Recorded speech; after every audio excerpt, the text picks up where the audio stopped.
that is what you think, and as your victimhood is really playing a big part on your shoulder, my friend. Let me tell you, I'm not responsible for what happened today. The longer this debate goes on, the true face of John Gaunt is exposed. Earlier on, a report from French anti-terrorism police into the Paris attacks in November was leaked by the New York Times. It suggested that the mastermind of the assault on the French capital, Abdelhamid Abaoud, declared himself commander of 90 terrorists in waiting who are currently roaming the European continent. Moreover, Abaoud himself apparently entered Europe by hiding among the stream of migrants. Well, the European Union has signed a controversial deal with Ankara to stem the flow of migrants.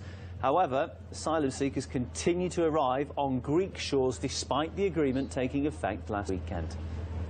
Many more refugees remain stranded in Greece after the so-called Balkan route via Macedonia, Serbia and Croatia was blocked off, but it's feared that the closure will force migrants to take much riskier paths in their bid to reach Western Europe. One such route is via Albania. It crosses the Adriatic Sea to Italy. Crime expert Matteo Albertini told RT smugglers have tried and tested that Adriatic route, which has been in operation now for decades.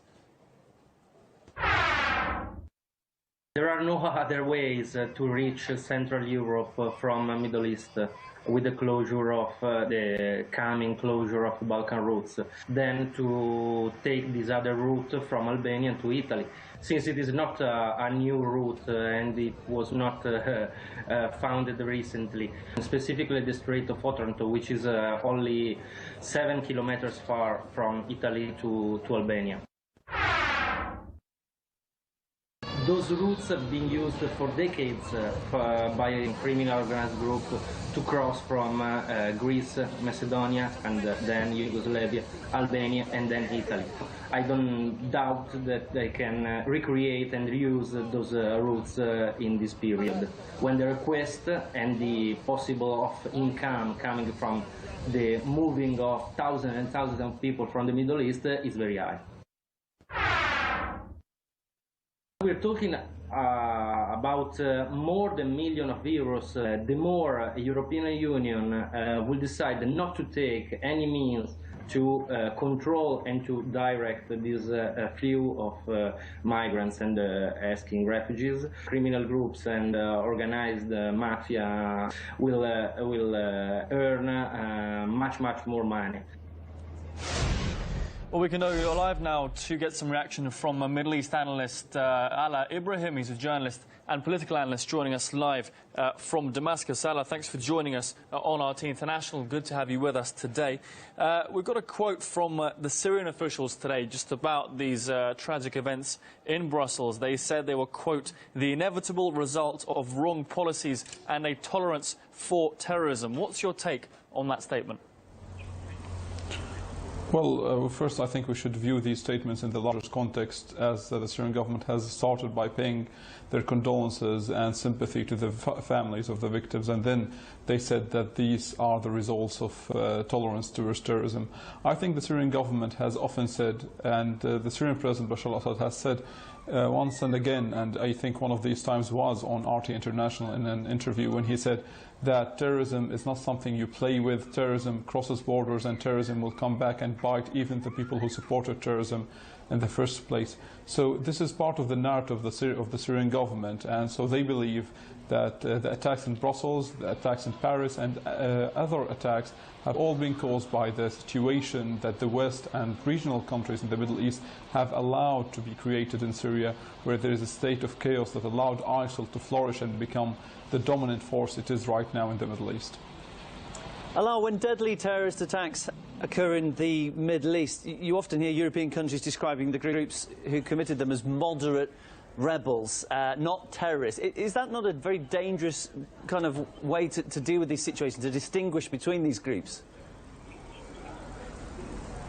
Well, it is extremely difficult to make this distinction. We have to bear in mind that up till 2013 and early 2014, ISIL was an active member of the rebel alliance against the government forces in Syria, and you can see many videos where ISIL fighters are seen fighting side by side with fighters from the FSA and al-Nusra Front, the affiliate of Al-Qaeda in Syria. So in general, such a distinction would be almost impossible to make. There are numerous cases where where we have learned about fighters who used to be fighting in so-called moderate factions, and then they shifted alliances and pledged loyalty to ISIL or Al-Qaeda affiliates in Syria. In general, such a distinction is not realistic, and it's being used for political reasons, but on the ground it doesn't exist. And after these deadly attacks in Brussels, and actually after the deadly attacks in Ankara early this month, we heard a quote from Turkey's President Erdogan. He said that Europe, and specifically Brussels, could be targeted next. Let's just take a quick listen to that, and then we'll be back with you. There is no reason why the bomb that exploded in Ankara cannot explode in Brussels or in any other European city. That was the Turkish president there on the potential spread of terrorism. Are you surprised by the Turkish leader's comments? What do you think about them? No, I'm not surprised. The Turkish president have continuously adopted a policy that aims at maintaining or keeping Europe hostage by using two issues, the issue of the refugees and the issue of foreign jihadists traveling into Syria. Many people forget that all the foreign jihadists who crossed into Syria came through Turkey.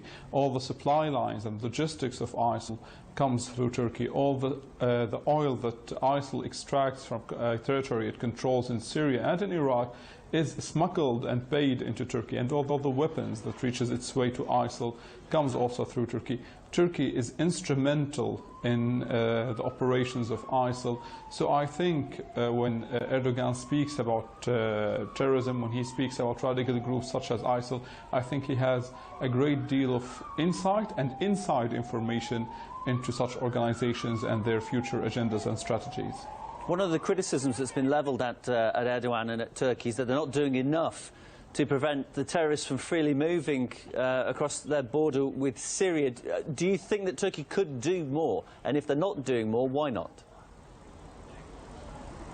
Well, first of all, we all know that the Turkish government has been long invested in a strategy in Syria that aims mainly at toppling the government of President Bashar al-Assad and replacing it with a different government. And this is something that Turkish President Recep Tayyip Erdogan has been very outspoken about.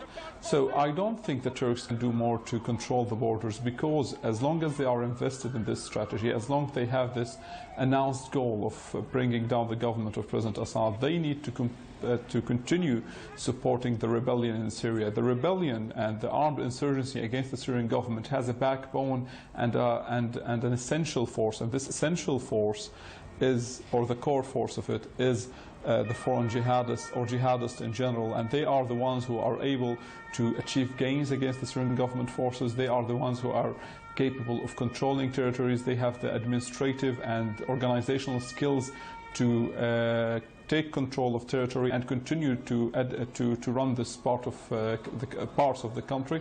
So I think it will be very difficult for Ankara to do both. They either have to decide, either they want to police the borders and control their borders and prevent money and weapons and fighters from going into Syria and consequently getting in the hands of ISIL, or they have to continue supporting their current policy in Syria, which is bringing down the Syrian government.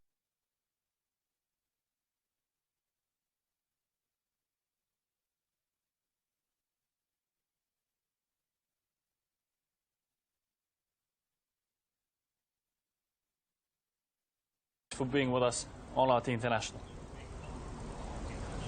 Thank you. Okay, let's cross live now to our European correspondent. Peter Oliver joins us on the line. Peter, the impact of today's attacks spreading well beyond Belgium's borders.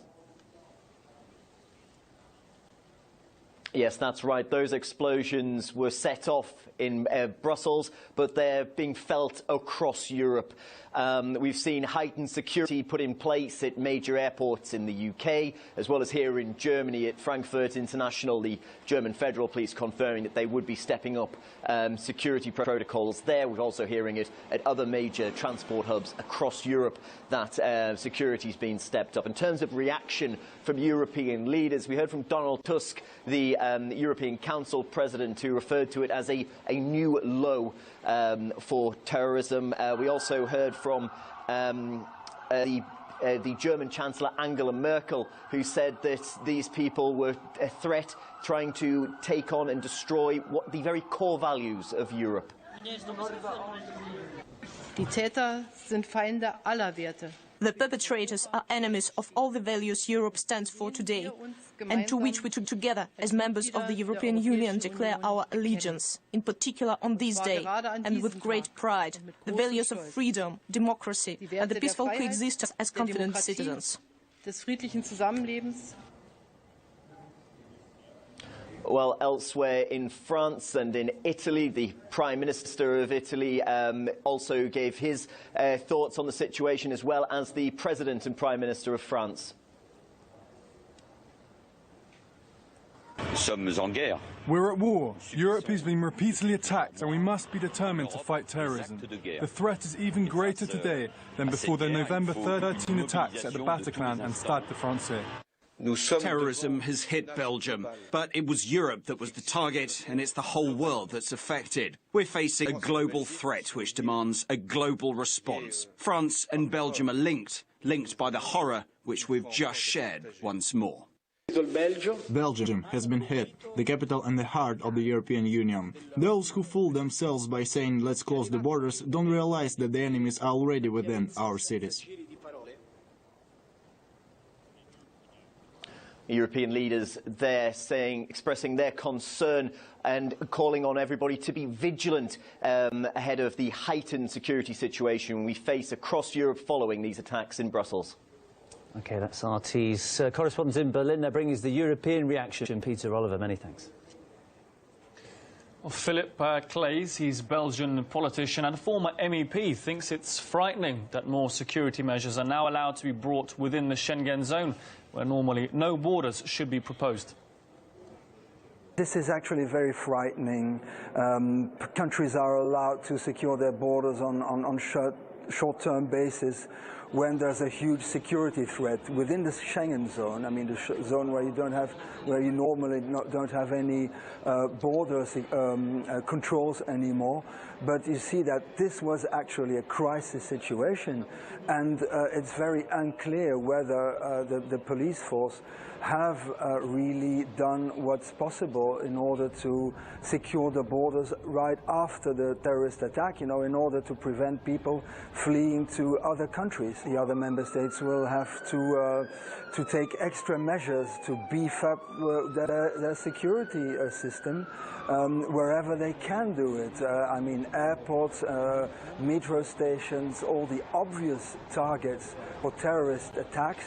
And I think it's very important that they do so, and it's very important that at EU level one is going to take, to learn the lessons from all this, and that we should allow to have more secure border guard systems, because we actually really need to do something. Now it's very easy for terrorists to travel from one EU country to another.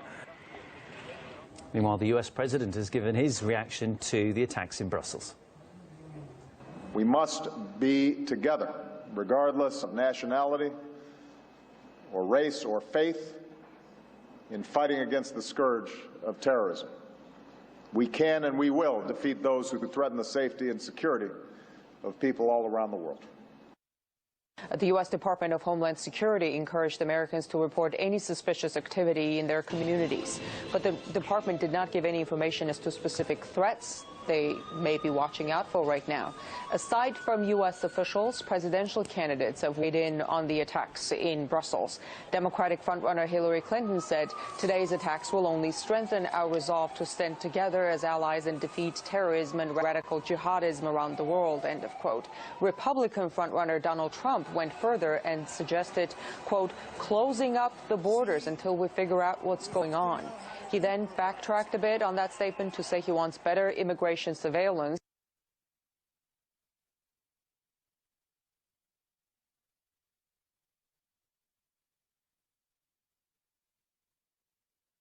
Muslims coming into the country, and in surveillance, you have to deal with the mosques, whether we like it or not.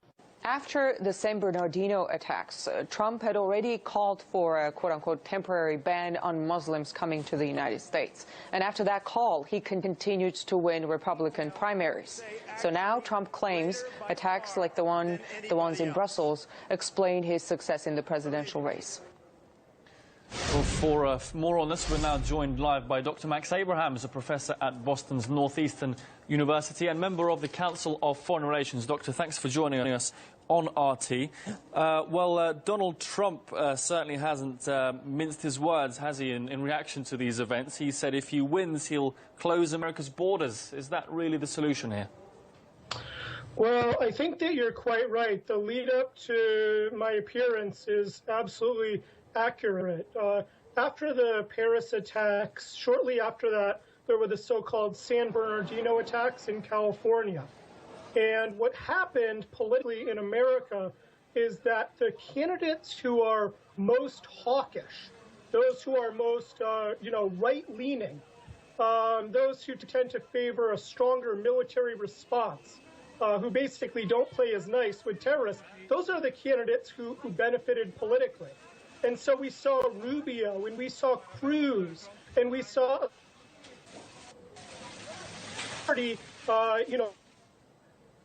whereas the more dovish candidates like Rand Paul, they basically fell off the radar.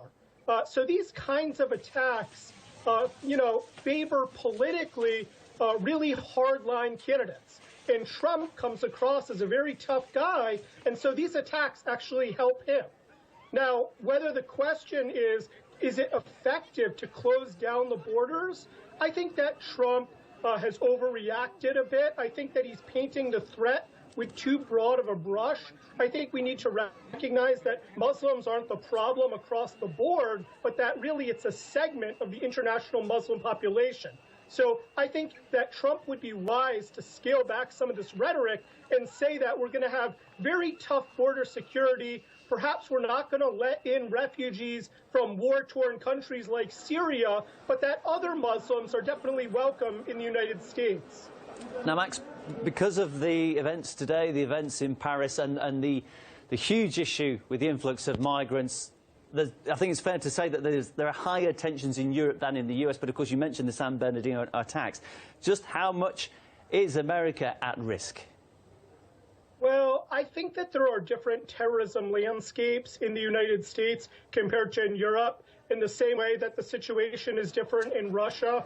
I mean, to an extent, we're all battling Islamic State, and so an attack anywhere concerns us everywhere. But on the other hand, really, the situation is very different, in part because of the United States' superior border control in comparison to Europe. It takes a long time for refugees to be able to enter the United States. So, the government can really pick through their records slowly and meticulously.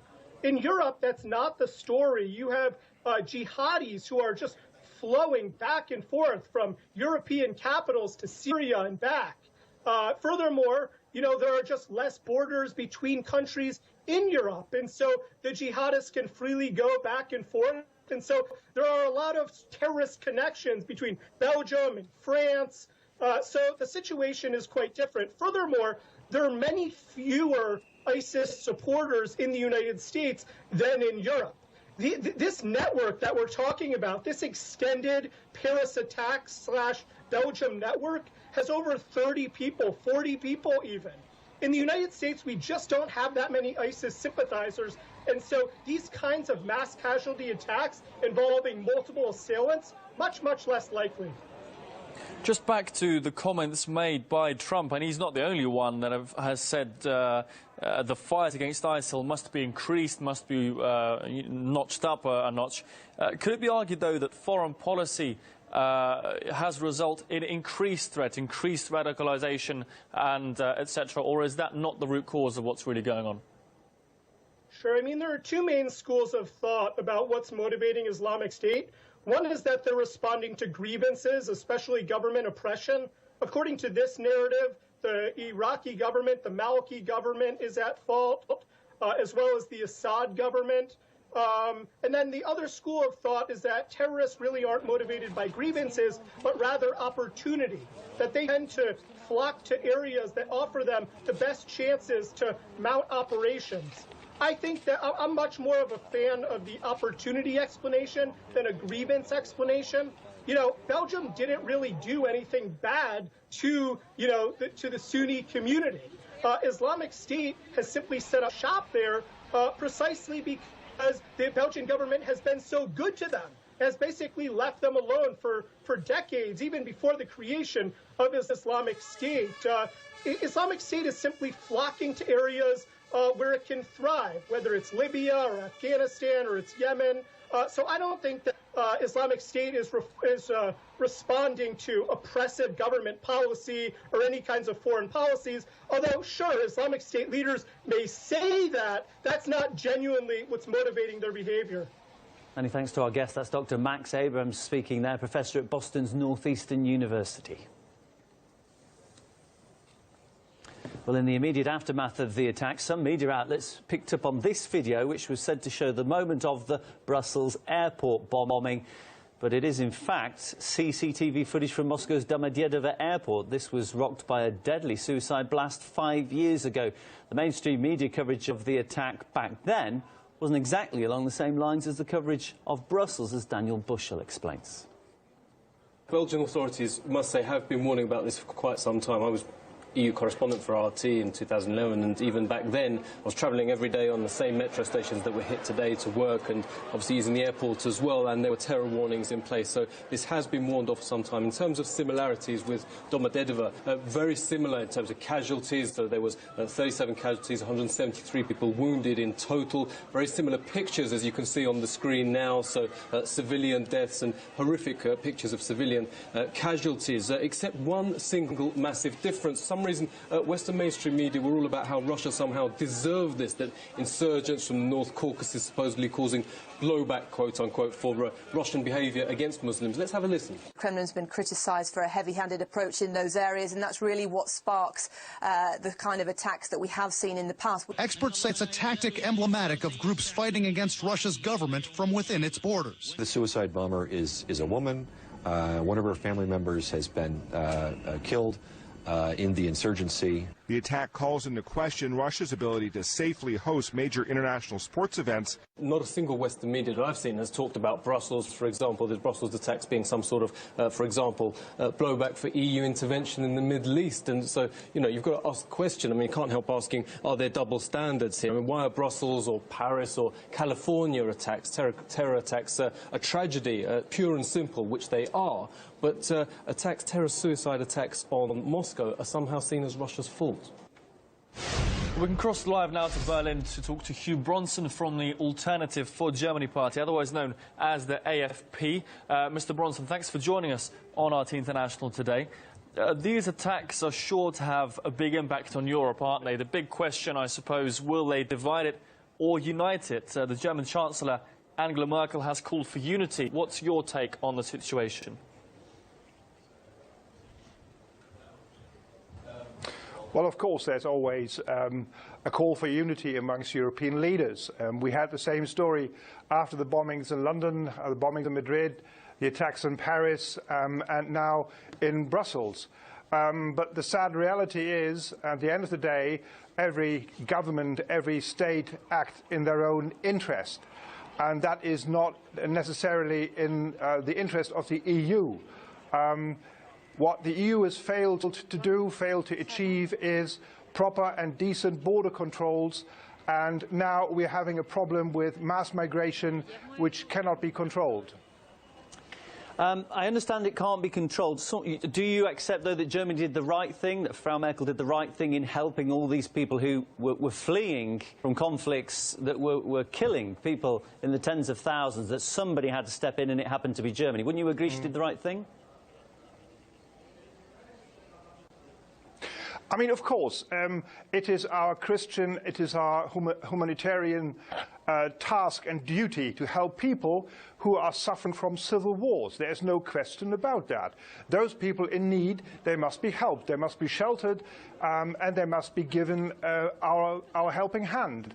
But on the other hand, there is no discrimination, there is no proper look at who is actually using the refugee crisis, the so-called refugee crisis, to leave their home for economic reasons. We have at least 45 to 50% of people coming to Germany who are not even entitled to claim asylum in this country.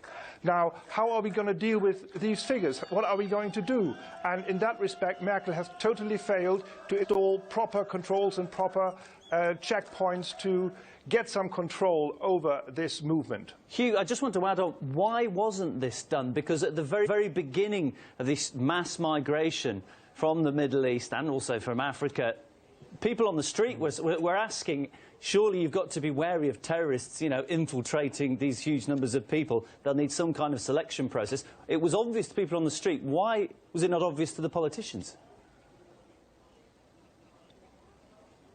That's a very good question. That's a very, very, very good question.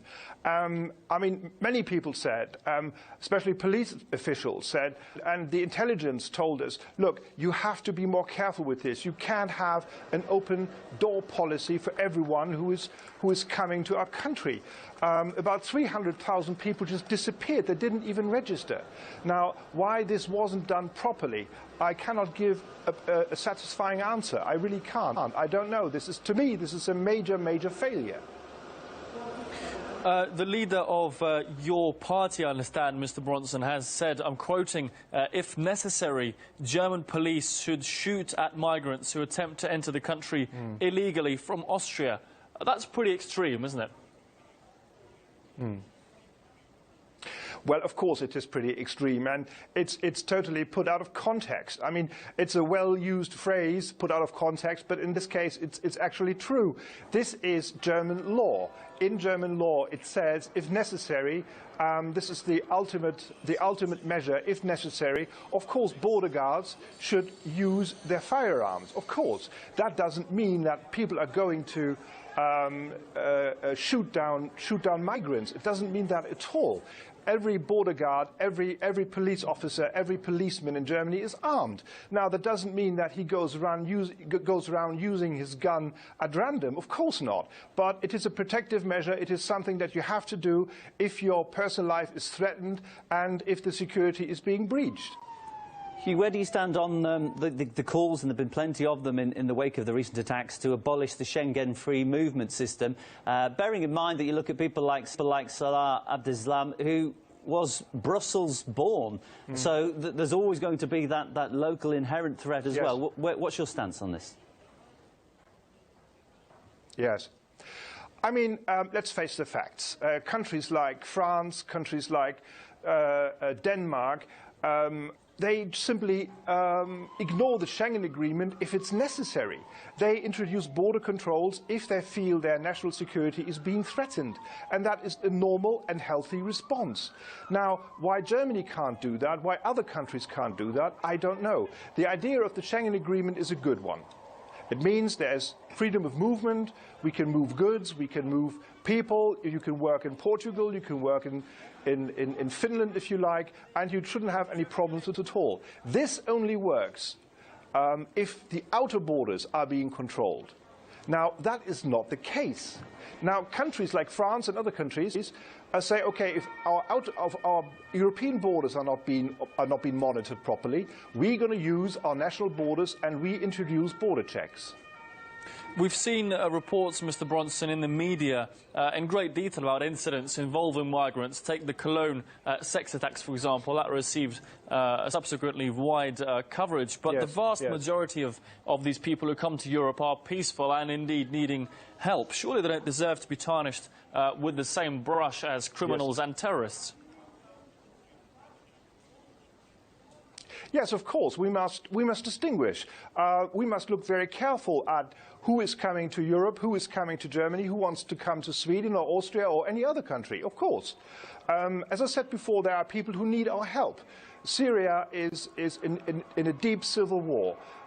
Cities are being destroyed, different groups are fighting each other, the world powers have been involved, the Americans and the Russians, and everyone has, it seems, has a stake in this conflict. And the suffering people, of course, are the civilians who are escaping.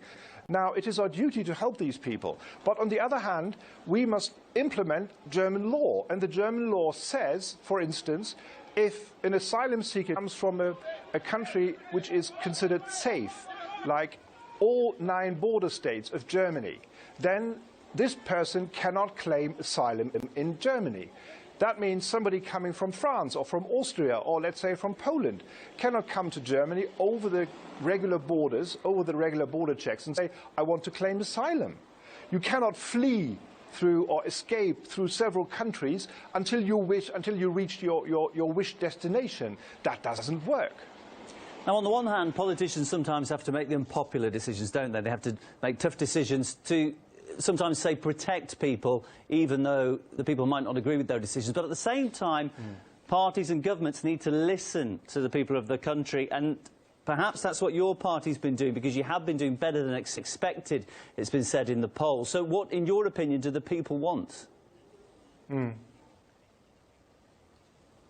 Well, if you talk to people on the street, quite simply, they are angry at Angela Merkel. Now, the 3 elections we had last Sunday on the 13th of March, clearly they were also a referendum on Merkel's so-called refugee policy, which in my view is a migration policy. And Merkel received a clear no, we don't want that. Our party is just 3 years old, and we came out of nothing. In Sachsen-Anhalt, we got 25%, almost 25%. In Baden-Württemberg, we've got 15%. These are fantastic results. And the government, the Grand Coalition, which is Social Democrats and the Christian Democrats, the Conservatives, they just follow one line. They have been following one line and not really responding to what people actually say about the fear of people. People are afraid that they will lose out when it comes to education, that their children will be in classes where, first of all, German has to be taught and not the subject matter. They face higher payments for their health insurance. Taxation will go up. And they simply feel that they are not being considered. There are billions, literally billions, given to new people arriving in this country, and there are still millions and millions living below the poverty line. And they feel completely disconnected and ask the right question: why are getting foreigners so much aid and help, whereas we are trying to just make ends meet? Hugh Bronson, the Alternative for Germany party, thanks for joining us on RT. We appreciate your time today. We earlier spoke to Peter Kirkham. He's a former Metropolitan Police officer. He feels heightened security measures are still unlikely to prevent future attacks. Every time you increase the level of security, then obviously you make it more difficult for attacks to get through. It's a question of getting that balance right. If you put too much security in place, then that interferes with people's daily lives and disrupts the society in a variety of ways. And no level of security will guarantee that attacks won't get through in any event. When it comes to radicalisation, when it comes to people who are violently opposed to European values, even though they're coming to Europe and living in Europe, that's a question I don't think for the police or the intelligence services. It's certainly beyond me. I would suggest it's something that psychologists, sociologists, anthropologists, people like that need to get involved with. And the states need to think about not police and security apparatus to deal with that, but things like schools and colleges, social groupings, community groups, various things like that. We have the Channel programme in the UK, which is criticised, but it undoubtedly is a way of trying to stop people who may be on the road to radicalisation. Whether it's the only way, whether it's the right way, whether it's an effective way in the bigger picture remains to be seen. But only those sorts of things can do that, not security and intelligence apparatus.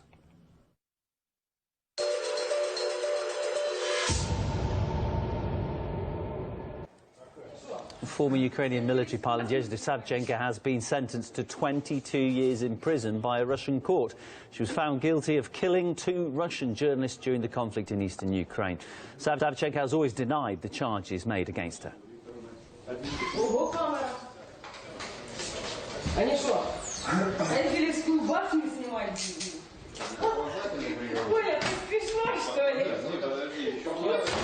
While the judge was reading out her verdict, Savchenko smiled, even laughed at them. The prosecution says the Ukrainian coordinated a mortar attack that killed 2 Russians inside the country in June 2014. She was also found guilty of illegally crossing the border into Russia after those killings took place. Journalists Igor Kornelyuk and Anton Voloshin were among the victims of that mortar attack launched by Ukrainian military forces. Our correspondent Murad Gazdiev reports now from outside the court building in Russia's Rostov region, where Nadezhda Savchenko was sentenced. Savchenko and her supporters maintained she was smuggled into Russia, when in fact the court found that beyond any doubt that she crossed into Russia pretending to be a refugee after she became detached from her unit in eastern Ukraine.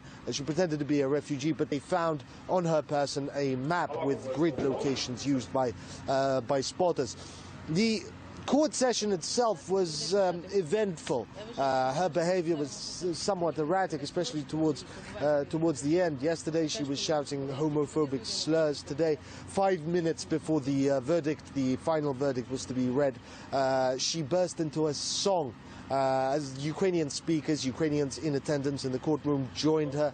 They were chanting about Ukraine being great, glory to Ukraine, something along those lines. But there was a 5-minute break and the judge finished reading the verdict. She was sentenced to 22 years behind bars on those 2 charges, minus the time she served in detention, which is just over a year. Savchenko herself, she says she refuses to recognize this verdict. She says that it's staged, but she says she won't appeal. The defense's hope is now that Savchenko will soon be exchanged for someone else that's in captivity, held by the Ukrainian government. Well, we got a reaction to Savchenko's sentence from the brother of one of the Russian journalists she was found guilty of killing. She has plenty of blood on her hands. The blood of 2 Russian journalists and the blood of other civilian victims. 22 years behind bars should give her plenty of time to reflect on our views and her actions. How can Ukraine call her a hero? She was sitting in the bushes, spotting civilian targets for artillery strikes. And now she can't even stand up for her own actions. Is that called being a hero?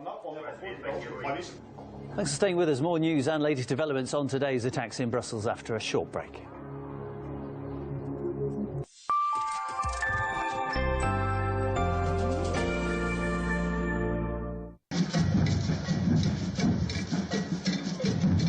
Ja, sehe ich da noch verstecktes Volk, die meinen, die würden nicht erkannt? Du?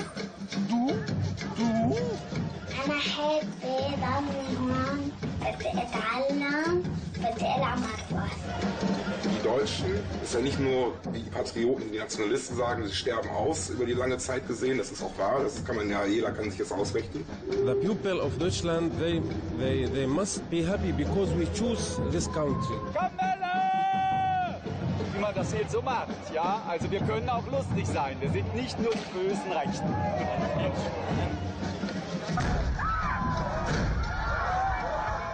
Mea culpa!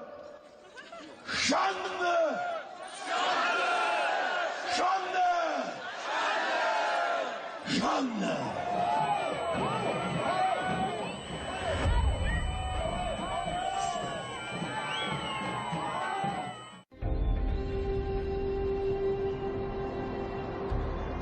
People belittle us because we are pro-coal, but it's a natural resource.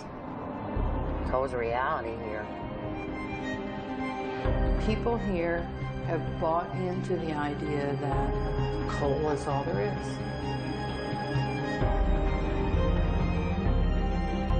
There is an alternative here.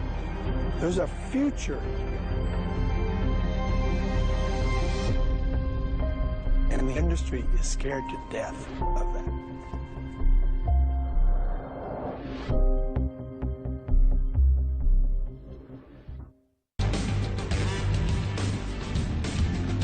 Uncovering hidden stories, moving against the mainstream, going to all lengths to bring real news to Britain. I'm Afshan Ratansi, going underground to bring you the stories that really matter, only on RT.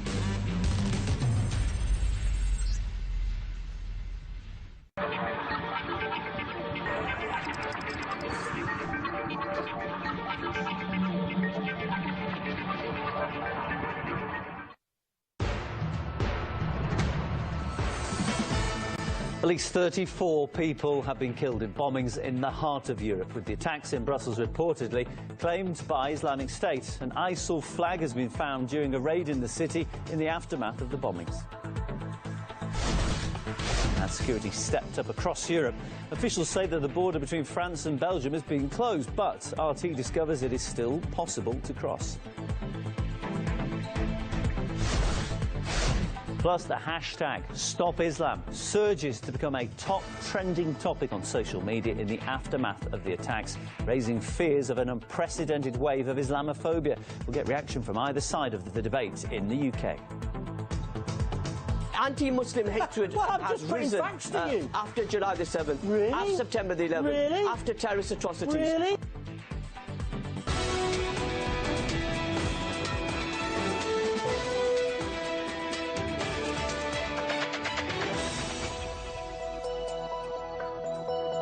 Thanks for joining us here on RT International. With me, Neil Harvey, and alongside me, Daniel Hawkins. Now, first this hour, a wave of terror hit the Belgian capital today. Twin explosions rocked Brussels International Airport, and then just 30 minutes later, a bomb went off at a metro station close to key EU buildings. At least 34 people have been killed and 230 injured. Islamic State has already reportedly claimed responsibility for those attacks. The authorities in Brussels have confirmed a third bomb was found at the airport and later destroyed by security services. Belgium's Prosecutor General reported that there are several raids underway across the country. Here's how one eyewitness described what they saw today. I was running away from that explosion, but I thought there would be a third one, so I didn't know where to go. When I was outside, I just saw two people with heads like covered, really covered with blood, and lots of people whose hands were covered with blood.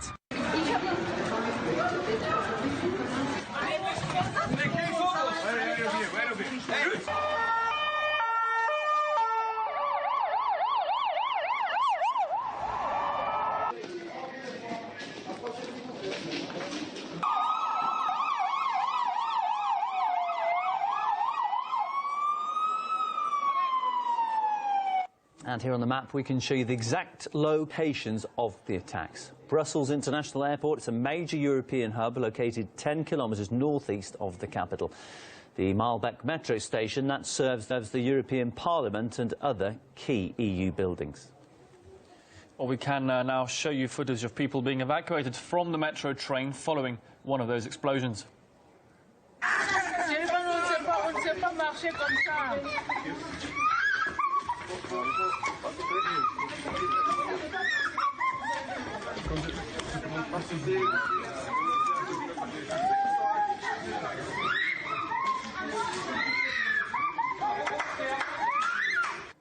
Well, Belgian security forces have released the photo of a man they suspect of being linked to that attack.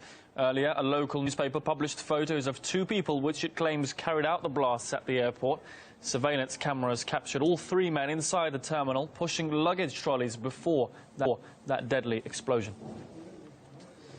Meanwhile, the EU's foreign policy chief, Federica Mogherini, struggled with her emotions when commenting on today's attack press conference. Today is a difficult day.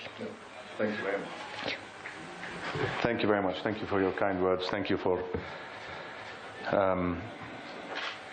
your strong message of support to Jordan. And we stand with you today and with in Europe and with all peace-loving nations Sorry.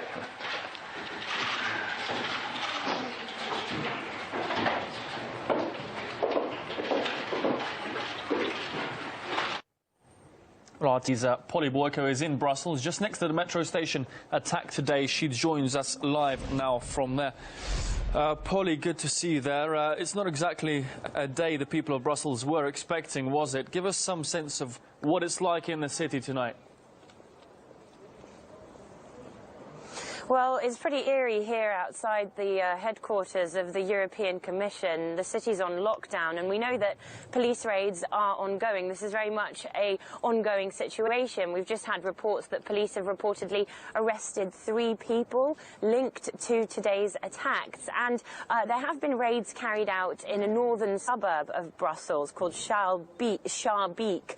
The prosecutor's office hasn't given away too many details because they say it's they have to keep security tight and this is an ongoing operation. But they have confirmed that they found a nail bomb, they found chemicals that could be used to make an explosive, and an ISIL flag in one of the apartments where they carried out these raids. Interestingly, last week when raids were taking place connected to the November Paris attacks, they also found explosives and an ISIS flag here in Brussels. Now, there are also reports of a changing situation outside the Brussels airport where those attacks took place earlier this morning.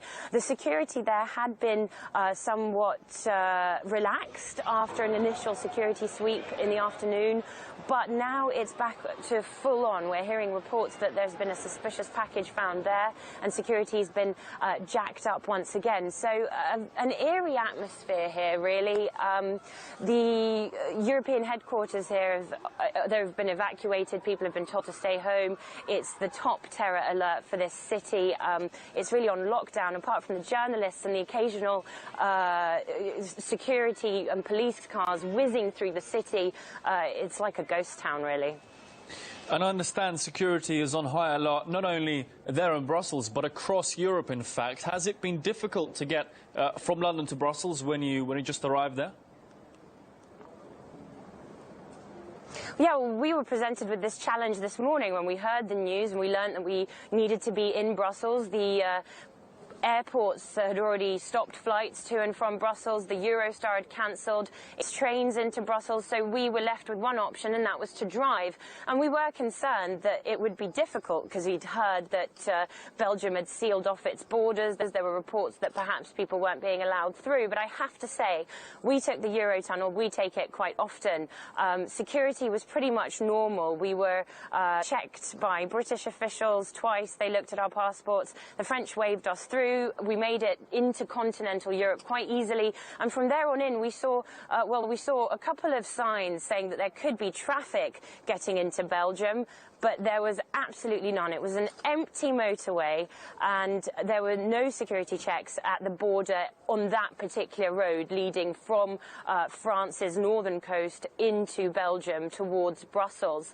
And we can take a look at the footage of us crossing from France into Belgium now. We are 800 meters away from the Belgian border. We are trying to establish whether there are being any checks or extra controls carried out, but at the moment it's an empty road. There it is, the sign. We've crossed into Belgium absolutely with no problem whatsoever. Whatever talk there was of extra security or Belgium being on lockdown, at the moment, at least here, it feels pretty free and pretty lax. Azati's Polly Boyko reporting there. Now, today's blast comes just days after the top suspect in last year's Paris attacks, that's Salah Abdeslam, was arrested in Brussels. He's the only terrorist, in fact, from November's atrocities who is still alive. Here's footage from the moment of his arrest.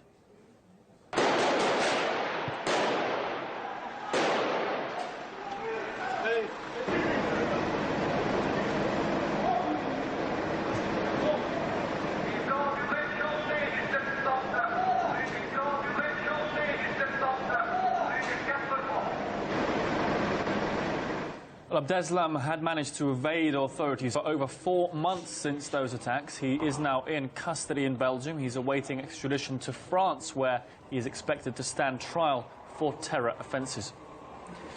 Back in November, the Belgian-born suspect had freely crossed EU borders at several occasions using rented cars. Questions are now being asked over why authorities failed to apprehend the alleged terrorist before the Paris attacks, or at least in their immediate aftermath. A former officer of the Metropolitan Police Firearms Unit, Roger Gray, says that a price is being paid for the failure of European security forces to coordinate their efforts. Perhaps open borders are not a good thing, and I think more regulation is required so that, you know, the situation can be monitored more closely. By that means, you might increase the level of intelligence that's flowing into the services and thereby be able to anticipate or prevent things ahead of them actually happening. There is probably a need for an overarching body which ensures that the security services at every level are talking to each other. There's lots being said at the moment about the security services and the police not really talking to each other. Well, it's essential not really talking to each other. Well, it's essential that they do. Prevention is everything here.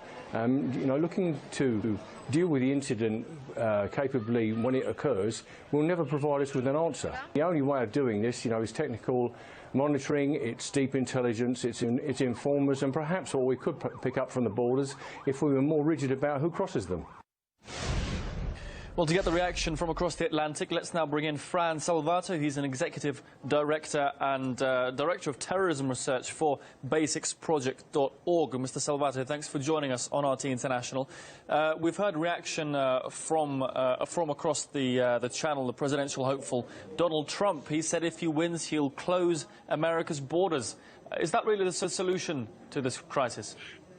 Well, no. Having smart borders is the solution to this crisis, and he would have to act in concert with Congress. So there's a lot of election year rhetoric happening here. That said, we do have to do something about our borders here in the United States, because as the people in Belgium have just experienced, open borders invites nefarious forces.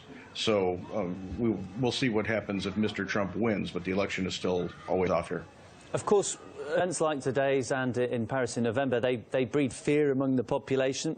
Some might argue sometimes too much. To what extent do you feel it in the US? How much do you feel the US is at risk at the moment?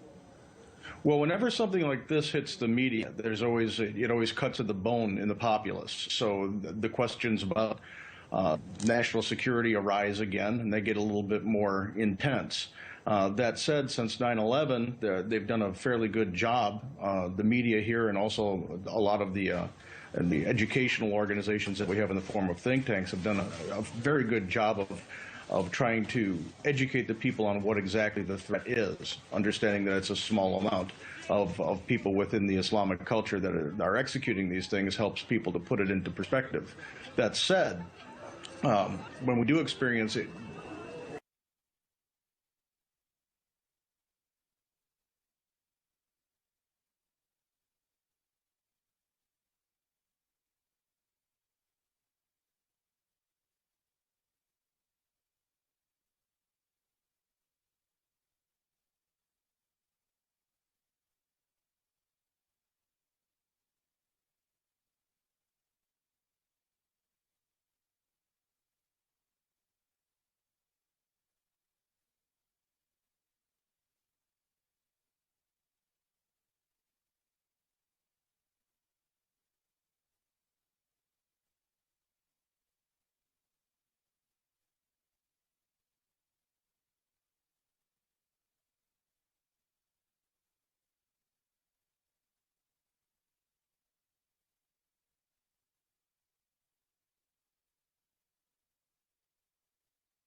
from the Middle East, from Africa, and other places in Europe. Brussels is quite mixed. I mean, you've always, the Belgian police have always had a problem tracking folks in these communities. The Belgian police force, national police force, say, unlike the French, have never had a legal, aggressive means of eavesdropping. The French and the Brits, for example, will basically bug anything that moves. The Belgians have standards that are closer to the Germans, which for civil liberties is quite good, but it does hamper counter-terrorist practices. So it's been difficult for the Belgians to penetrate these neighborhoods. They've tried. I've known some pretty talented Belgian police officials who were quite good at getting to know the communities and trying to keep an idea about who's coming in, who's going out, what mosques are radicalizing, et cetera, et cetera. But these are very diverse communities, and it's extremely hard for the police services to know what's going on live time. It's a challenge. Sounds like it's been an ongoing challenge. Roel, thank you. Stand by. You are watching continuous live coverage here in the wake of these attacks, both at the airport and the subway station this morning in Brussels, Belgium. Coming up, NBA legend Dikembe Mutombo. He happened to be at the Brussels airport this morning. He's okay. I talked to him. What he saw and heard. Coming up next.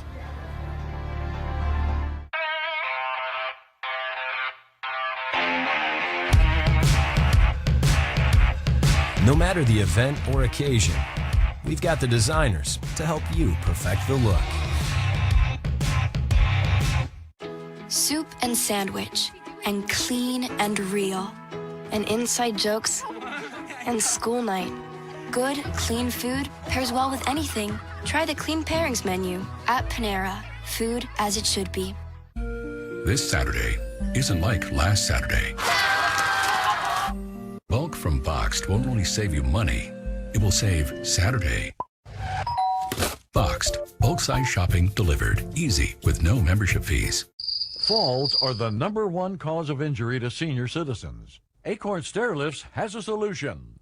Just don't fall. Sit, relax, ride with an Acorn Stairlift, the world's leader in stairlifts. Don't let limited mobility keep you from going up and down your stairs, even outside. Call Acorn Stairlifts now for a free information kit and no obligation quote. Why risk falling when you can safely ride? Our Acorn Stairlift is definitely more affordable than moving. The Acorn Stairlift has a padded seat and backrest, safety sensors, stop the chair if there are obstacles. The seat swivels and locks so you don't twist your body. And the Acorn Stairlift folds away. It even works through a power shortage. I was really surprised at how little they cost. Call 1-800-611-8027 right now for your free information kit or visit our website today. Call 1-800-611-8027. Are you a veteran, own a home, and need cash? You need to know about the New Day 100 Home Loan for Veterans. The New Day 100 VA loan lets you refinance your mortgages, consolidate your credit card debt, put cash in the bank, and lower your payments an average of $640 a month. New Day will even pay your appraisal fee, and they'll do everything they possibly can to get you approved. Call them today. Go to newdayusa.com or call 1-855-662-4761. It's a new day for veterans who want to refinance. That's me. The New Day 100 VA loan lets you refinance your mortgages, consolidate your credit card debt, get cash, and lower your payments an average of $640 a month. New Day will even pay for your appraisal. That's me. As a vet, you've earned the right to apply for a home loan that's VA guaranteed. For veterans who want to refinance, that can mean a lot. That's me. Call New Day USA now at 1-855-662-4761. Make a statement with style. Right now at Men's Warehouse, select suits are $179.99. All non-iron dress shirts are $3 for $99. Plus buy one, get one free on more spring favorites. Men's Warehouse. Rise to the occasion. Arizona, are you ready? We're going to go forward, and we're not stopping. We are closer to winning this election. Only 2 campaigns have a plausible path to the nomination. Politics is so crazy, you never know what'll happen. Imagine yourself exploring the mysteries of Machu Picchu, dining at the Eiffel Tower, or staying at the Fairmont Lake Louise in the Canadian Rockies. Across all 7 continents, Colette's guided tours take you places others only dream about. I love Colette because they arrange everything for me. All I have to do is sit back and enjoy. Marvel at iconic landmarks, savor delicious meals, come to know new cultures and make new friends. Along the way, enjoy immersive itineraries featuring experiences you can only find with Colette. Whether you're in the America West, discovering New Zealand, or walking on the Great Wall, you'll be traveling with one of our professional tour managers. All you have to do is embrace the adventure. To order your free brochure, call 877-454-9926. Experience the best in guided travel. 877-454-9926. This is CNN. We are just past the bottom of the hour. You're watching CNN. I'm Brooke Baldwin. We are all over this breaking news here as a nail bomb, chemicals, and an ISIS flag have now just been found in the hunt for these terrorists behind today's deadly attacks at the airport and at the tube station. Right now, a search underway for perhaps the most wanted man in Europe. He is a suspect here on the right side of your screen, wearing the beige, the khaki jacket there, next to the 2 suspected suicide attackers in black, who prosecutors say were behind today's terror strikes against the city, really known as the sort of symbolic capital of Europe, being Brussels. You think of the headquarters of the EU, NATO. This is Brussels. At least 30 people have been killed, 230 others wounded. Among those seriously injured are at least 4 Americans. The first is former Oakland University basketball player Seb Berlin. 3 American Mormon missionaries were also hurt. ISIS has claimed responsibility for these attacks. One blast at the Malbec subway station near the EU.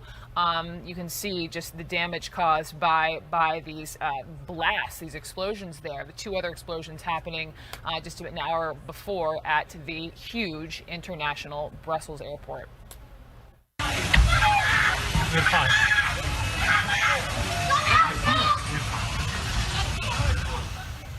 Ceiling tiles and debris rained down on those passengers there. A number of them ended up just walking out of the airport as all transit shut down and the city immediately went on lockdown.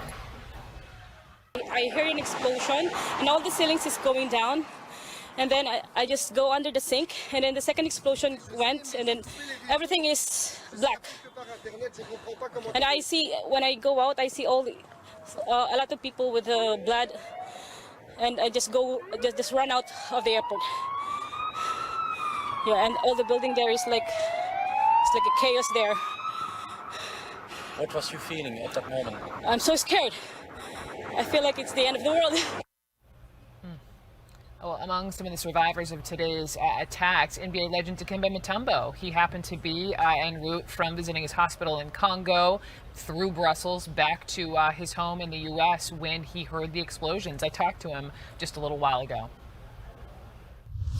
You were coming back from the Congo, where you have the Dikembe Foundation has a hospital, and so you went personally to visit your hospital. You were coming home to the U.S. via Belgium, and you were sitting in the airport lounge when this happened. Can you just share what you will, what happened, what you heard and saw? I was in a lounge, and next time I heard people start screaming and everyone start running. Then because I was napping and I was like, what's going on? I thought it was such a joke. And I saw the lady, she was like, everybody out. And, we have to go. And a lot of people are bleeding downstairs and a lot of people are hurt. And there was no hesitation from there. And I grabbed my bag and I started running as well. You were running through the Brussels airport. Where did you go? What did you see? Through the terminal B, where the things happen. And then where did they take you? We could not see because we was running through the concourse, and they took us all the way to the end of the terminal, where we was asked to go to the tarmac. Everyone to the tarmac. But the bad thing was they asked everybody to leave their luggage, and I was very upset about it. So I was forced to leave all my luggage behind. Because they're likely searching everyone's luggage, trying to figure out where this came from. You may never see your luggage again, but at least you're okay. You know, what would you want to tell us back home, Americans who are watching in horror that this has happened? We saw what happened in Paris in the fall. Now we're watching this unfold in Belgium. Our hearts weep with the Europeans. What's your message to us back home? I just feel bad for the family of the loved one that lost their life, and feel bad for all of the mom and all citizens that was there but that couldn't run and they couldn't move. How they were struggling with the call to move around, and especially all the mom with the children. It was very crazy. I feel very bad. So many moms was trying to push the 2 kids and 3 kids. And it was very bad, and you have 1,000 people, everybody running. So it was very sad. It is so sad. I'm glad you're okay. Safe travels back home to Georgia. Dikembe Mutombo, thank you so much for the time. Thank you, Bruce. And when we come back, we will take you back live to Brussels, Belgium. The manhunt, these raids underway right now. We have crews on the ground. Quick break. Back after this.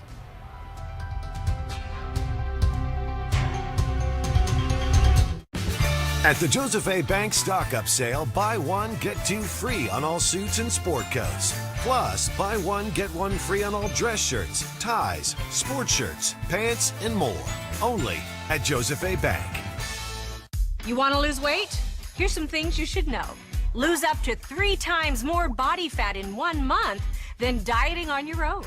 Weight loss of just 8% can help reduce your risk for heart disease. Introducing the all-new Turbo 10. Lose up to 10 pounds in your first month and 5 inches overall. You'll love it. Money back guaranteed. So you can have more energy, sleep better, and burn more belly fat. And not just look good, but feel good. Order your 28-day plan right now. With Turbo 10, you'll get delicious meals and 1 week of our all-new Turbo Shakes. Free, packed with protein and probiotics to help support digestive health and bust belly bloat. Plus 1 week of our NutriCrush shakes to crush hunger free. Call or click now and we'll rush you Turbo 10 today with 14 free shakes. Lose up to 10 pounds in your first month and 5 inches overall. Call 877-523-TRIM right now and get the all-new Turbo 10 with 14 shakes free. Now everyone who uses catheters can get a better catheter with Liberator Medical's free catheter sample pack. There's the all-new compact catheter for women. Fits in your purse. The self-lubricated catheter. It lubricates itself in the package. The closed system catheter, pre-lubricated with its own collection bag. The polished eyelet catheter for micro-smooth comfort. The discreet pocket catheter. Call now and get your free catheter sample pack. Call 1-800-497-3128. We're going to prove once and for all that God is dead. I'm not going to be afraid to say the name Jesus. If we're going to insist that a Christian's right to believe is subordinate to all other rights, then it's not a right. Rated PG. You know, we said we'd take a look at our retirement plan today. Not now. Cleaning the oven. Yeah, I'm cleaning the gutters. Washing the dog. Washing the cat. Well, I'm learning Snapchat. Chat. Changing the oil. It's surprising what people would rather do than deal with retirement. Pressure washing that roses. Aerating the lawn. Though with Nationwide, it's no big deal. Okay, your retirement plan is all set. Nationwide. Awesome. Nice neighborhood. Nationwide is on your side.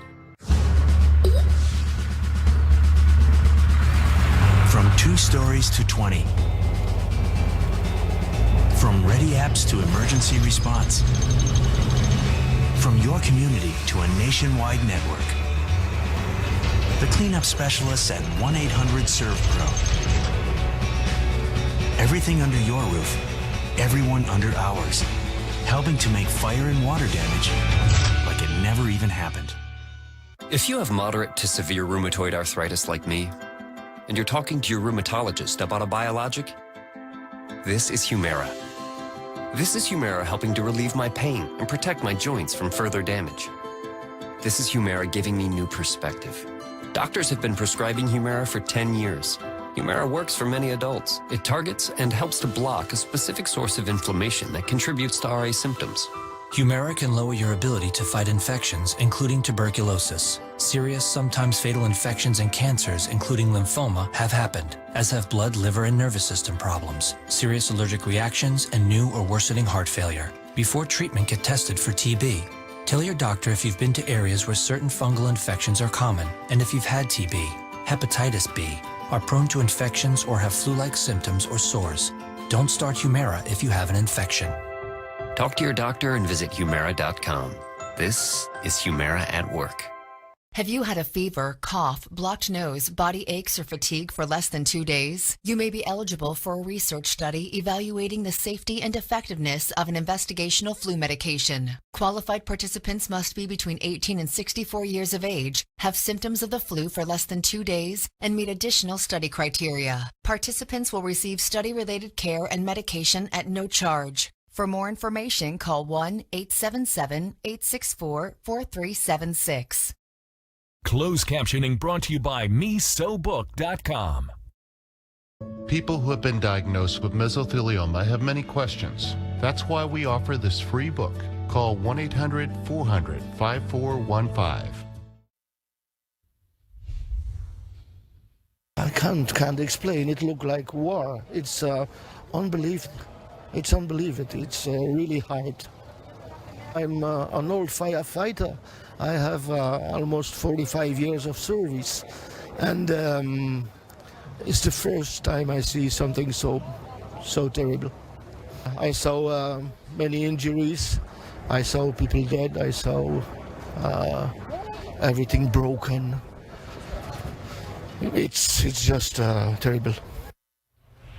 Just one of so many people absolutely devastated by today's terror attacks there in Brussels, Belgium. Joining me now, former CIA counterterrorism analyst Buck Sexton, also with us, National Security Investigations editor for Reuters, David Rode, and retired ATF explosives expert, Anthony May. So, Buck, to you first. Let's throw out the picture. Well, here it is. It's smaller on the screen. These three people. This is a freeze frame from surveillance video taken inside the airport this morning. The two in the black, according to law enforcement, they are the suspected suicide bombers. The one in the lighter colored jacket is the wanted suspect. This is the person that they are looking for. When you analyze, former CIA, put that hat on for me. What are you seeing here? Well, you see, first off, of course, the gloves that the individuals are wearing are likely to hide the detonators for the bombs that they were setting off. That's the belief right now as to what they were doing. It looks like the individual to the right is essentially the handler of these two. He's making sure that they deploy. They deployed to the American Airlines counter. I don't think that was in any way an accident. That quite obviously has some real symbolism. And what you see here is the sort of complex terrorist cell structure that you can expect when you start introducing hardened fighters from the Syrian jihadist theater into Europe. What they can do is bring back the skills, the tradecraft, the sorts of abilities that allow them to pull off these sorts of mass casualty attacks. This is the huge difference. This is why ISIS, as a launch pad for attacks around the world in Syria, is such a threat to Europe and to us here at the homeland, because you're not talking about lone wolves who just try to figure it out on their own on the internet. They can get training. They can even have individuals with battlefield experience or with specifically terrorist attack training to show them how to do this, to build the devices for them. We know that chemicals were found. Many cases we're talking about chemicals that you can just buy. It's not very difficult, if you know what you're doing, to make a suicide vest that's essentially an improvised explosive device with a whole lot of shrapnel tied around it. So these jihadists returning to Europe from that theater in Syria are terrorist force multipliers. They make these attacks much deadlier, much higher casualty counts. And by the way, they're not just limited to Belgium, as we know. We're going to see more of these in other places. Let me follow up on that point just a second here. We've been talking about how so many people have left Belgium to go to Syria and then return. David, to you, you were making the point earlier, I think you would agree with Buck, that these individuals, this is sophisticated what they were able to pull off. These are not amateurs whatsoever.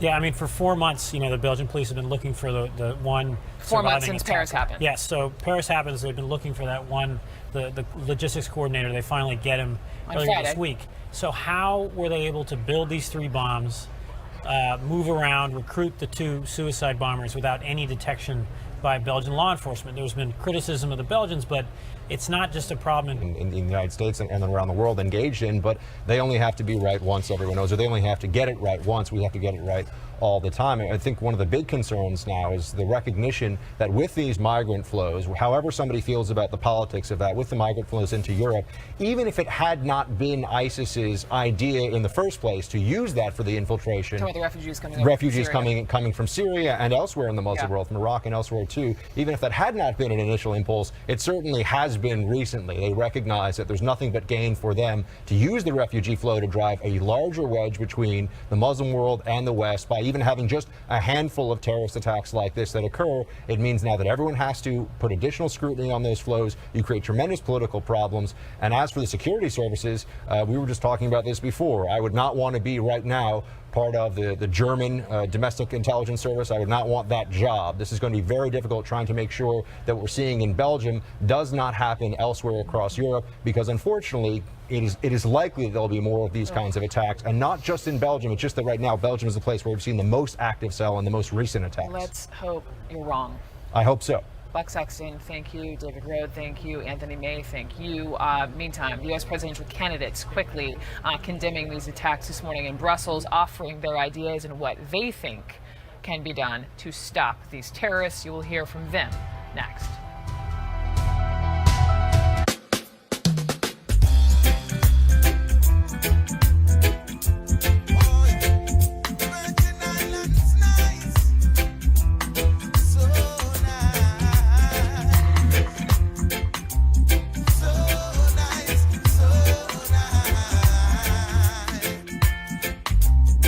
Spend a few days in St. Croix and return with a lifetime of experiences. That's Virgin Islands nice. Your brain is an amazing thing, but as you get older, it naturally begins to change, causing a lack of sharpness or even trouble with recall. Thankfully, the breakthrough in Prevagen helps your brain and actually improves memory. The secret is an ingredient originally discovered in jellyfish. In clinical trials, Prevagen has been shown to improve short-term memory. Prevagen, the name to remember. Arizona, are you ready? We're going to go forward, and we're not stopping. We are closer to winning this election. Only 2 campaigns have a plausible path to the nomination. Politics is so crazy, you never know what'll happen. Alarm systems tell us after a break-in has occurred. So I thought, what if you could prevent burglaries before they happen? My invention, the Ring Video Doorbell, does that. Hello? I'm doing free tree trimming estimates. I'm dating the children right now. With Ring, you're always home. Ring lets you see and speak with whoever's at your home from anywhere. And with dual power options, you can install Ring in just minutes. Available at ring.com. As a mom, you make wishes come true. Inspire creativity and remind them just how special and truly loved they are. At Zulily, we know just how important moms are, and we're here for you every step of the way. Discover amazing deals at up to 70% off on brands you'll love for the entire family. Our selections are always changing, so shop Zulily.com today and find something special. This is CNN.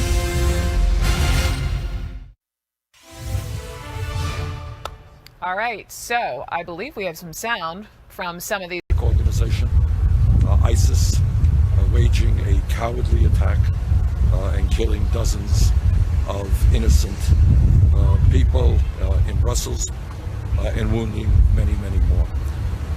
It is clear to me, and I think the entire civilized world, that ISIS must be destroyed. We do have to defeat ISIS where they hold territory in Syria and Iraq. We're making progress, but we have a lot to do. We have to shut off the flow of foreign fighters, foreign funds, foreign weapons, and we've got to take them on the internet. You know, you can put walls around your country, but you don't keep out the internet, and that has been a major tool for radicalizing, recruiting, propagandizing that ISIS is quite sophisticated at using. We just have to put all of our focus on this, because if we do not put all of our focus and attention on these kinds of matters, ultimately we're going to see even more activity in the United States, even though it should be made clear that when people die and bleed in Europe, we die and bleed a little bit right here in the United States of America. It is long past time that we had a president who will acknowledge this evil, will call it by its name, and utilize the full force and fury of the United States to defeat radical Islamic terrorism, to defeat ISIS. There are the candidates reacting to what happened there in Brussels. Let me bring in CNN political director David Chalian. And David, before we even go through sort of the politics of terror here and how this is, front and center now for these candidates, let me just play some sound. President Obama, as we all well know, is on this historic visit down in Cuba. He has been criticized for the fact that since what happened in Brussels, that he hasn't A, come home, and B, attended a baseball game today. Here's the president responding to that criticism. It's always a challenge when you have a terrorist attack anywhere in the world, particularly in this age of 24/7 news coverage. You want to be respectful and understand the gravity of the situation. But the whole premise of terrorism is to try to disrupt people's ordinary lives. And one of my most powerful memories and one of my proudest moments as president was watching Boston respond after the marathon. And when Ortiz went out and said, probably the only time that America didn't have a problem with person on live TV was when he talked about Boston and how strong it was and that it was not going to be intimidated. And that is the kind of resilience and the kind of strength that we have to continually show in the face of these terrorists. They cannot defeat America. They can't. They don't produce anything. They don't have a message that appeals to the vast majority of Muslims or the vast majority of people around the world. What they can do is scare and make people afraid and disrupt our daily lives and divide us. And as long as we don't allow that to happen, we're going to be okay. David Chalian, doesn't the president have a point? What would you make of his response there?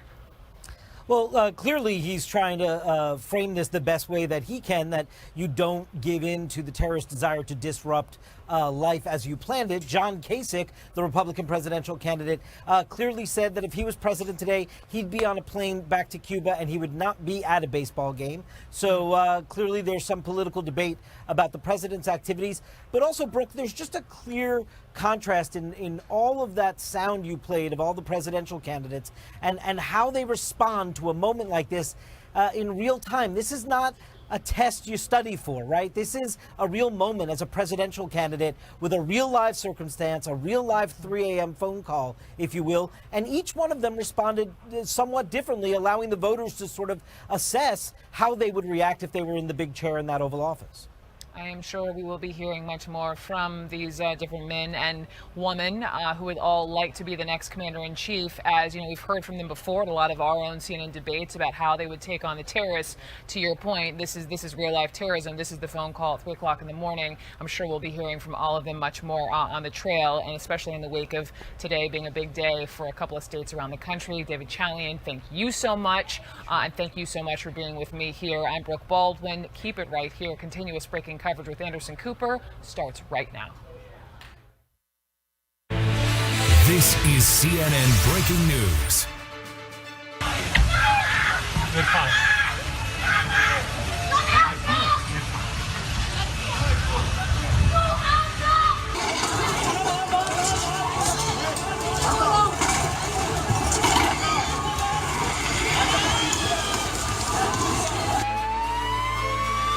Here comes Tom.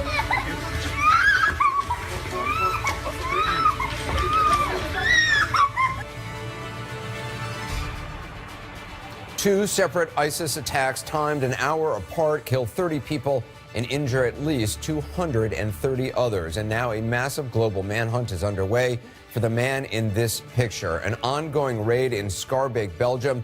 A helicopter has been flying overhead, a sniper training his rifle out of the chopper. Police already uncovered a bomb with nails for shrapnel, chemicals, and an ISIS flag. I'm Anderson Cooper in for Jake Tapper. We start the lead with breaking news.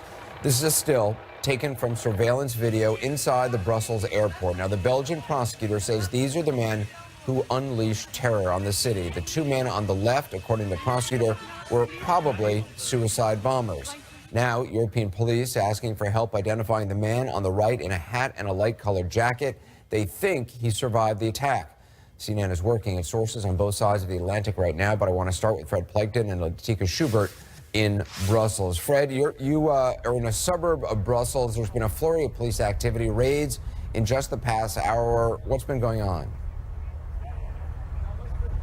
Well, there's been a fairly big raid that's been going on here, Anderson. When we got here a little over an hour ago, there was a lot of police activity near this cordon that you see right behind me. And what was going on was that there was a police chopper that all of a sudden showed up, and it hovered above the area for, I would say, at least half an hour. And there was definitely someone with a rifle who was in the open door of that helicopter, repeatedly pointing at some sort of area. It also had a searchlight on.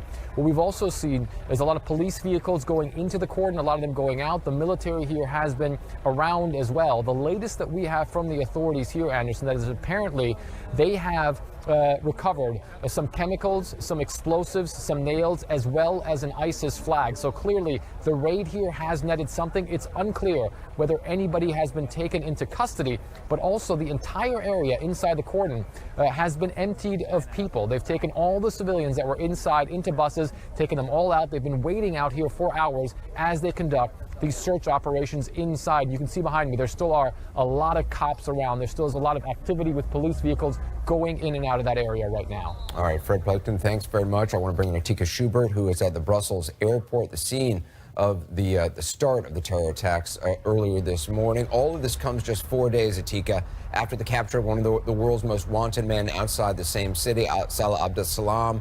He's the sole surviving attacker behind November's Paris attacks. Are Belgian security officials operating under the assumption today's events are connected to his apprehension? Well, that is one of the possibilities they are looking at. They're trying to see whether or not any of the suspects you see in that photo from the surveillance video may be connected to Abdeslam. What analysts and experts have been saying is that this is not an attack that could simply have happened overnight, however.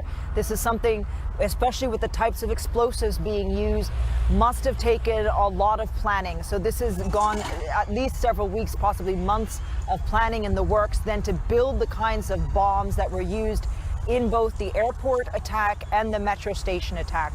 What we know happened at the airport was that there were two explosive devices, at least, possibly a third. Two of them detonated, however, and prosecutors and police believe they were detonated by suicide bombers. In that photo, you see two men dressed in black, each of them wearing one glove. What police are looking at now is whether or not that glove actually hid a detonation device.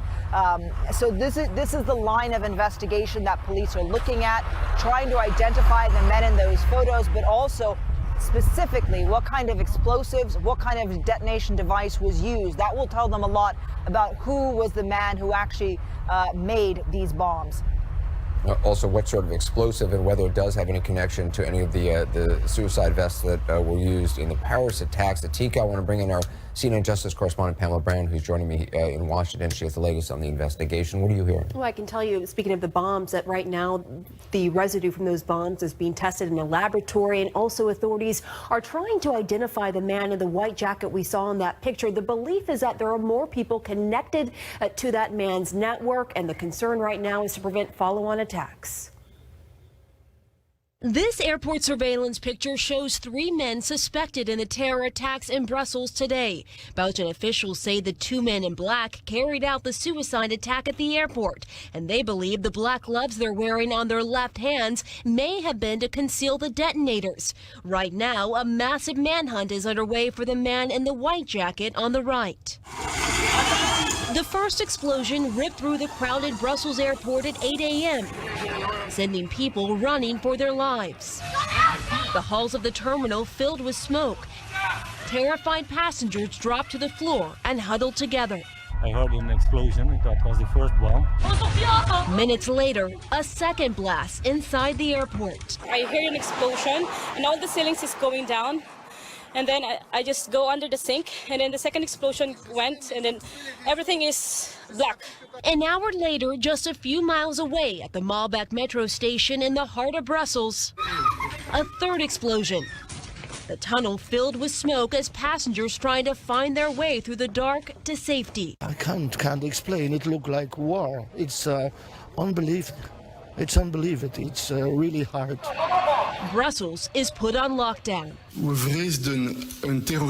We feared a terrorist attack would happen, and this is what happened. At the airport and at a metro station in Brussels, terrorists have committed murder. The Blowback metro station is just 1 mile from where police raided an apartment and captured Salah Abdeslam last week, one of the suspected ringleaders in the Paris terror attacks last November. Investigators believe that same terror network is responsible for today's attacks. As victims in Brussels, some of them wrapped in blankets, are transported to safety, police fan out across the city, searching for anyone who was involved. I'm so scared. I feel like it's the end of the world. And investigators believe these attacks were already in the works before Abdeslam was arrested, and then that they were accelerated after his arrest. Investigators said over the weekend, meantime, Abdeslam was cooperating, but the question now remains how much he knew about these attacks there this morning. The fact that investigators earlier had said he's cooperating, the question is, did that then encourage any of these attackers to accelerate their plan? Right, and the squeeze has really been on them. We saw raids happen there over the weekend, and as one official I said the more you put the squeeze on, the more there's going to be a reaction. Yeah. All right, Pamela Brown. Joining me now is Democratic Congressman Adam Schiff of California. He's the ranking member of the House Intelligence Committee. Congressman, thank you very much for being with us. You bet. I understand you've just gotten the latest briefing. What can you tell us, first of all, about the people in those photographs? Do you know anything more about them? Well, all I know at this point is that there's reason to believe that they may have come from that location where the search was conducted, and there may be some witnesses that are knowledgeable about their transportation to the airport. So they, I think, are connected to this location. But there's still a lot we don't know. We don't know, for example, whether they're in communication at some point with Abdeslam, whether they're part of the same facilitation ring that was connected to Paris. Certainly a lot of the modus operandi looks very much the same.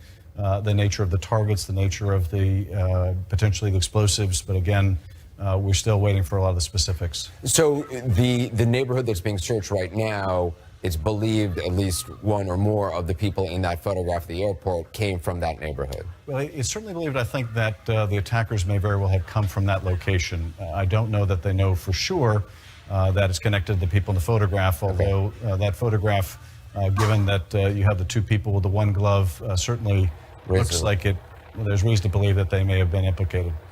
Is it clear to you whether that the person who's believed to have gotten away, the person in the hat in that photograph, is a coordinator in a larger sense? I mean, we know in the Paris attacks, Aboud, who is believed to be sort of on the ground coordinator, he actually took part, we now know, in some of the attacks. Do we know if the grouping that was at the airport is directly connected to the group at the subway station? I think we all assume that that's the case, that this is one cell that was operating that attacked multiple targets at the same time. It would be extraordinary if that wasn't part of a coordinated effort, but there still could be others that are out there now, which is why I think Brussels is still very much on a heightened state of alert. There are a lot of people that have come back from the fight, as I'm sure you have pointed out. Belgium produces more per capita to the fight in Iraq and Syria than any other European country. So still a lot of people at large, and the extent of this facilitation ring we don't yet know, and I think people in Paris, Berlin, and elsewhere can't afford to rest right now either. And certainly an attack like this does require a fair amount of planning, an extensive amount of planning, so it's not something that could have just been ginned up in the last day or two. No, I think Pamela was exactly right about that. The effect of the arrest of Abdeslam, particularly if he was talking, and even if he wasn't, if there were public reports that he was talking, that may very well have caused the other plotters to say, we need to move now. And it may be that the attacks could have been far worse had that arrest not been made. It may have accelerated the timetable, maybe not allowed as extensive an attack as might have been planned. In terms of cooperation, I mean, there was so much concern in the wake of not only the Charlie Hebdo attacks, but also the Bataclan and the other attacks in Paris more recently about cooperation within Europe. Has that gotten better to your understanding? I mean, data sharing, information sharing? Only marginally better. And Europe really has this predicament. They have to decide, are they going to let people move freely? If they are, they're going to have information move even more freely. They have tried to break down some of the stovepipes, but sometimes it requires legislative or parliamentary action. There's still, I think, a lot of suspicion within the European Union, a lot of criticism. You can see French authorities criticizing the Belgians. That doesn't foster greater cooperation. And just in terms of the logistics, I mean, it seems like Belgian authorities are in many senses overwhelmed by the sheer volume of people and by their capabilities. That's absolutely right. And Belgium has made a decision to ramp up their intelligence capabilities, ramp up their personnel, but it takes time to train those people. And even, I think, when they ramp up to the degree that they have planned, they're still going to be inadequate to the task because you have so many foreign fighters who have come back. And given the refugee and migrant flows, keeping track of who's come back into the country is enormously difficult. And if you don't have enough information to arrest those that have returned, if you can't prove they've had material support to terrorism, then you have to watch them or try 24/7, which is incredibly manpower intensive. Yeah, Congressman, we appreciate you coming in. Thanks very much. Anderson. Congressman Adam Schiff. We have much more breaking news ahead, including law enforcement around the world on high alert.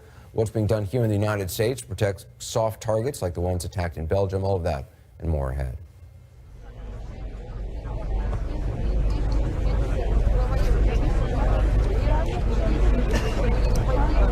What? Okay, careful. Oh. All this stuff. Such a waste. Gorilla Glue. Of course. Gorilla Glue bonds wood, stone, metal, ceramic, and more. Gorilla Glue for the toughest jobs on planet Earth. Make a statement with style. Right now at Men's Warehouse, select suits are $179.99. All non-iron dress shirts are 3 for $99. Plus buy one, get one free on more spring favorites. Men's Warehouse. Rise to the occasion. You're an AT&T small business expert. Sure am. My staff could use your help staying in touch with customers. AT&T can help you stay connected. Am I seeing double? No, ma'am. Our AT&T buy one, get one free makes it easier for your staff to send appointment reminders to your customers.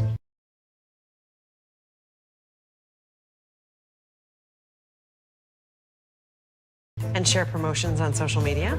You know it. Oh, now I'm seeing dollar signs. You should probably get your eyes checked. Good one, babe. Optometry humor. Right now, get up to $650 in credits to help you switch to AT&T.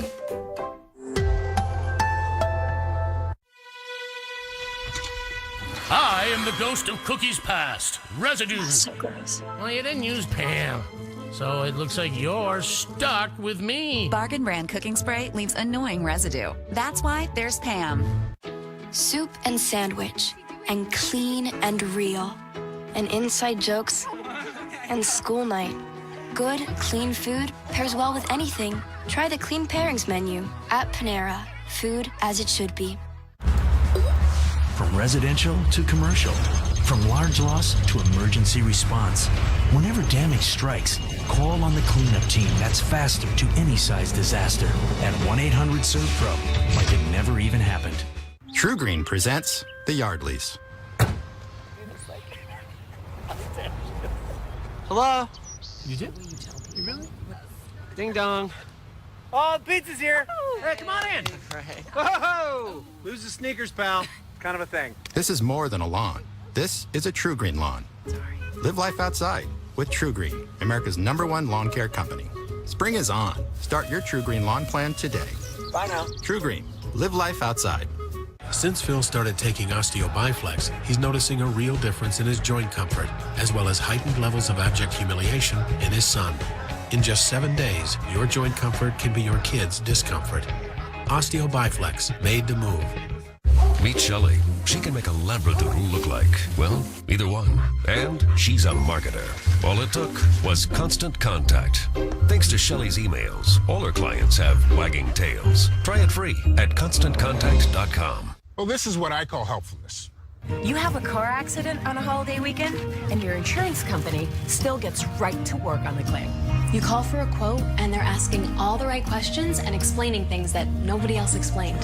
Helpfulness is what life is all about. And at Amica, we think it's what insurance should be all about, too. This is our heritage. Call Amica now for a free quote. You could save up to 25% when you insure more than one car with Amica. Welcome to Amica. This is helpfulness, insured.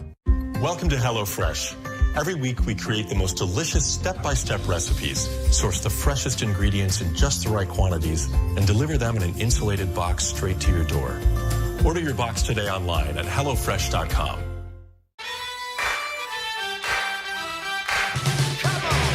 I want my MTV! Read my lips.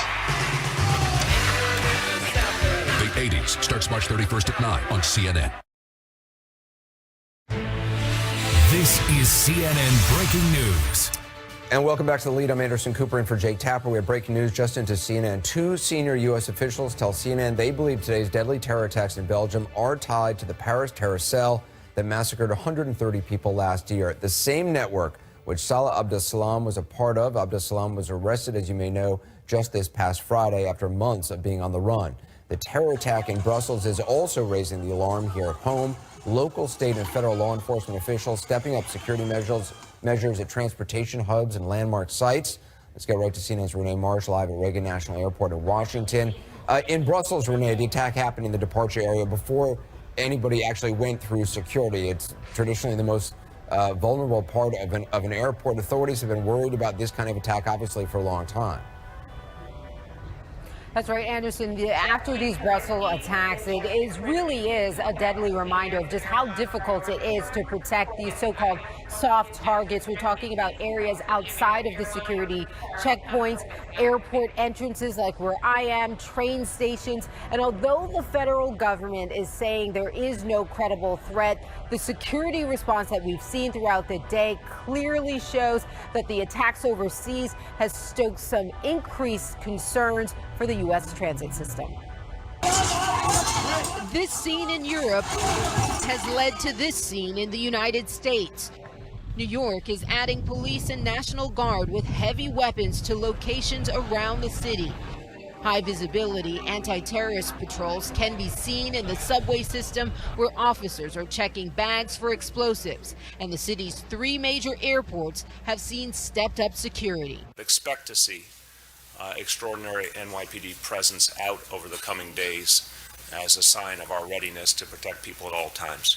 Airports in cities across the country, including Atlanta, Boston, Chicago, Miami, and Los Angeles, have also ramped up the security presence. Police Chief Patrick Gannon oversees LAX, one of the world's busiest airports. We never want to be predictable. We always feel that if you're predictable, you're vulnerable. So-called soft targets like train stations and U.S. airports have long been a security concern.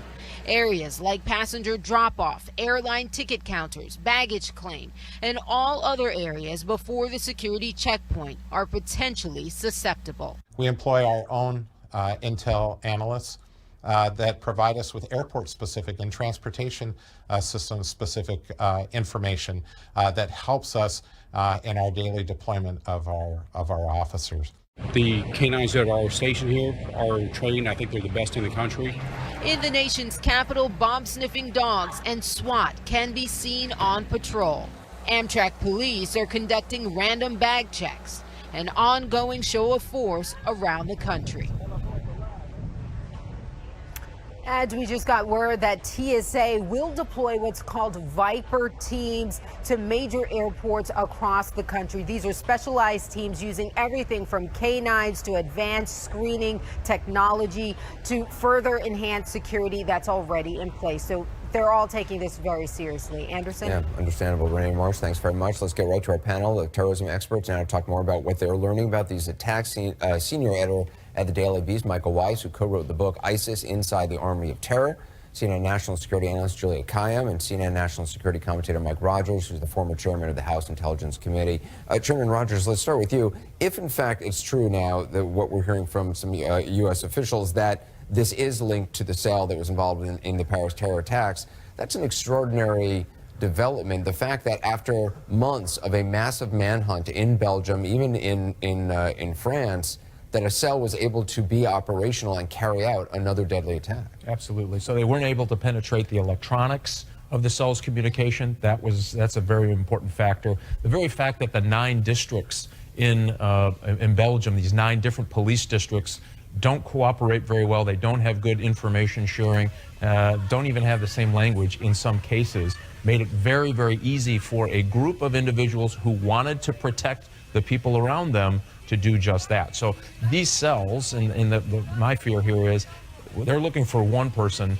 You have two suicide bombers that have a logistics trail to them. Everybody from the development of the materials needed to the training needed to the radicalization process, meaning you've got to go through a process if you're going to be a suicide bomber and in their mind get to heaven. All of that means there are a lot more than the three people that you're talking here. So all of that is why you see that, I think, the heavy reaction in Belgium. You mean after this hit Michael right Weiss, now? Michael, to the chairman's point, I mean, we now know in the Paris attacks there was a greater level of central coordination than we had thought in the initial days and weeks after the Paris attacks. It wasn't just that guy Abaoud who was kind of controlling things. There were actually calls made by the attackers and text messages sent to phone numbers in Belgium, in Brussels. So the likelihood that this involves more than just the three people in that photograph and whoever was involved directly in the subway attack is great. Absolutely. I talked to Jean-Charles Broussard, a counterterrorism official in France, who told me that the network that was originally thought to maybe be, 15 or 20, meaning the perpetrators of the Paris attack, now you're looking at something more along the lines of 30, perhaps even greater, 40. There was a guy, Mohammed Belkade, who was in the safe house that was raided when Saleh Abdeslam was captured. Belkade was killed himself, but he is seen to be, Anderson, the senior-most ISIS official, at least with respect to this network. And it doesn't really do to call them the Belgian network or the French network because these borders are so fluid. It's really more of a francophone network, and you have a mix of different nationalities. This guy, he was Algerian by descent. He's about 36 years old, lived in Sweden, and had transgressed through multiple countries in Europe, including France, Germany, I think even perhaps Austria. And we know this, by the way, because his name was listed in that tranche of ISIS documents that Sky News published a week ago, showing foreign fighters and the very kind of meticulous bureaucratic record-keeping that ISIS does for everybody coming into the so-called caliphate. They want to know where these guys have been. They want to know what their background is, the country of origin. They want to know if they're married. And they even have phone numbers in those documents for family members of the foreign fighters. And there were phone numbers listed for Mohammed Belkade's next of kin, believe it or not. He's dead, but there's no question that this was all interlinked and coordinated. And yeah, absolutely, U.S. intelligence are thinking that this is related to the Paris attacks. The ISIS will have now accelerated any imminent or prospective attacks that they had been planning for the last several months. And Juliet, in the wake of the Paris attacks, there was a hunt. They were trying to figure out who the bomb maker was who actually made the vest. As far as I understand, he was never apprehended. He was never even really identified. So the question is it the same bomb maker involved in the production of these explosives, which will be found out, I guess, through forensic examination of the devices themselves, of the type of explosives. But is that person still out there and still operational? Yeah, well, if the forensics match, the answer is yes. One has to assume. And as picking up on what was said earlier, the idea that we're only focusing on one guy we see in a photograph is ridiculous. The reason why Belgium is under lockdown and considerable press lockdown is that there is a massive sweep going on there right now. It's going to be over-inclusive. They are going to arrest many more people than are likely guilty of anything until they can either lower the temperature a little bit, and also in the hopes that they catch someone that they couldn't otherwise get absent this attack.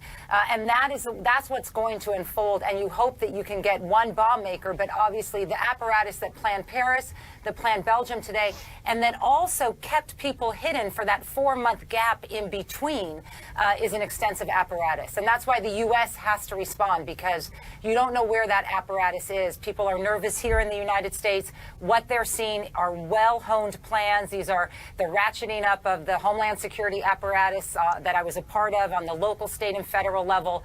And so what you're seeing is simply the light switch is going on in the U.S., and you're seeing a lot of deployment of assets at mass transportation and public areas. Yeah, it's incredible when you think that Saleh Abdeslam was able to stay out, and hidden for all these months in an area, in a city like Brussels, which is not an enormous city. We're going to have more from our panel in just a moment. More also on the Brussels bombing, the details as they're coming in, as law enforcement continues raids right now.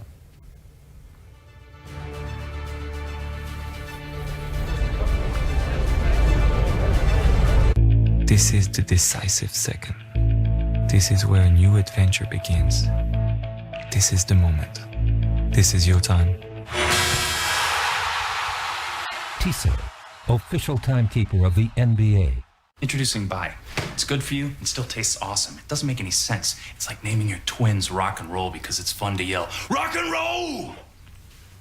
What? Rock and roll!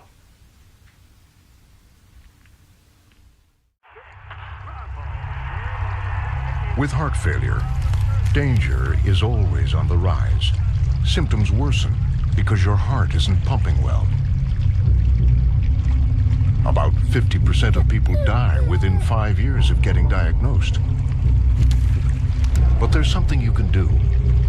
Talk to your doctor about heart failure treatment options. Because the more you know, the more likely you are to keep it pumping. Now that Karen's taking Osteo Biflex, she's noticing a real difference in her joint comfort. She's single. And high levels of humiliation in her daughter. In just 7 days, your joint comfort can be your kid's discomfort. Osteo Biflex, made to move. The pursuit of healthier. It begins from the second we're born. Because healthier doesn't happen all by itself. It needs to be earned every day. Using wellness to keep away illness. And believing a single life can be made better by millions of others. As a health services and innovation company, Optum powers modern healthcare by connecting every part of it. So while the world keeps searching for healthier, we're here to make healthier happen. Optum. Healthier is here. Are you single? Yes. What are you looking for? You know, not just a first date and gone, maybe a second date. Match leads to more second dates than any other app. I'll have to join Match, I guess. Match. Start for free today. Did you know tax season is hunting season for identity thieves? Hunting season? Really? Yeah, I knew that. You did not. The IRS reported that over $6 billion in fraudulent refunds were sent out due to identity theft in a single tax year. What? That's huge. In fact, information from tax documents can be used to steal your identity at any time. I didn't even know that could happen. Fortunately, there's LifeLock. Our U.S.-based team of specialists work to resolve all types of identity theft. And we'll spend up to $1 million in lawyers and experts if that's what it takes. So what are you waiting for? What are we waiting for? Get LifeLock for tax season and all year long. Membership starts at $9.99 a month. Call 1-800-293-8137.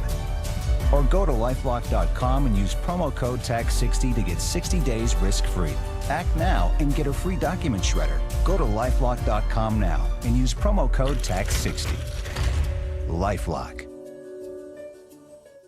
Winning my first national championship. You can't really describe it. It was even better than what I dreamed. Duke has won its first national championship. They believed that they could go totally undefeated. We damn sure did. There is nothing like the first time.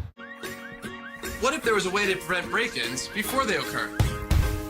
The Ring Video Doorbell's advanced motion detection alerts you when someone is on your property. Can I help you? With Ring, you're always home, which is why we've earned over 3,000 five-star Amazon reviews. Like Nick, who writes, "It was very easy to install and works like a charm." Protect your home in minutes with Ring. Available at ring.com. This is your year to start something new, to transform your life and the lives of those around you, to earn a degree that gets you noticed by employers and won't break the bank. This is your year to choose a nonprofit university that has been reinventing higher education since 1932. This is Southern New Hampshire University. Find your online or on-campus program today and see yourself succeed at snhu.edu. This is CNN. Welcome back to Lead. I'm Anderson Cooper in for Jake Tapper. I want to talk more with our panel of terrorism experts. Mike Rogers is with us. Just in terms of where things now stand, it does seem, I mean, has there been enough changes among law enforcement agencies, intelligence agencies in Europe, in Belgium, and France, to share information better between countries? Yeah, it's always easier said than done. So you still have the old cultural institutions, especially in Brussels and Belgium, because they had a very different system. It was very bifurcated at any rate. Certainly France has gotten better, and you've seen even with the encryption on phones, they've passed a law that said you either give us the encryption or break the encryption on the phone, or you're going to be considered an accessory. They have really ramped up their ability to react to an event like this. Not so much in Brussels, right? They haven't quite crossed that Rubicon yet where they're willing to do that. This will change it. This will clearly change. This will accelerate all of the changes that have been talked about. Some have done it, but it was personality-based. Now you're going to need some institutional changes in Brussels if they're going to keep up with this threat. But Juliette, I mean, the sheer number of people who have fought in Syria and returned to Belgium itself makes it very difficult for authorities there to kind of keep track of everybody. That's exactly right. You simply wouldn't have enough resources in Europe to be able to follow everyone. And so what you are going to see is both a focus on the border. Remember, after the Paris attacks, terrorists were able to move across the border.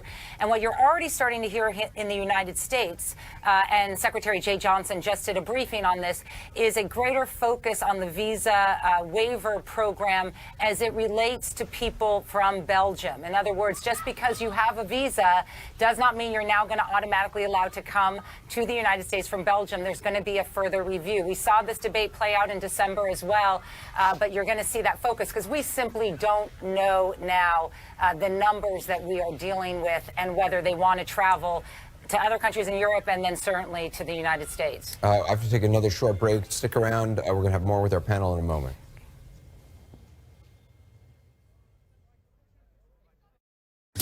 Northern Ireland is home to the world's most business-friendly city of its size, and our people are agile with a mindset that gets results.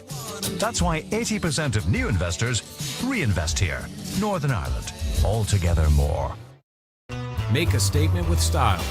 Right now at Men's Warehouse, select suits are $179.99. All non-iron dress shirts are $3 for $99. Plus buy one, get one free on more spring favorites. Men's Warehouse. Rise to the occasion. Your brain is an amazing thing, but as you get older, it naturally begins to change, causing a lack of sharpness or even trouble with recall. Thankfully, the breakthrough in Prevagen helps your brain and actually improves memory. The secret is an ingredient originally discovered in jellyfish. In clinical trials, Prevagen has been shown to improve short-term memory. Prevagen, the name to remember. I didn't realize how bad my smile was with fillings and root canals. I had to do something. I looked at partial bridges, I looked at dentures. Out of all the options, Clear Choice was the only choice for me. At Clear Choice, we bring hope to millions who suffer from missing or failing teeth with dental implants that look, feel, and function like strong, natural teeth.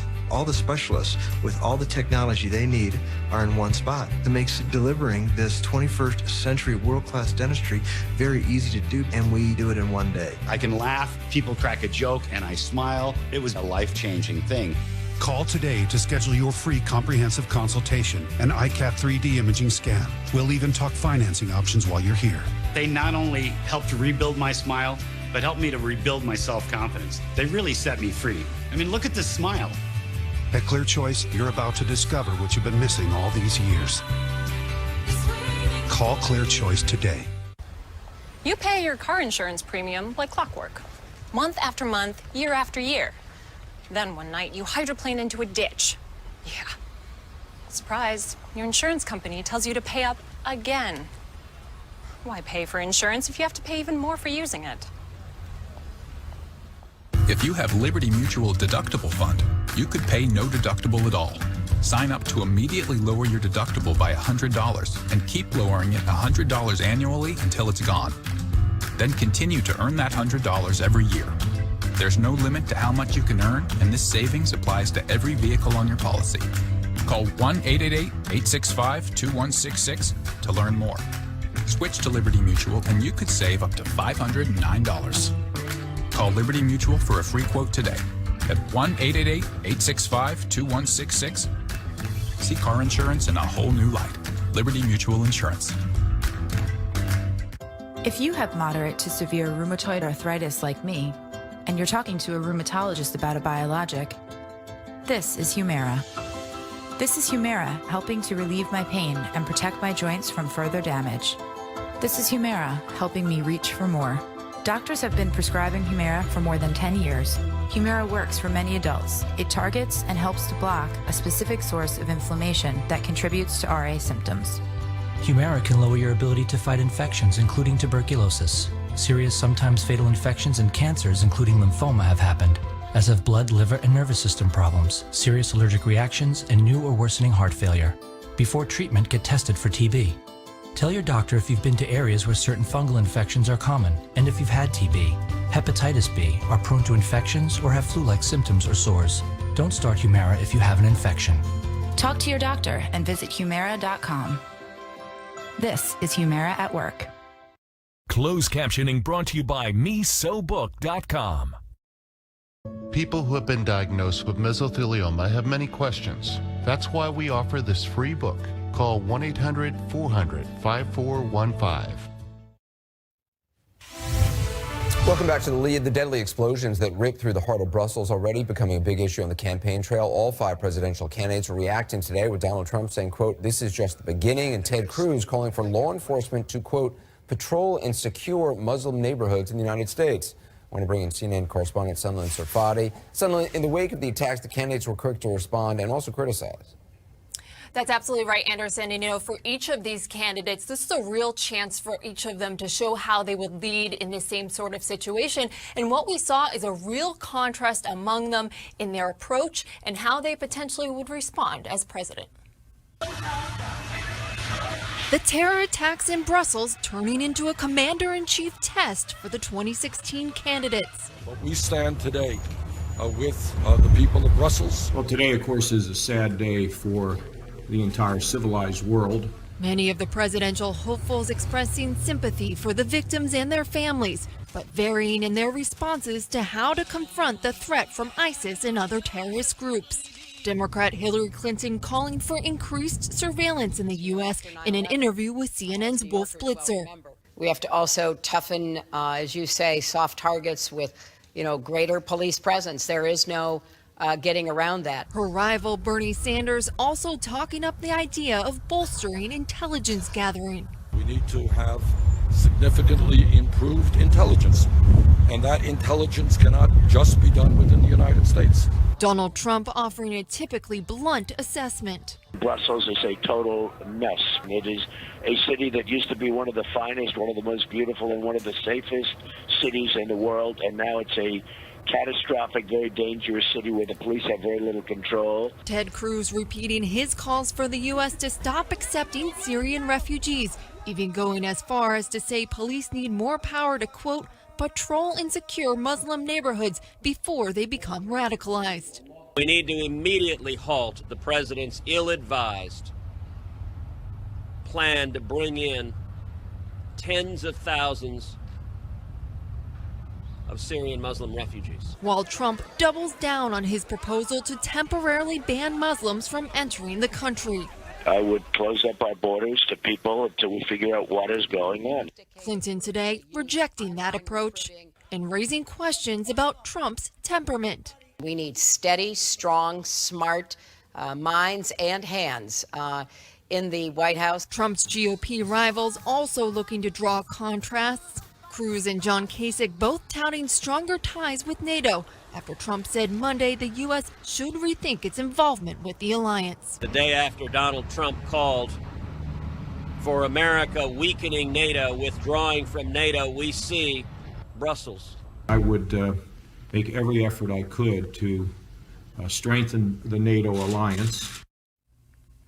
And both John Kasich and Ted Cruz have also called for President Obama to return home from his foreign trip to attend to all of this. Of course, going forward, there most likely will be a very sharp turn towards national security on the campaign trail, Anderson, as we saw in the wake of the Paris attacks in San Bernardino as well. All right, Sunlen Sirfati. Sunlen, thanks. Coming up next, Republican presidential candidate Ted Cruz will join me. I'll ask him what he means by law enforcement patrolling and securing Muslim neighborhoods in the United States. Stay with us.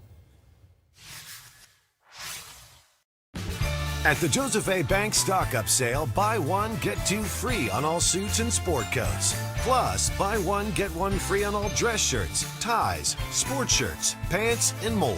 Only at Joseph A. Bank.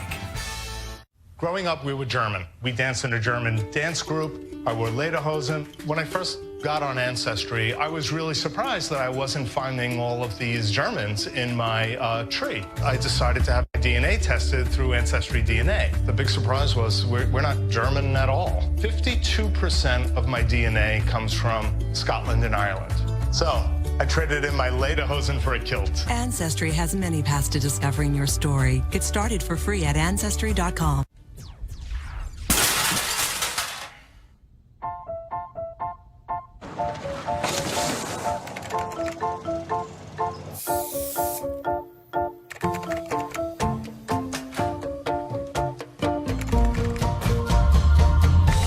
Just tell us what you need, get free quotes and check reviews, then hire the right pro for you. Go to thumbtack.com today and get started. Introducing Ring, the world's most advanced doorbell. I have delivery for you. You can leave it at the door, thanks. Ring streams HD video and audio to smartphones and tablets. Order your Ring video doorbell today at ring.com.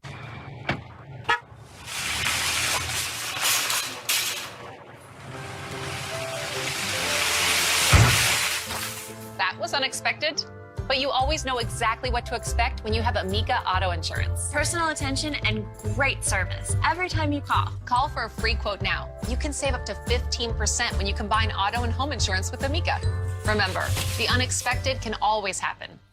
So call Amica and expect great service every time. I need to be where the pipes are. So I use QuickBooks and run my entire business from the cloud. And I keep an eye on sales and expenses from anywhere, even down here in the dark. I can still see we're having a great month and celebrate accordingly. I run on QuickBooks. That's how I own it. Home Advisor is a very easy way to find a home contractor, and for me, it's the only way. Home Advisor instantly connects you with top-rated pros for any type of home project. If you need it, Home Advisor has it. And it's completely free. Go to homeadvisor.com now.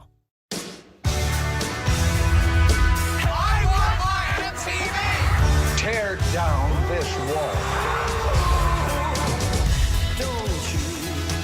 The 80s starts March 31st at 9 on CNN. Imagine yourself exploring the mysteries of Machu Picchu, dining at the Eiffel Tower, or staying at the Fairmont Lake Louise in the Canadian Rockies. Across all 7 continents, Colette's guided tours take you places others only dream about.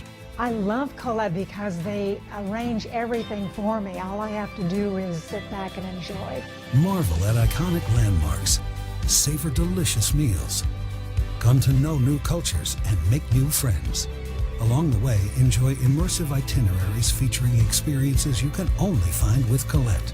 Whether you're in the America West, discovering New Zealand, or walking on the Great Wall, you'll be traveling with one of our professional tour managers. All you have to do is embrace the adventure. To order your free brochure, call 877-454-9926. Experience the best in guided travel. 877-454-9926. This is CNN.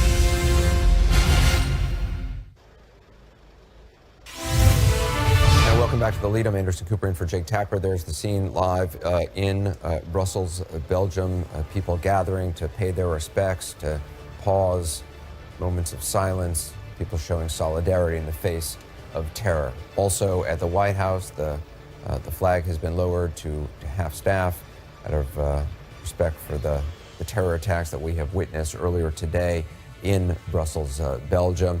We're waiting for Senator Ted Cruz, who has talked about what he would do if he was president in a situation like this. Let's get also reaction to today's terror attacks with our panel. We're also joined by CNN political commentator Peter Beinart. Peter, you're just joining us. You've been watching, obviously, the political response to all of this, both from Secretary Clinton, Bernie Sanders, but also the Republican candidates. Yeah, what worries me about the response from both Donald Trump and Ted Cruz is that one of the things we know about Belgium is it's done a very poor job of integrating Muslims into the society for a variety of reasons. It's a very and one of America's great strengths, one of the things that keeps us safe, is the fact that America is a much easier country for Muslims to feel accepted into. We have a much more embracing national identity than Belgium has. So when you respond to this, by calling for torture and by saying we need to focus, we need to secure Muslim communities, suggesting in some sense they're not secure already. These are not patriotic Americans. It seems to me you send us down the very road we don't want to go. Chairman Rogers? Well, I think you have to separate two things. If you look across Europe, the integration of Muslims is terrible. It doesn't happen in Great Britain to any great degree, France to any great degree, and that has created this disenfranchisement from the greater culture of which they live. That's a huge problem. I agree with Peter. In America, we do a much better job both in accepting Muslims in our community and allowing them to be full part and members of an American culture. There's much greater assimilation of Muslims in America than you see in other parts of Europe. Absolutely, absolutely. And if you do, I had Muslim communities back in my district in Michigan who would talk about that they could freely express themselves as a Muslim the way they saw fit, only in America. And they had some really powerful stories about that. I think on the other side, there are some security issues that we all dance around that we're going to have to deal with. We have migrations of Muslims in a large number, and a percentage of them are going to cause trouble. The trick is, how do you use intelligence, use law enforcement to try to find those folks and get the bad apples out of the barrel? It's proving very difficult. It's difficult in Brussels, certainly difficult in the United States as well. So I think you have to have two conversations here. One is about that assimilation, but B, it's also on the security lapses. We have real security problems in the way we're doing things. The V1 visa problem, the border problem, migrant problems, big population movements that get access to paper and bad passports, all of that is an issue we're going to have to deal with. We're going to take a quick break. We'll be right back with Republican presidential candidate Senator Ted Cruz.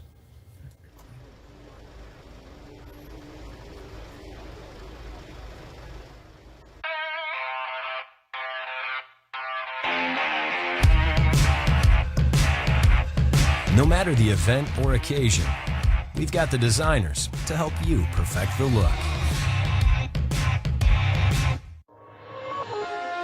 In New York State, we believe tomorrow starts today. All across the state, the economy is growing. With creative new business incentives, the lowest taxes in decades, and new infrastructure for a new generation. Attracting the talent and companies of tomorrow. Like in Rochester, with world-class photonics. And in Buffalo, where medicine meets the future. Let us help grow your companies tomorrow, today, at business.ny.gov. TruGreen presents The Yardleys.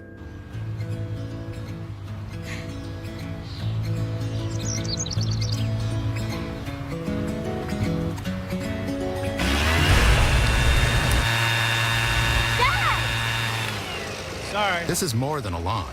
This is a TruGreen lawn. Live life outside with TruGreen, America's #1 lawn care company. Spring is on. Start your TruGreen lawn plan today. TruGreen, live life outside. With heart failure, danger is always on the rise. Symptoms worsen because your heart isn't pumping well.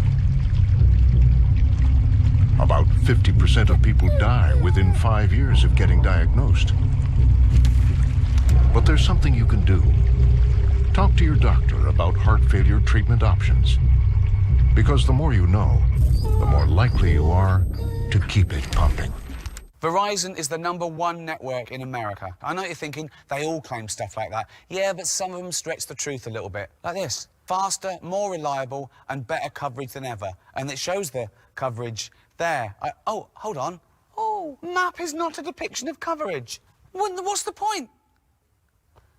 I'm speechless. Only Verizon has the largest 4G LTE network in America. And now if you buy a Samsung Galaxy S7 Edge, you get one free.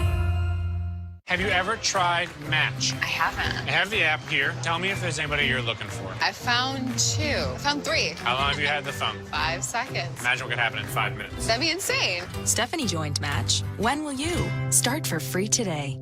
Not one journalist predicted that Harry Truman would win. Truman was headed to defeat. When no one wants you to be president, how far do you have to go to win? He hits below the belt. He's describing the Republicans as fascists. It's that unbelievable. He began to rise in the esteem of the American people as a fighter. I'll win this election and make these Republicans like it. Don't you forget that. Race for the White House, narrated by Kevin Spacey, Sunday at 9 on CNN.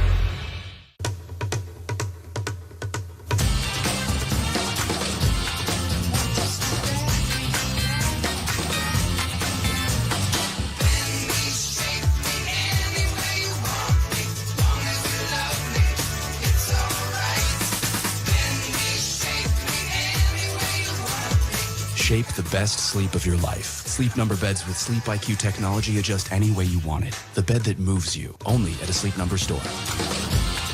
Your journey was first measured in moments, then months, then milestones.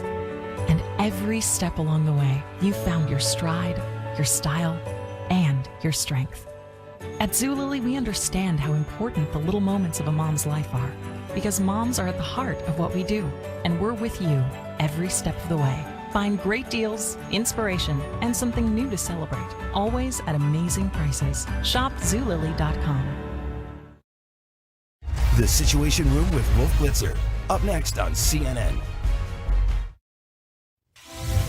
And welcome back to The Lead. I'm Anderson Cooper, and today for Jake Tapper, the breaking news: at least 30 dead in Brussels after suspected ISIS suicide bombers hit both the major airport and the subway system this morning. Joining me now on the phone to talk about today's terror attacks, Republican presidential candidate, Texas Senator Ted Cruz. Senator, thanks for being with us. In a statement earlier today, you said that it's more important than ever to secure the border, defeat ISIS. You also talked about stopping the flow of refugees from countries with a significant al-Qaeda or ISIS presence. But you also said, and I quote, "We need to empower law enforcement to patrol and secure Muslim neighborhoods before they become radicalized." What do you mean by that, by patrolling a Muslim neighborhood? Well, Anderson, it's good to be with you. Thank you for having me. Today's terror attack in Brussels was heartbreaking, and all of us, our prayers go out to the families of those who were murdered, those who were wounded and injured, including especially the three Americans who were Mormon missionaries from Utah who were wounded in the attack. Our prayers go out to them and their families. And I think today underscores the need for a commander-in-chief who is focused on, as his principal objective, keeping America safe. And we have seen for 7 years the consequences of political correctness. This president refuses even to say the words radical Islamic terrorism, refuses to acknowledge the threat we face. We need a president that will squarely confront this threat, call it by its name, and do everything necessary to defeat radical Islamic terrorism and to utterly destroy ISIS. So the question, though, is what do you mean by empowering law enforcement to patrol and secure Muslim neighborhoods before they become radicalized? As you probably know, the Anti-Defamation League has put out a statement saying demonizing all Muslims is a misguided, counterproductive response to the terrorist threat posed by those motivated by a radical interpretation of Islam. It's an irrational approach, harkens back to the fear and bigotry that led to the dark and tragic chapter in American history, the relocation of more than 100,000 Japanese to internment camps. We have seen for 7 years that being afraid to confront what it is we're facing, being afraid to name it, that it is radical Islamic terrorism, has left us vulnerable to jihad, to acts of terror. We've seen that in Paris, we've seen that in San Bernardino, we've seen that in Brussels. Now, that does not mean targeting Muslims. It means targeting radical Islamic terrorism. You ask, what does that mean? Mayor Bloomberg in New York had a very successful program to engage with the Muslim community and to prevent radicalization and to identify radical Islamic terrorists before they carry out acts of terrorism. Mayor de Blasio came in and ended that program, said we're no longer going to do so. That was foolishness. That was political correctness run amok. It's exactly the same approach that Barack Obama and Hillary Clinton follow, of refusing to acknowledge who our enemies are. Now, our enemies are not every Muslim. Our enemy is radical Islamic terrorists, are the jihadists that seek to murder us. And it is the heart of law enforcement and national security to prevent those who are waging war on you from actually carrying out their attempted acts of war. Beyond just having relationships with mosques, having law enforcement have ongoing relationships with mosques, which happens, frankly, in many cities with the FBI and local police departments in many cities currently in the United States. Are you saying going beyond that? Because it does sound like in your statement, empowering law enforcement to patrol and secure Muslim neighborhoods, I still don't quite understand what that means. It's very simple. It's doing what law enforcement does in any circumstance. If you have a neighborhood where there is a high level of gang activity, the way to prevent it is you increase the law enforcement presence there, and you target the gang members to get them off the street. But you're talking about Muslim neighborhoods, not radicals particularly.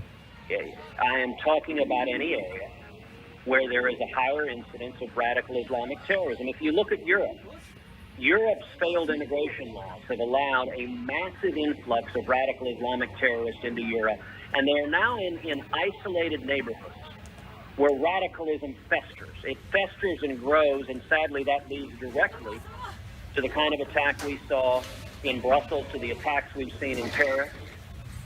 We need to prevent radicalization, and that is by targeting it. And Anderson, I'll give you an example. You know, sometime yesterday I was on with Wolf Blitzer on CNN, and Wolf asked me, well, gosh, you know, what difference does it make if you call it radical Islamic terrorism? Well, it impacts the policy dramatically, because if you won't identify it, and Obama won't identify it, Hillary won't identify it, Democrats won't identify it, then you don't act to combat it. And so, for example, President Obama is advocating and implementing a policy to bring tens of thousands of Syrian Muslim refugees to America. That makes no sense. The FBI has told us they cannot vet these refugees. And ISIS has told us they intend to infiltrate those refugees to send in jihadists to murder Americans. It's why I've introduced legislation. Can you name a neighborhood now that you would like to see these patrols in? A neighborhood that you believe has been radicalized? Because again, it seems like what you're saying right now is different than what's in your statement. Your statement makes it sound as if...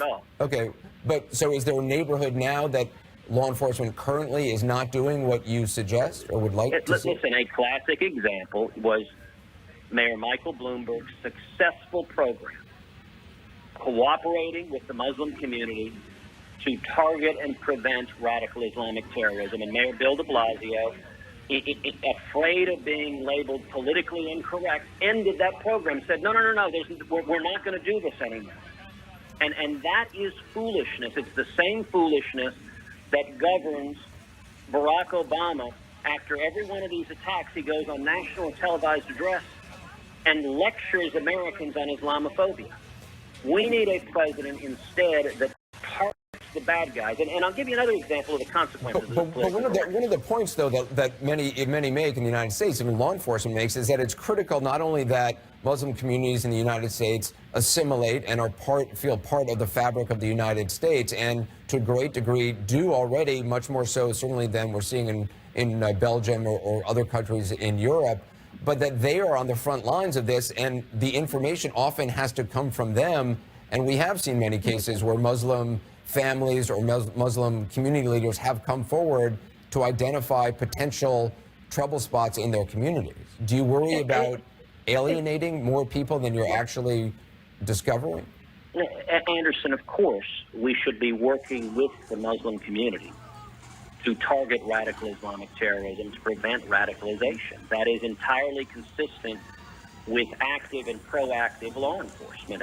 You know, when you have a neighborhood that faces an increased incidence of gang involvement, effective law enforcement works with the community, and it's the community that pays the price. It's the community who the law-abiding citizens are put at risk by that increased criminal activity. With radical Islamic terrorism, it's different from criminal activity. It is radicalization to war.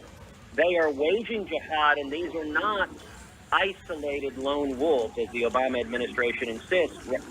Rather, it is a coordinated war effort. And here's one So example. How would you identify a community that needs these patrols, that needs security? I mean, are you talking about in every mosque in America that there needs to be a police involvement? How would you decide? Anderson, it's not terribly complicated. It is typical law enforcement practice and national security practice to focus on where there is an increased incidence of radical Islamic terrorism. And that, but in the United States, I mean, is there an increased incidence of radical Islamic terrorism that is not already being addressed? Of course. Look, New York City is a great example. Mayor Bill de Blasio shut down the program that was designed to prevent it. That is indefensible. It is political correctness run amok. And I'll give you another example, which is the San Bernardino terrorist. The female terrorist posted on social media a public call to jihad. But the Obama administration refused to look at social media because they thought it would be politically incorrect. We should not be admitting people who are calling for jihad. And we need a president who's focused on keeping this country safe. I would note as well on her visa application, she put a made-up address in Pakistan that doesn't exist. It was a fake address. And yet the vetting from this administration, because they don't acknowledge the threat from radical Islamic terrorism, they treat vetting her just the same as vetting anybody else. That doesn't make sense. You need to focus on where the threat is. We have to leave it there. It's at the top of the hour. We appreciate you calling in. Thank you very much. That's it for me on the lead. I'm in for Jake Tapper. I'll be back at 8 p.m. for AC 360. I turn you over to Wolf Blitzer now in the Situation Room. Wolf? Happening now, breaking news, coordinated attacks. ISIS claims the bloody terror bombings at an airport and a subway station in a major world capital and a U.S. ally and home to NATO. Dozens are dead, hundreds are wounded. Much of the West is now on high alert. Search for a suspect. Police think they've identified 2 suicide bombers, but say this man may have gotten away. A huge security sweep turns up a nail bomb, chemicals, and an ISIS flag. How many more terrorists are out there? America on guard. Security has stepped up in U.S. cities, at airports, and at rail stations. So-called soft targets are once again the major concern as SWAT teams and bomb-sniffing dogs are deployed. How great is the threat? And a need for NATO. A day after Donald Trump questioned America's involvement in the alliance, his 2016 rivals are saying today's attacks show how vital NATO is. I'll talk to Donald Trump live this hour. I'm Wolf Blitzer. You're in the Situation Room.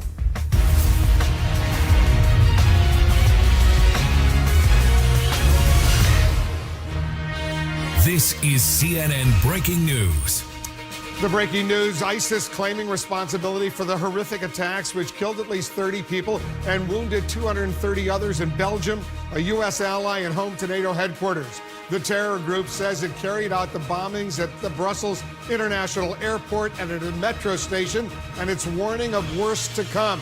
Video taken right after the blast shows the carnage and the chaos inside the smoke-filled airport departure hall and inside a major subway tunnel. Belgian authorities have released a surveillance image. The men seen here in black are presumed to have been the suicide bombers, and police are now hunting for the other man.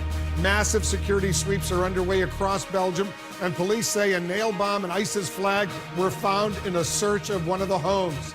The attacks came just days after Belgian police captured Salah Abdeslam, linked to last November's massacres in Paris. U.S. officials say it's likely today's attack is tied to the same terror network. Security is being stepped up in U.S. cities with anti-terror teams deployed at airports and transit hubs. The attacks come on the same day as crucial primary contests in Arizona, Utah, and Idaho. And the presidential candidates, they have been quick to weigh in. I'll talk with the GOP presidential frontrunner Donald Trump and the House Homeland Security Committee Chairman, Congressman Mike McCall. And our correspondents, analysts, and guests, they will have full coverage of the day's top stories. Let's begin with our Pentagon correspondent, Barbara Starr. She has the very latest. Barbara?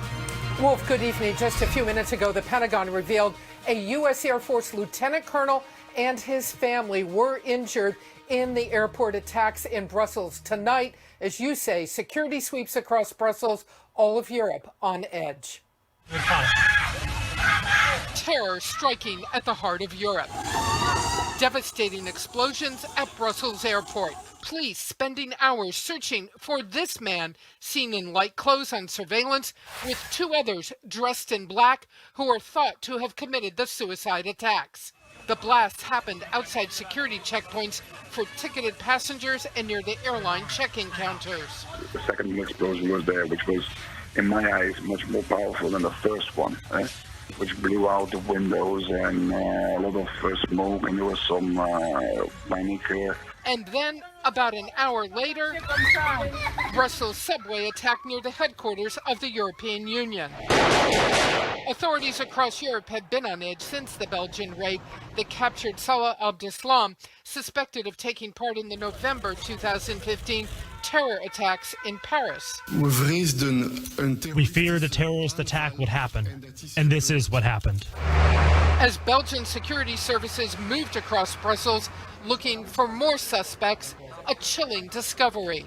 In a Brussels neighborhood, investigators found a nail bomb, chemical products, and an ISIS flag. In the entire country, there were homes being searched, people being interviewed. ISIS was quick to claim responsibility, one Twitter posting saying, what will be coming is worse. U.S. intelligence believes hundreds of ISIS operatives may now be in Europe, some self-radicalized, others returning from Syria with orders from ISIS leader Abu Bakr al-Baghdadi. Officials believe he's still able to communicate with underlings in charge of attacking the West. The attacks in Europe at Charlie Hebdo, across Paris in November, and now in Brussels have a common thread: their lack of sophistication. AK-47s, suicide vests, and explosives that are not difficult to buy, and some ISIS attackers working so quietly they're not even known to intelligence services. And Wolf, a U.S. official familiar with the latest intelligence tells me most definitely, his words, Abu Bakr al-Baghdadi, the leader of ISIS, is still very much able to be in touch with his deputies and in touch with ISIS's foreign attack facilitators. That's the word the U.S. is using tonight. Baghdadi's still very much in charge. Wolf? And NATO is headquartered, as you point out, in Belgium. Any word that U.S. military personnel there, and for that matter, diplomats and other U.S. citizens are being told? Earlier, we heard from the State Department, shelter in place. But what about the military specifically? A lot of U.S. military personnel there. There are a lot in Belgium, Wolf, and that, to remind everyone, is because it is NATO headquarters and the military headquarters of SHAPE just outside of Brussels. And tonight, the U.S. military is telling its personnel to stay away from Brussels. The words we're hearing: stay 15 kilometers away from the U.S. Embassy. They don't want military people in the center of the city while all of this is going on. That travel advisory in effect until further notice, Wolf. All right, Barbara, thanks very much. As Belgium authorities have been sharing what they know about these attacks with their American counterparts, let's bring in our justice correspondent, Pamela Brown. She's getting more information. What are you learning, Pamela? Well, the key piece of evidence for authorities has been this picture that we've been looking at today, showing 3 of the suspects at the airport in Brussels. As you see in the picture, 2 of the men are wearing just 1 glove on their left hands, and officials believe that is because they were hiding detonators that they had taped to their hands, and they didn't want to call attention to themselves. And right now, the hunt is still on for the man in white, as we see in this picture. Authorities believe he is connected to Salah Abdeslam, who was arrested this past Friday and was behind the Paris attack. So officials do believe he is part of this bigger network, and that this plan, these attacks, had been in the works for some time, Wolf, for weeks, possibly months. But then after Abdeslam was arrested this past Friday, these attacks were accelerated. The question now is, how many others are part of this network attached to these 3 men? And they think that these guys were working as part of a much larger network, active in Brussels, active throughout Belgium for that matter, under the direct orders. Is that what they're saying, of ISIS headquarters in Raqqa, Syria? At this point, the belief is that Raqqa, the headquarters, was facilitating this. We know that there is a large network of foreign fighters, people who have gone to Syria, trained there, and then were sent back into Europe to launch an attack. We saw it with Paris, and officials believe that we're seeing this playing out in this case. Belgium, in particular, is a hotbed for these foreign fighters, for these terrorists, and even people who haven't been to Syria, who are providing resources, housing for these terrorists. And we saw the raids over the weekend, Wolf, where authorities were arresting people. Clearly, there are a lot more people that they need to track down. All right, Pamela, thanks very much. Pamela Brown reporting. Joining us now, the chairman of the House Homeland Security Committee, Republican Congressman Mike McCall of Texas. Mr. Chairman, thanks very much for coming in. Thanks for having me. I know you're well briefed on what's going on based on the information, and I'm sure it's early in this investigation. What can you tell us about these 2 attacks, maybe 3 attacks that happened today in Belgium? Well, obviously, it's an attack by ISIS. It looks like the indicators an external operation. What does that mean, an external operation? Well, to me, this looks like just like Paris attackers, although it was a suicide bombing, but foreign fighters, I guess is what I'm talking about. People that have gone to the region, trained, and come back. This is obviously interconnected, I think, to the Paris attacks. We had the 10th Paris attacker just arrested last Friday. He's been talking to authorities. I think that may have accelerated these attacks in Belgium, which we've seen, which is horrific. In other words, they deliberately timed this to come only a few days after the arrest of Salah Abdeslam in Brussels? Well, I can't say that. I think the speculation is that perhaps they may have been on to the cells, and so the cells had to activate sooner rather than later. Because they were afraid he was talking? Is that it? Of course. And remember, the leader of the mastermind of the Paris attackers claimed that he came with 90 other foreign fighters into Europe, and that they were all ticking time bombs waiting to go off. We saw the picture of those 3 guys at the airport. 2 of them, they say, were the suicide bombers with those baggage carts, if you will. One in the lighter jacket seems to have gotten away. Any indication where he is, if they're getting any closer to finding him? Now, there's a BOLA. Be on the lookout and notice for him. He's obviously associated with the 2 attackers, suicide bombers. This is a really horrific incident, but, Wolf, I was there last May in Belgium. In Brussels. And met with, in Brussels, met with NATO while I was there, but also met with the Minister of Security in Belgium, in Brussels. And the anxiety level is very high there, and particularly because the Muslim community is very segregated from the rest of the culture there. And they have these diasporas that are breeding radicalism. And that with the Paris attack, with the refugees coming up, I think is a perfect storm. Because the concern that some U.S. officials have, and I don't know if you do, is that security, counterterrorism, intelligence in Belgium has been weak. They are overwhelmed. And I got the sense when I was over there was military in the street back then. Obviously, you can't stop all this from happening. Remember, Belgium per capita has more foreign fighters than any other European nation. And that is a threat. The 40,000 foreign fighters have converged into Iraq and Syria, and now we have thousands of them in Europe, and per capita, the majority are in Brussels, in Belgium, where we have NATO and basically the symbolic capital of the EU. And the headquarters, as you say, of NATO as well. Mr. Chairman, we have more to discuss. Stay with us. We're going to take a quick break. Lots of concern that what happened over there in Brussels could happen here in the United States. We'll speak with the chairman of the House Homeland Security Committee, get his thoughts on that when we come back. Your path to retirement may not always be clear, but at T. Rowe Price, we can help guide your retirement savings. For over 75 years, investors have relied on our disciplined approach to find long-term value. So wherever your retirement journey takes you, we can help you reach your goals. Call a T. Rowe Price retirement specialist or your advisor to see how we can help make the most of your retirement savings. T. Rowe Price. Invest with confidence.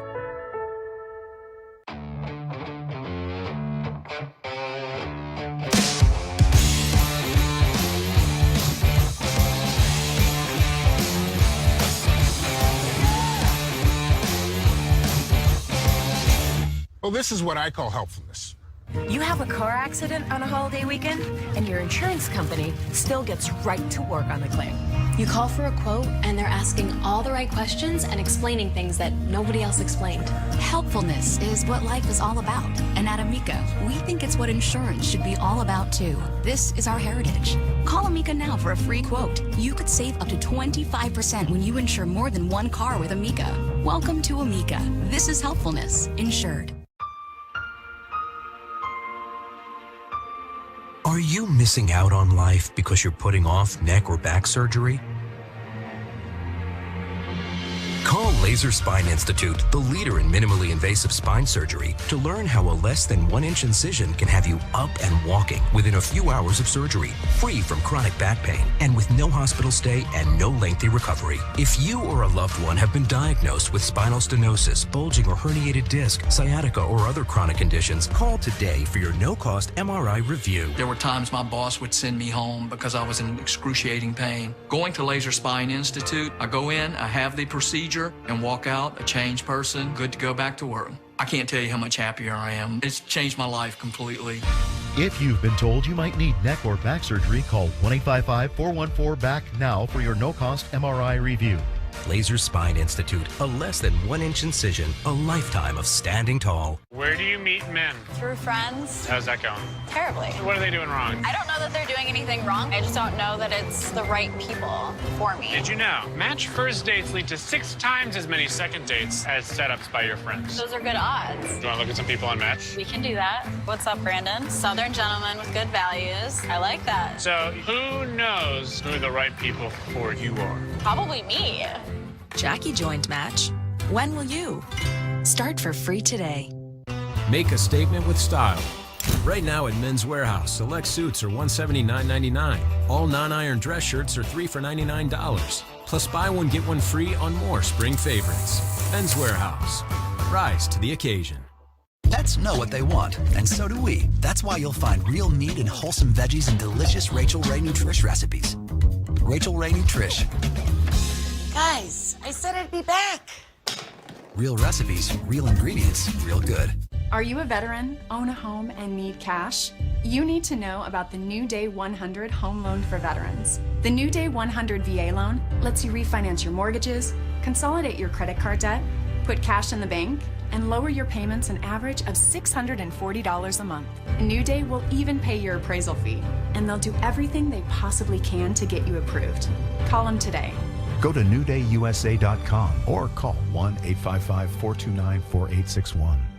The power of OxyClean is now in a laundry detergent. One cap beats 4 caps of the leading value brand to remove tough stains better for brilliant whites and vivid brights. Try OxyClean HD laundry detergent today. Save up to 20% versus the leading brand.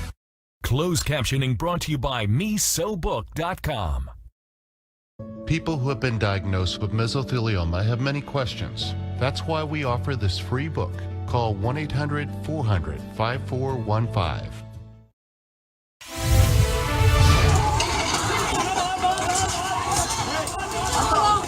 We're covering the breaking news, suicide bombings at a Brussels subway station at the city's international airport. Take a look at this exclusive video. It shows the chaos at the airport within seconds of 2 explosions. Amid the smoke and the dust, you see people running for the exits, and you hear the screams of victims. The Brussels airport remains shut down because of the terror attacks. Our senior international correspondent, Atika Schubert, is there for us. What's the latest over there, Atika? Well, Wolf, this is still very much an active crime scene. We actually just saw a convoy of military trucks bringing even more soldiers in to secure the area. Here's what we know about the investigation and how the explosions happened. At 8 a.m., the first explosion went off. A few seconds later, the second explosion went off. Now, according to eyewitnesses there seemed to be a gap, quite a bit of gap between them. They say one of the men was definitely a suicide bomber. This has been confirmed by the prosecutor. What they're now looking to identify is whether, in fact, there were 2 suicide bombers at the scene who had detonated their explosives vests, and if there was a third man who may have been either helping them or was intending to be a suicide bomber as well. And they have circulated a photo of this man, a man in a white sweater jacket and a black hat. They are appealing to the public, anyone who might recognize him, know anything about him, to call into police immediately. They believe that he was involved in the attacks. Now, an hour after what happened at the airport, an hour later, a bomb ripped through the metro station, Molenbeek. And there is where we saw the most casualties. In both attacks, at least 30 people have been killed, more than 200 wounded, and it is likely, Wolf, that death toll may rise. The injuries were very severe.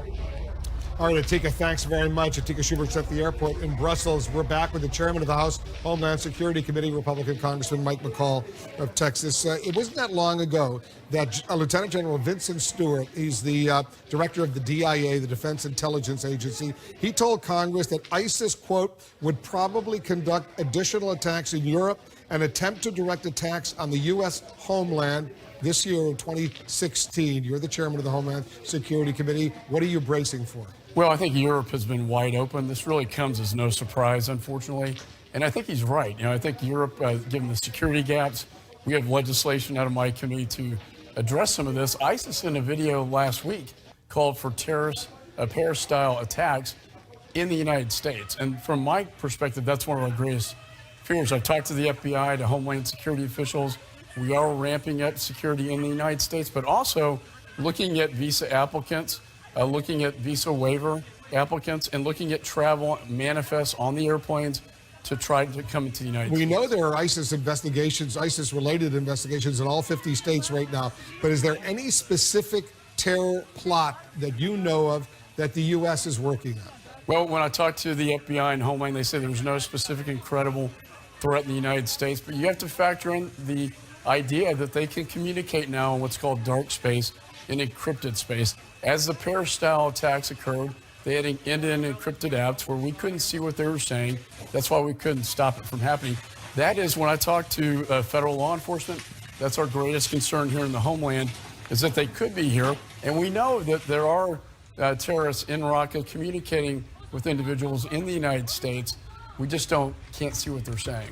Is the fear that they will go after what they call soft targets, like they did, for example, today in Brussels, a subway station, outside the security perimeter at an airport, and you just walk in before you go through security, the baggage department, where you check your bags in? Yeah, and they are soft targets. I mean, the perimeter is hard to manage, but we are putting these Viper teams, they call them. What are Viper teams? Viper teams are basically TSA and local law enforcement working together to provide a greater presence at airports and at metro stations and train stations to provide a deterrence. With sniffer dogs, stuff like that? With canines. And the canines can detect these explosive devices that we saw, unfortunately, go off successfully. Is that a visible presence, or is it largely blended in? No, it's a very visible presence. It's done intentionally for deterrence. What else needs to be done, for example, at U.S. airports that's not being done? Well, I think, again, we are looking, I think it's the foreign travel coming into the United States. So last points of departure, that is what my legislation is looking at. That's what Homeland Security is looking at, to tighten up those travel documents, look at the manifest, and make sure they can't come into the United States. The foreign fighter threat is real, and that's what we saw happen today in Belgium. And that's what we don't want to see happen in the United States. And so the fear is sleeper cells may already be here in the United States? Is that what you're saying? The fear is a Paris-style attack or a Brussels attack occurring here in the United States through the use of encrypted communications. When you say encrypted communications, the best intelligence, they can't break that encrypted communication? Even with the lawful warrant, we can't see it. Even our intelligence services in some cases can't see it. This obviously went under the radar screen. I wouldn't be surprised in the sort of diagnosis or autopsy of this case that we find out that encryption was used. All right, Mr. Chairman, thanks very much for joining us. Thanks, Will. Thanks. Appreciate it very much. Mike McCall is the chairman of the House Homeland Security Committee. Coming up, we'll have an update on the shocking discoveries made by police during the raids in the hours after today's attacks. We'll be right back. At MFS Investment Management, we believe in the power of active management. We actively manage with expertise and conviction, so you can invest with more certainty. MFS, that's the power of active management. At the Joseph A. Bank stock-up sale, buy one, get two free on all suits and sport coats. Plus, buy one, get one free on all dress shirts, ties, sport shirts, pants, and more. Only at Joseph A. Bank. Your brain is an amazing thing, but as you get older, it naturally begins to change, causing a lack of sharpness or even trouble with recall. Thankfully, the breakthrough in Prevagen helps your brain and actually improves memory. The secret is an ingredient originally discovered in jellyfish. In clinical trials, Prevagen has been shown to improve short-term memory. Prevagen, the name to remember. IBSD. You know the symptoms when they start. Abdominal pain, diarrhea. Xifaxan can help.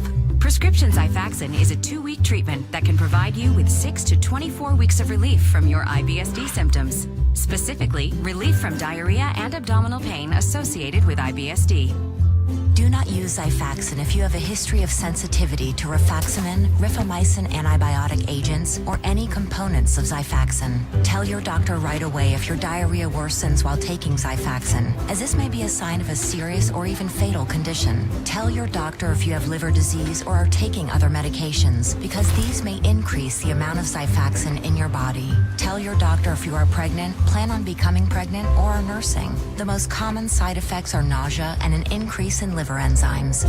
If you think you have IBS with diarrhea, talk to your doctor about Xifaxan. This Saturday isn't like last Saturday.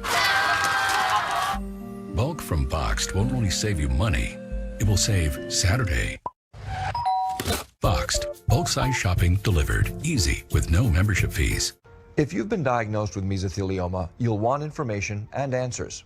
Now you can get that, and help from experienced mesothelioma nurses and lawyers who work with families every day at meso123.com or call us at the number below. Why am I so awake?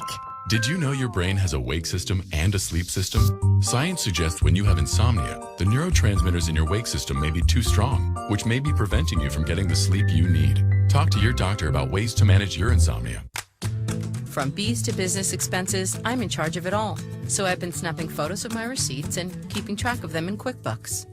Now I'm on top of my expenses and my bees. Best 68,000 employees ever. That's how we own it.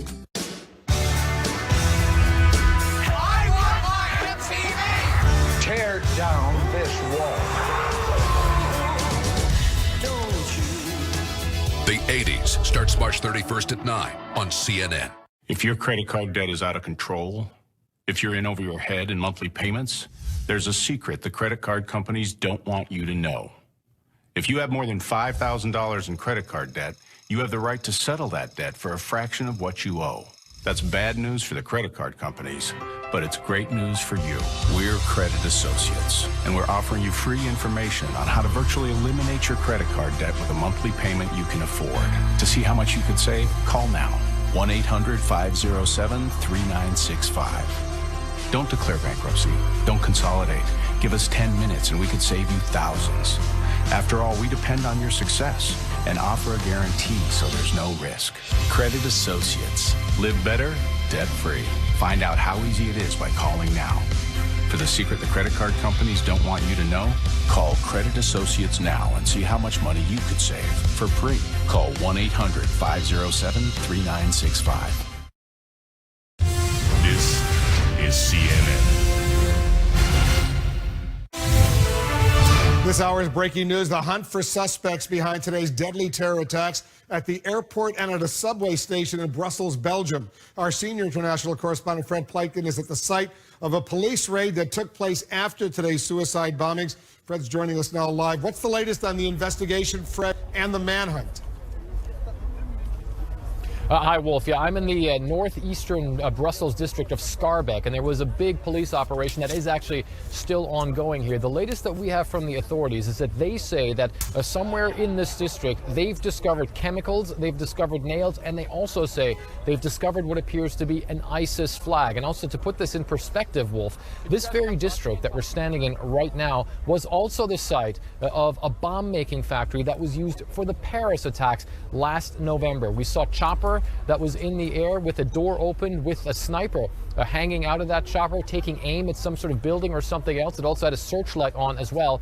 And even right now, we're still seeing a lot of police vehicles go in and out of the area. We just saw a decontamination vehicle go out of the area as well, which seems to explain the fact that they were apparently dealing with chemicals that they found somewhere. The only thing that they haven't told us yet, Wolf, is whether or not they arrested anyone at these raids that took place here. And clearly, this operation is still going on, Wolf. Looks like it's a major clampdown on virtually the entire city. You've been there many times, Fred. Is that true? The whole city of Brussels and the suburbs pretty much shut down? Yeah, pretty much. I would say it's pretty much shut down. You have the almost the entire public transport system that has been shut down. And if you look at this particular area right here, you can see behind me there's that police cordon.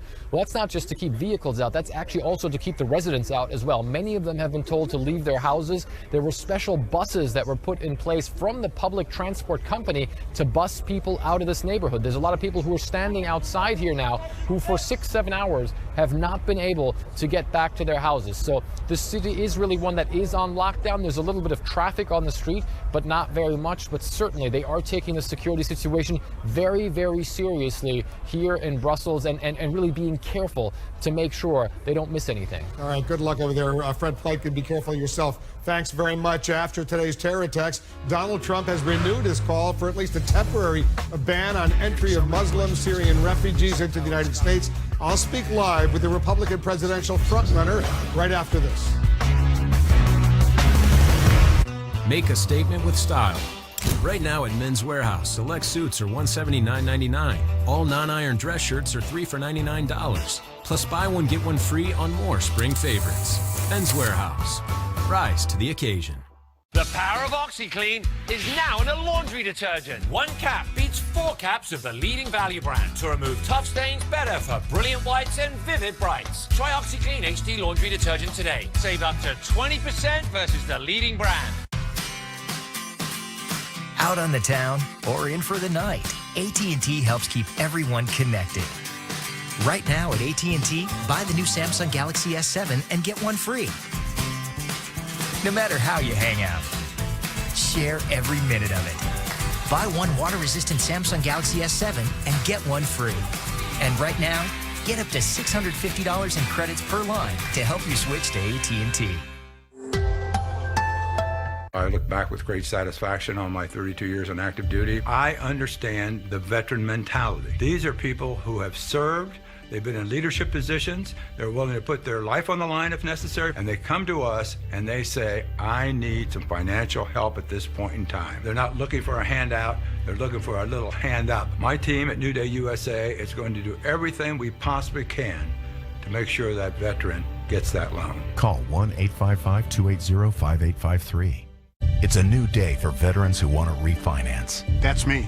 The New Day 100 VA loan lets you refinance your mortgages, consolidate your credit card debt, get cash, and lower your payments an average of $640 a month. New Day will even pay for your appraisal. That's me. As a vet, you've earned the right to apply for a home loan that's VA guaranteed. For veterans who want to refinance, that can mean a lot. That's me. Call New Day USA now at 1-855-280-5853. The kitchen, that's home. I know that's like my grandma cooked, my mom cooked. I cook. Chocolate bread pudding and souffles and banana bread. I make a lot of banana bread because the baby likes bananas. So we always have bananas in the house. Whatever home means to you, we'll help you find it. Zillow. The sun used to make our outdoor deck and patio space so hot and uncomfortable, we couldn't use it. But then we discovered the Sunsetter retractable awning. Our Sunsetter retractable awning opens and closes in just 60 seconds. It keeps our patio about 20 degrees cooler. It provides instant shade and instant protection from the sun's harmful rays. And our Sunsetter costs under $700. But now you can get your Sunsetter for as little as $499 when you call now to get this special $200 discount certificate. We love our Sunsetter retractable awning, and you're going to love yours too. It transforms your outdoors from sweltering sun to shady oasis in only seconds. Call now for this free awning idea kit packed with great awning solutions that will let you enjoy your deck or patio much more often this summer. Plus, get this $200 discount certificate that will bring you your Sunsetter for as little as $499. But this is a limited time offer. Call now. Sunsetter retractable awnings are assembled in America and are guaranteed to last for years. And talk about extras, you can choose from motorized awnings for push-button opening and closing, or choose screened-in models for bug-free outdoor living, all for just a bit more. No wonder Sunsetter is America's best-selling retractable awning. Call now to get the whole Sunsetter story. You'll get this free awning idea kit with DVD plus a $200 discount certificate, and there's no obligation. Hundreds of thousands of families own and love their Sunsetter retractable awnings. We're one of them, and you should be too. Stay cooler and enjoy your deck or patio much more often. And do it all at $200 off if you call now. Call now for your free awning idea kit with local dealer info and $200 discount certificate. Life is better under a Sunsetter. Call now and save. Call 1-800-357-1109. 1-800-357-1109.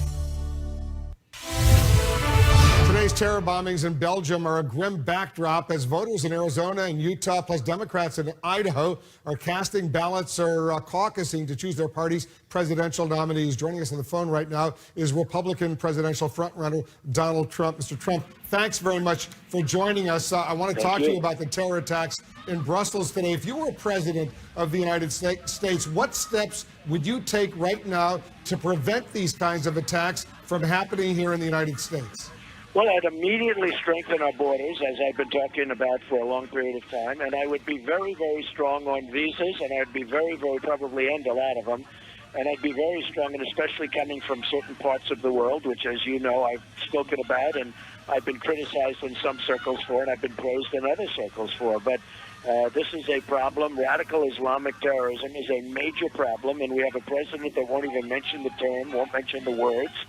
and he's making a terrible mistake. This is radical Islamic terrorism. Would you continue to support at least a temporary ban on all Muslims coming into the United States? Well, you have no choice, and you're going to make certain exceptions, and you're going to make exceptions on heads of state and certain people, and I'm not saying you don't do that, but we have a real problem, and people don't have any idea what's going on. We have a government that's impotent. We have a government that doesn't get it, but we have a real problem, Wolf, and we have a government that doesn't understand what's happening.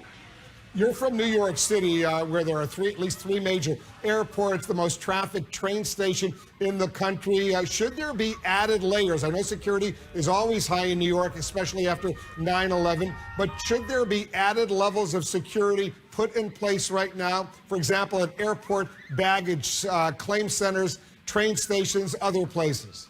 Yes, there should. And, you know, we have a mayor who's doing a terrible job, and everybody talks about it. He's doing a terrible job in so many ways, de Blasio.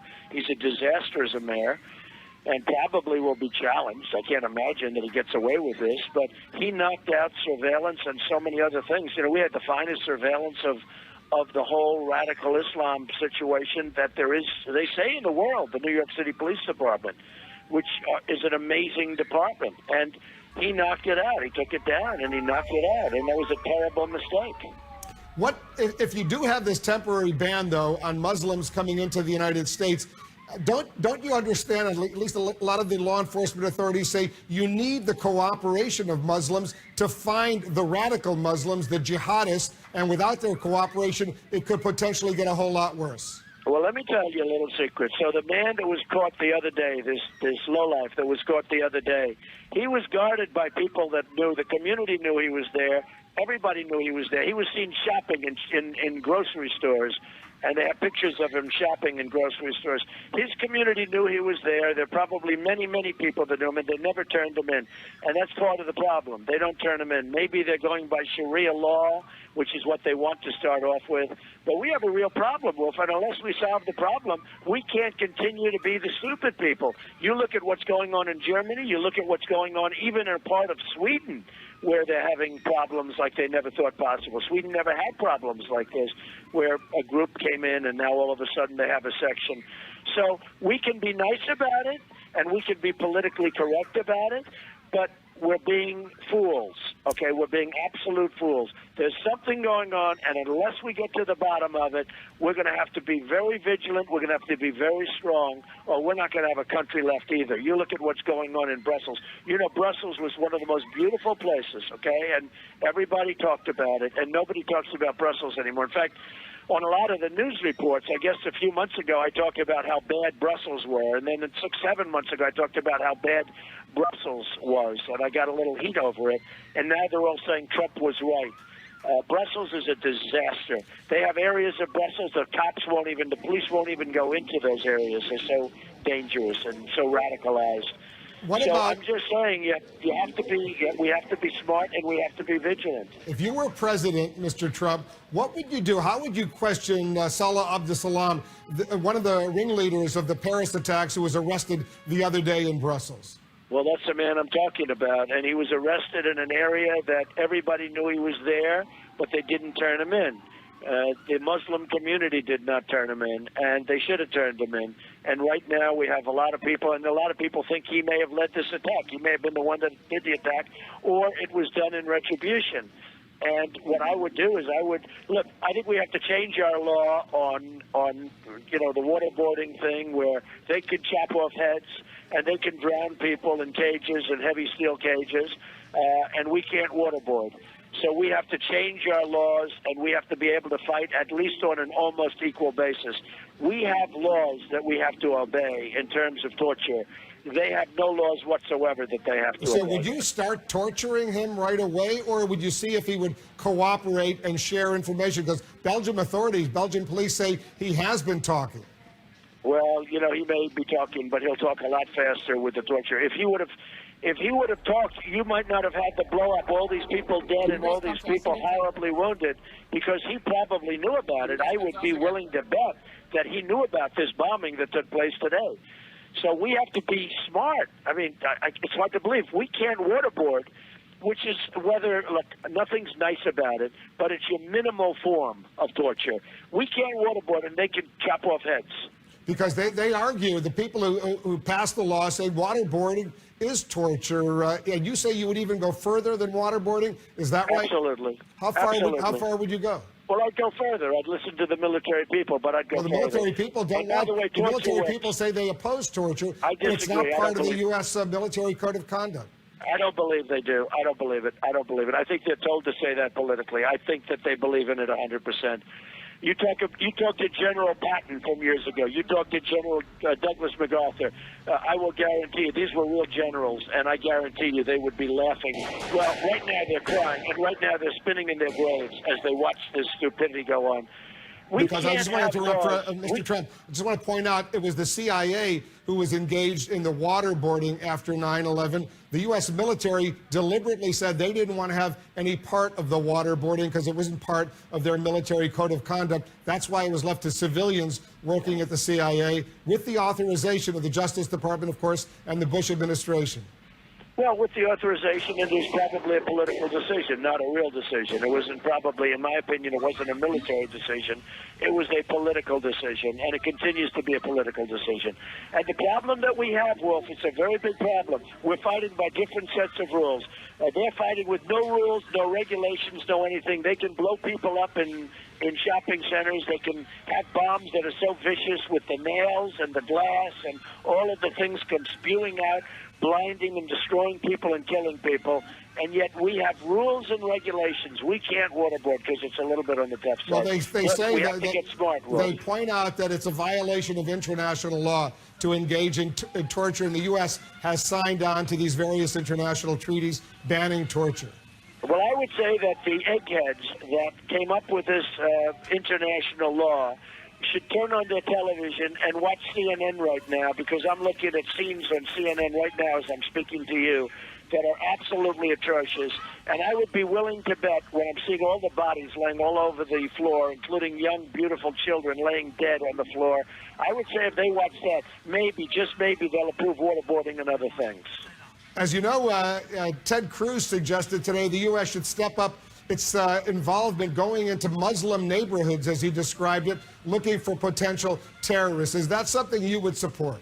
Yes, I would. I think that's a good idea. I'm talking about Muslim neighborhoods in the United States, for example. Yes, I would support that, yes, 100%. But how would you do that? How do you find out where Muslim neighborhoods are? You do it. You do it. Yeah, let me tell you, I bet you the local police know much more than what's going on than anybody would understand. I would be willing to bet that the local police, and that I know it's true with the gangs, I know that if the police were given their hand, they would stop the gang problems in Chicago and various other places. They know the gang members. They know everything. They know things that are going on, and local police know plenty about the Muslims too. But the police have been so hurt and so left out and so discouraged by what's happening, where they lose their jobs, they lose their pensions, they lose everything, that we have a very soft country. We have a very, in many ways, not in certain countries, but in many countries, we have a very soft world. And it's going to get a lot tougher, you watch, because people can't take this. These acts, these horrible, violent acts. Now, the man that was caught, who I'm sure knew about this, and I'm sure if they were strong and strong like I mean strong, I'm sure he would have given them up before this act happened. He knew about this act. This act was an act of retribution because they caught him. A lot of people are saying that. And it probably was. And he probably knew about it. Maybe he planned it. But, you know, he's probably right now sitting there with lawyers surrounding him saying, you don't have to talk. Don't worry about it. The trial will start in 10 years. In 10 years, everybody will forget. Mr. Trump, what do you say to the millions of Muslim Americans who are very patriotic, loyal Americans, many of whom have sons and daughters who serve in the U.S. military, who feel they would be discriminated against if these policies went forward? I say we have a problem. We have a radical Islamic terrorism problem. That's what I say. I have to say that. We have a problem like we've never had before. This is a problem that has gone on. General Pershing had the problem in 1919 in the Philippines with radical Islamic terrorism. and he handled it a certain way. I think you probably know that story. It's a very gruesome story. But you know what?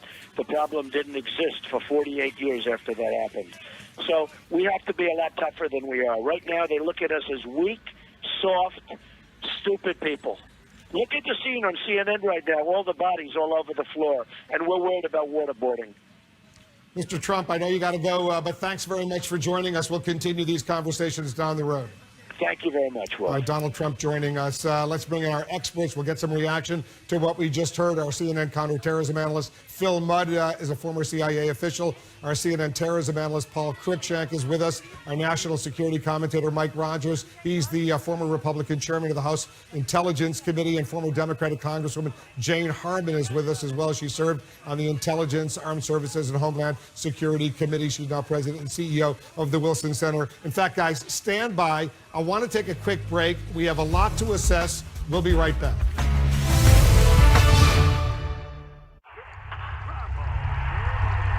With heart failure, danger is always on the rise. Symptoms worsen because your heart isn't pumping well. About 50% of people die within 5 years of getting diagnosed. But there's something you can do. Talk to your doctor about heart failure treatment options. Because the more you know, the more likely you are to keep it pumping. For a limited time, you can get a great deal on this Passat. Wow, it looks really good. Volkswagen believes safety is very important. So all 11 models come standard with an intelligent crash response system. 7 stability enhancing systems. And equipment for 2 child seats. For those who take safety seriously. Like we do. The Volkswagen Safety in Numbers event is happening now. Get a $1,250 Volkswagen reward card and 0% APR on new 2016 Passat models. Meet Sharon. She's not just someone who can make a Cancun vacation tax deductible. She's a marketer. And all it took was constant contact. Sharon's emails and her fast fingers keep clients flocking back. Try it free at ConstantContact.com. Have you had a fever, cough, blocked nose, body aches, or fatigue for less than 2 days? You may be eligible for a research study evaluating the safety and effectiveness of an investigational flu medication. Qualified participants must be between 18 and 64 years of age, have symptoms of the flu for less than 2 days, and meet additional study criteria. Participants will receive study-related care and medication at no charge. For more information, call 1-877-864-4376. Let me talk to you about retirement. 401k is the most sound way to go. Let's talk asset allocation. Sure. You seem knowledgeable, professional. I'm actually a DJ. No way. That really is you. If they're not a CFP pro, you just don't know. CFP. Work with the highest standard.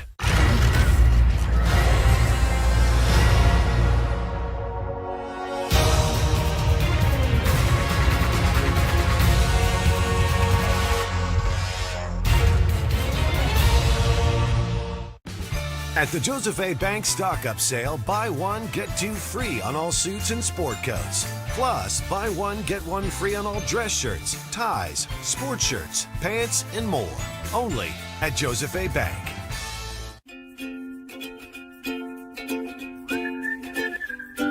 If you have allergy congestion, muddling through your morning is nothing new. Your nose is the only thing on your mind. And to get relief, anything is fair game. Introducing Rhinocort Allergy Spray from the makers of Zyrtec. Powerful relief from your most frustrating nasal allergy symptoms all day and all night. Hasn't your nose been through enough already? Try new Rhinocort Allergy Spray. Muddle no more.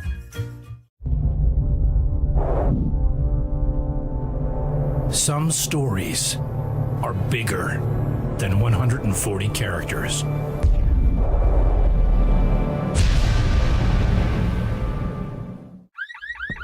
What if there was a way to prevent break-ins before they occur? Home burglaries start with a ring of the doorbell. I invented rings you can see and speak to whoever's at your home from your smartphone. Can I help you? With Ring, you're always home, which is why we've earned over 3,000 5-star Amazon reviews. Like Nick, who writes, Ring is awesome. Easy to set up, easy to use. Available at ring.com. Life as a spokesbox is great.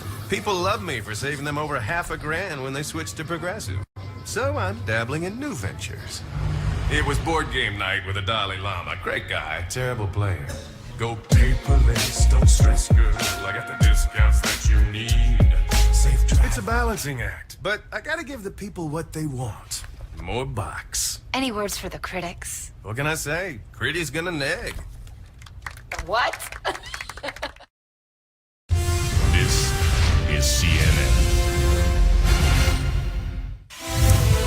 Get some reaction to what we just heard from the Republican presidential frontrunner Donald Trump. Phil Mudd, you served in the CIA. You know something about what the CIA did after 9/11, engaging in waterboarding, other alleged torture. What's your reaction to what you heard from Mr. Trump? Wolf, I don't do politics, I do reality. I don't care if it's President Trump, President Clinton, President Sanders, President Cruz.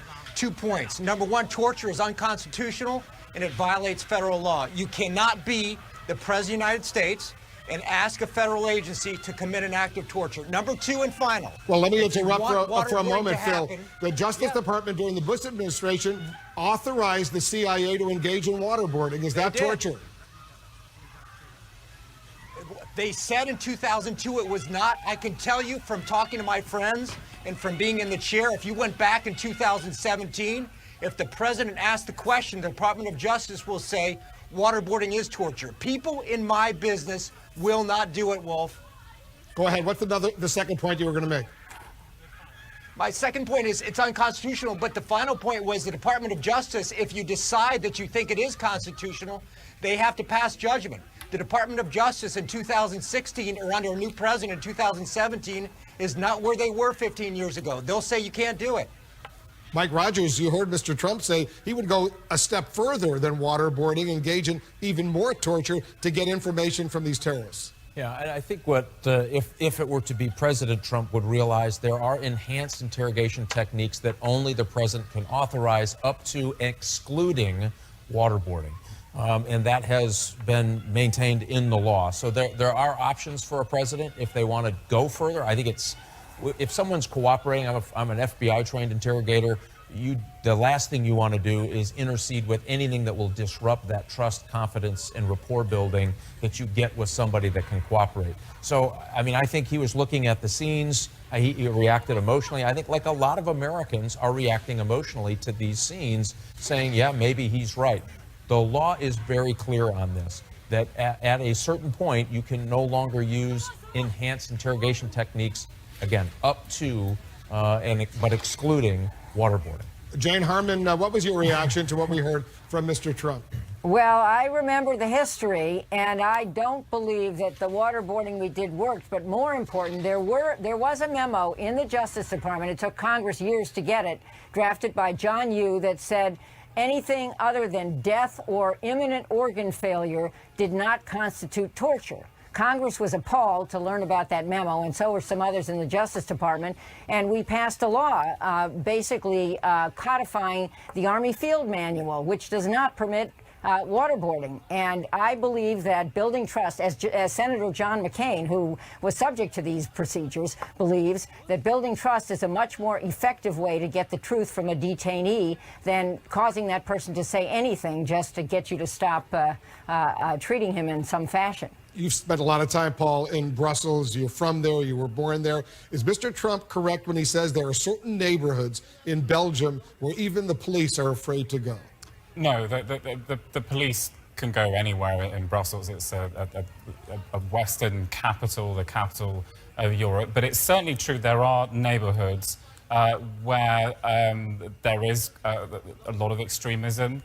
There are neighborhoods where there's some sort of problems with drugs, and there are neighborhoods where you have both those problems in the same areas, which can make them quite uncomfortable sometimes to spend time. And police would be afraid to go to those neighborhoods? Well, police wouldn't be afraid, but, you know, CNN crews, we've done reporting in places like Molenbeek before, and we've had to call the police because we've been encircled by people who don't like Western television. You mean? Well, people with extremist views, people who don't want a Western television station like CNN to be filming in a neighborhood. So there are certain areas of Brussels, it's a city I was born in, I know well, which can feel uncomfortable, but there are no no-go areas for police. Oh, guys, everybody stand by. Coming up, we have massive security sweeps underway right now after the deadly bombings in Brussels. One search has turned up a nail bomb, an ISIS flag. How many other terrorists remain at large? IBSD. You know the symptoms when they start. Abdominal pain, diarrhea. Xifaxan can help. Prescription Xifaxan is a 2-week treatment that can provide you with 6 to 24 weeks of relief from your IBSD symptoms. Specifically, relief from diarrhea and abdominal pain associated with IBSD. Do not use Xifaxan if you have a history of sensitivity to rifaximin, rifamycin antibiotic agents, or any components of Xifaxan. Tell your doctor right away if your diarrhea worsens while taking Xifaxan, as this may be a sign of a serious or even fatal condition. Tell your doctor if you have liver disease or are taking other medications, because these may increase the amount of Xifaxan in your body. Tell your doctor if you are pregnant, plan on becoming pregnant, or are nursing. The most common side effects are nausea and an increase in liver enzymes. If you think you have IBS with diarrhea, talk to your doctor about Xifaxan. Don't let dust and allergies get between you and life's beautiful moments. With Flonase Allergy Relief, they won't. When we breathe in allergens, our bodies react by overproducing 6 key inflammatory substances that cause our symptoms. Most allergy pills only control one substance. Flonase controls 6. And 6 is greater than 1. Flonase outperforms the #1 non-drowsy allergy pill, so you can seize those moments wherever you find them. Flonase 6 is greater than 1 changes everything. Make a statement with style. Right now at Men's Warehouse, select suits are $179.99. All non-iron dress shirts are 3 for $99. Plus buy one, get one free on more spring favorites. Men's Warehouse. Rise to the occasion.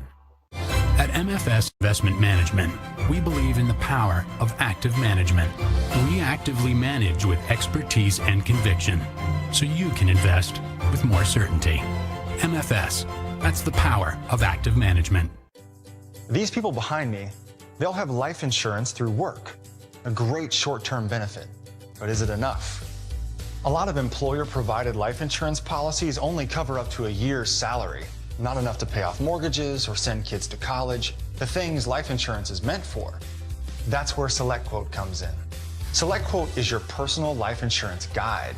They'll help you figure out how much coverage you really need to protect your family. Then they shop rock-solid companies like these to get you multiple quotes. You pick the one that's right for you. John over there got a $500,000 policy for under $20 a month. Lauren got a $350,000 policy for under $12 a month. Life insurance is about peace of mind, not a false sense of security. Which are you getting? Call SelectQuote now at 1-800-335-7600 or get started at SelectQuote.com. We shop, you save.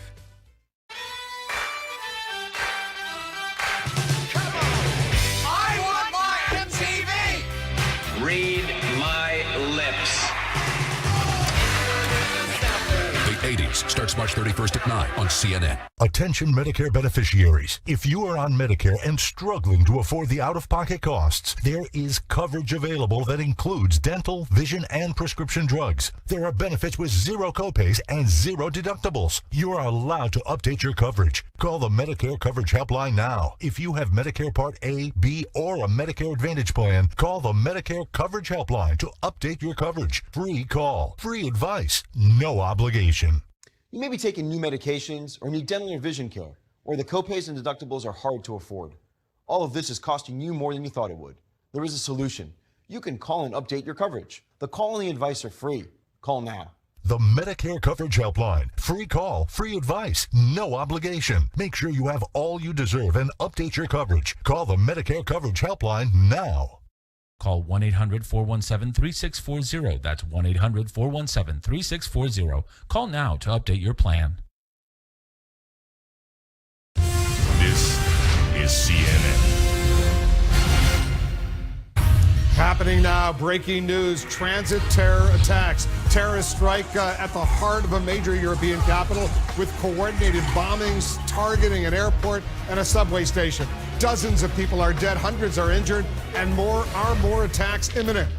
Terrorist escape, a manhunt for a suspect seen here in white next to two suspected suicide bombers. Raids launched in the aftermath of the attacks uncover a nail bomb, chemical products, and an ISIS flag. Did ISIS leaders order these attacks?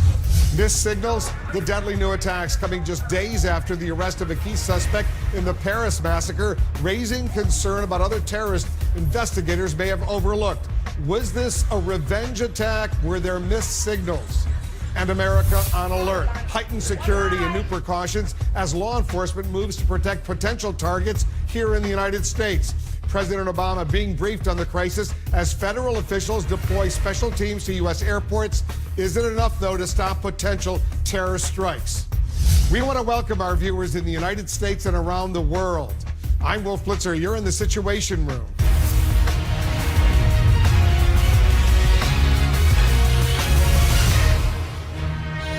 This is CNN Breaking News. The breaking news tonight, deadly terror attacks right in the heart of Europe. ISIS is claiming responsibility for bombings in Brussels that killed at least 30 people at the city's main airport and at a subway station near the European Parliament. Suicide bombers are believed to have carried out the attacks, but a manhunt is now underway for a third suspect seen here in white next to two suspected airport bombers. Sources tell CNN the Brussels terrorists are believed to be tied to the network behind the Paris attacks last November. These latest attacks have the United States right now on heightened alert. The TSA is increasing security at airports and train stations across the country, deploying special units that include advanced screening technology and bomb-sniffing dogs. We're covering all of this, much more this hour with our guests, including Republican presidential candidate John Kasich and Congressman Will Hurd of the Homeland Security Committee. Our correspondents and expert analysts, they are also standing by.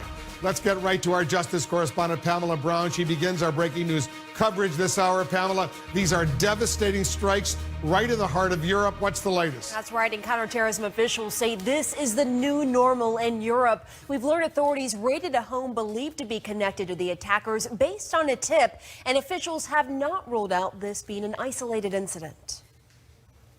This airport surveillance picture shows 3 men suspected in the terror attacks in Brussels today. Belgian officials say the 2 men in black carried out the suicide attack at the airport, and they believe the black gloves they're wearing on their left hands may have been to conceal the detonators. Right now, a massive manhunt is underway for the man in the white jacket on the right. Investigators found a nail bomb, chemical product, and an ISIS flag during a house search connected to the men. The first explosion ripped through the crowded Brussels airport at 8 a.m., sending people running for their lives. The halls of the terminal filled with smoke. Terrified passengers dropped to the floor and huddled together.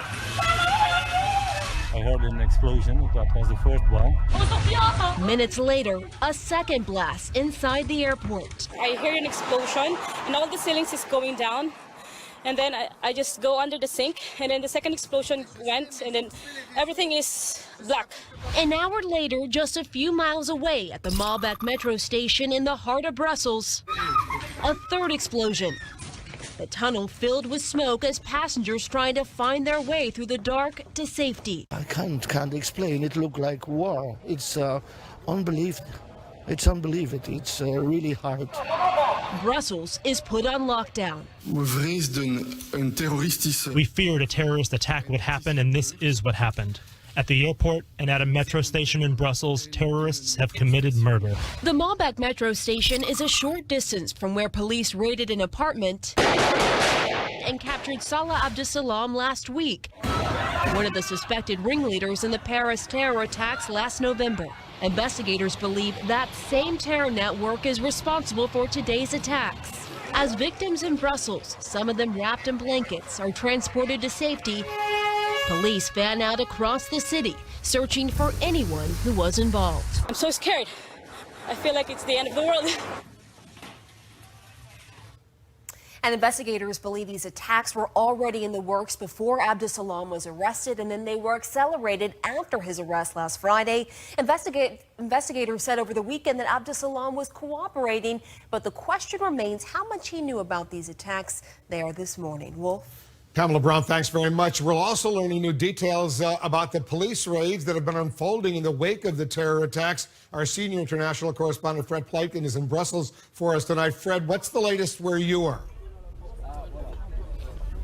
Hi, Wolf. Well, this is the raid where, as Pamela just said, there was apparently a nail bomb discovered as well as chemicals and also an ISIS flag as well. It's a raid that was going on for a very long time throughout the afternoon hours, Brussels time, and that is actually still going on right now. We were on the phone with the authorities just a couple of minutes ago, and they said this is still very much an active operation that is going on. There was a lot of movement a couple of hours ago when a police chopper was hovering over the area here and had an open door and a sniper taking aim at something out of that chopper. Also, a searchlight was on in that helicopter as well.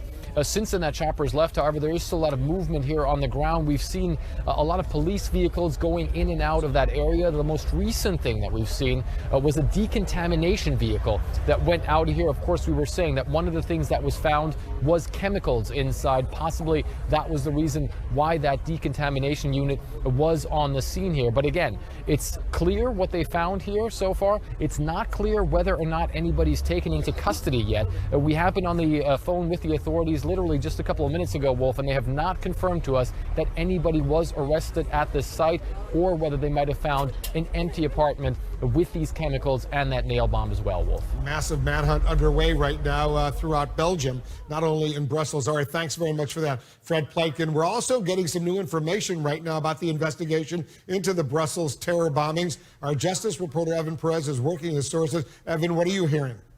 Well, Wolf, we're told that Belgian authorities have now shared the names of several people of interest with U.S. authorities and authorities elsewhere. Those names are now being run through databases here in the United States to see if there's anything known about them. We know that the authorities are still working on finalizing identification of the names of the bombers who carried out these attacks in Belgium. We know that at this point, authorities have also looked through all of the video, surveillance video, and have managed to track all of the movements of the three men that we saw on camera there in that video that was, or that picture that was released by Belgian authorities. The three men are seen getting out of a taxi and then moving through the airport. The two men stay behind and carry out the two bombings that we have at the Brussels airport. The third man leaves the airport. Apparently that was the plan all along. We now know also, Wolf, that at least three people are being sought by Belgian authorities with some connection to this plot. But they also do believe, Wolf, that there is a wider network at work here in this attack. All right, Evan, thanks very much. Evan Perez joining us. Let's get some more on all of this. Joining us, Republican Congressman Will Hurd of Texas. He's a member of the House Homeland Security Committee. He's a former clandestine CIA officer who worked in the Middle East and elsewhere as well. Congressman, thanks very much for joining us. Thanks for having me on. The working assumption, a source tells CNN, you just heard, these attackers came from the same overall group responsible for the Paris massacres last November. That's pretty worrisome in there, and the suspicion is there may be a lot more of these cells out there. No, and that's one of the problems. So I guarantee you what's happening right now, that we're gathering all the information that we have on these three suspects, any information that was gleaned from some of these raids that are already happening, to make sure that we're sharing as much information that we can. How sophisticated was this operation? How sophisticated was this operation? I think it was fairly sophisticated. We're going to find out in the next couple of days after we do the analysis of how they did this, and we're going to take that information to ensure that we protect, and if we see those tactics, techniques, and procedures other places, that we can defend against. Could the U.S. be next? It can. Listen, there have been 80 ISIS members arrested in the United States. There have been 80 ISIS-linked plots against Western targets, a good number of those against the United States. ISIS wants to attack the U.S. That's why we got to make sure that we double down in Iraq and Syria, that we stop ISIS from having the ability to plot, plan, and train. You think that ISIS headquarters in Raqqa, Abu Bakr al-Baghdadi, the leader of ISIS, they coordinated this attack in Brussels, as well as the Paris attacks? There's absolutely a connection. And, we got to make sure that we keep these guys on the run. This is connected to Bashar al-Assad, the president in Syria. The reason you have 4 million refugees that are impacting the borders of our European partners is because the situation that Bashar is creating. That it's making things a ripe environment for ISIS to plan and train. All this is connected. You used to work at the CIA. Now you're a member of Congress. I want you to listen to what Donald Trump just told me in the last hour about waterboarding and torture to try to elicit information from terrorists. I think we have to change our law on the waterboarding thing, where they can chop off heads and they can drown people in cages and heavy steel cages, and we can't waterboard. So we have to change our laws, and we have to be able to fight at least on an almost equal basis. We have laws that we have to obey in terms of torture. They have no laws whatsoever that they have to obey. So would you start torturing him right away, or would you see if he would cooperate and share information? Because Belgian police say he has been talking. Well, he may be talking, but he'll talk a lot faster with the torture. We're talking about Salah Abdeslam, who Belgian police say has started talking, giving information. Do you agree with Mr. Trump? I don't agree with Mr. Trump. I think there's many other ways that we can collect intelligence that help us continue to protect us. But this is a sign that we need to capture more people. Having a drone and airstrike only policy is preventing us from being able to collect valuable intelligence that we could get from these folks about what their plans are, how they've been training, what the next steps are. And that's one reason that we need to be having more folks on the ground to capture some of these guys, because it's great intelligence. Would your former pals over at the CIA want to be able to use waterboarding? Again, they did the waterboarding. The U.S. military was not authorized to engage in waterboarding after 9/11. CIA personnel did it. You think they want to do it again? I don't think there are many people that would want to do that. There's a number of ways to collect intelligence. And listen, the way you do this is by figuring out the motivation of why they would want to cooperate with us. And these individuals know they're not seeing the light of day anytime soon. So there are a number of tactics that you can use before even having to consider or think about that option. Is security tight enough at U.S. airports? You're on the Homeland Security Committee, because what we saw at the major international airport in Brussels today, guys apparently just walked in before they went through any security. They were there with their carts near the baggage at the arrivals, and they just blew themselves up. I sat on a task force that looked at foreign fighters going to fight in Iraq and Syria. And one of the things that we learned is that it's a night and day difference between how Europeans do things and how we do things. Europeans were only checking 1 out of every 3 travel documents. They were sharing information of only convicted terrorists, not suspect terrorists. So what we need to be doing is working with our European partners so that their standards get to our standards, because that's going to make everybody safer. Congressman Hurd, thanks very much for coming in. Thank you, Will. The breaking news continues here in the Situation Room. The presidential candidates reacting tonight to the Brussels terror attacks. Republican presidential candidate John Kasich, he's standing by live. We'll discuss with him. Also, heightened security in the United States tonight, including special TSA units deployed to airports across the country. Is it enough, though, to prevent an ISIS-related terror attack? Your brain is an amazing thing, but as you get older, it naturally begins to change, causing a lack of sharpness or even trouble with recall. Thankfully, the breakthrough in Prevagen helps your brain and actually improves memory. The secret is an ingredient originally discovered in jellyfish.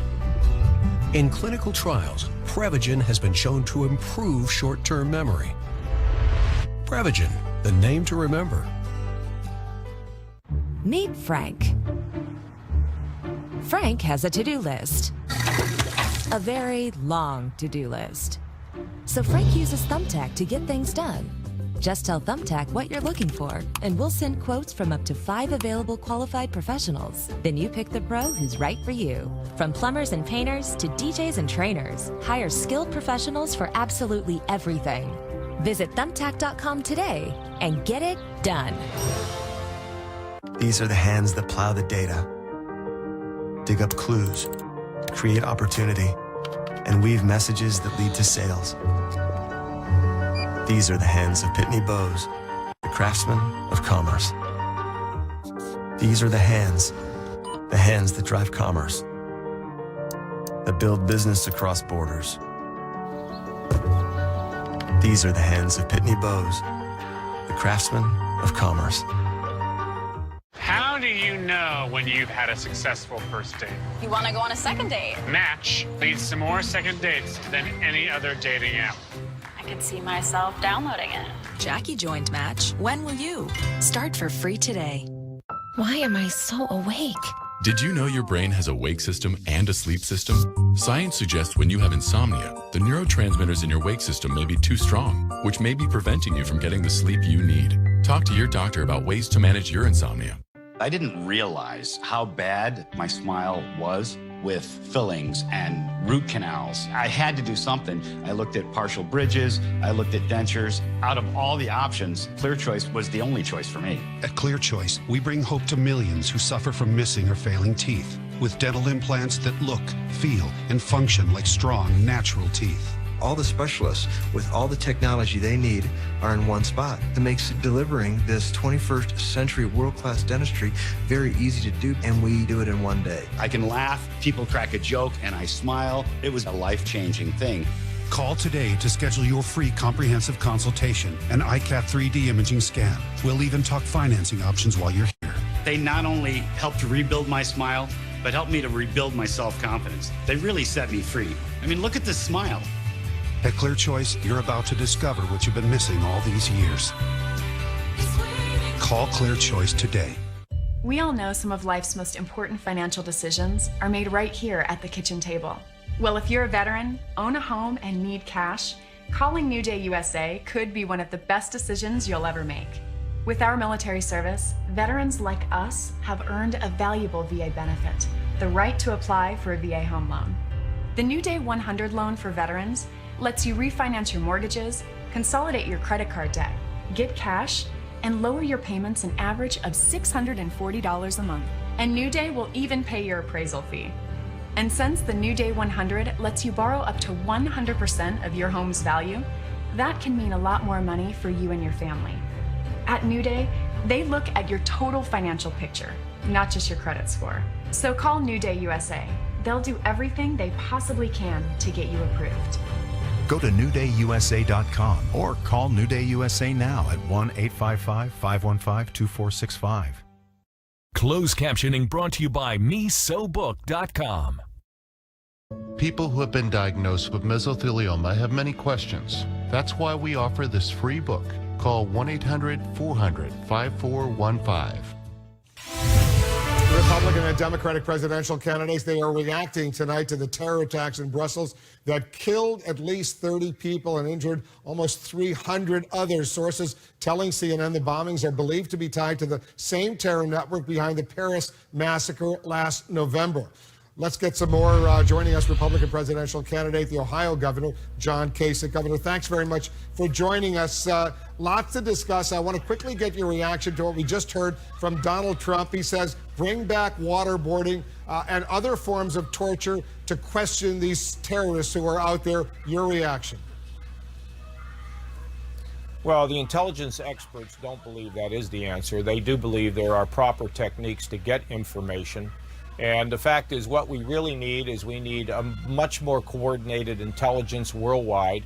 We need to make sure that we involve everybody who is detested and outraged by the actions of these murderers.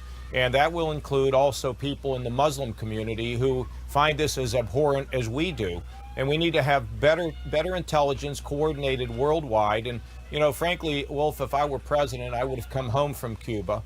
And what I then would have done was to have called all the world leaders and sent my intelligence and military experts to Europe to find out our vulnerabilities and then move in the direction of being able to correct them. At the same time, we've got to go after ISIS. We cannot continue to do this in an off-put way. We have to do this. We have to go in the air and on the ground with a coalition to destroy this group. If the president of the United States were to cut short his visit to Cuba, Governor. Wouldn't that have been a victory for ISIS and the terrorists? Couldn't they have said, look at how powerful we are. We're forcing the President of the United States to cut short an important historic visit to Cuba?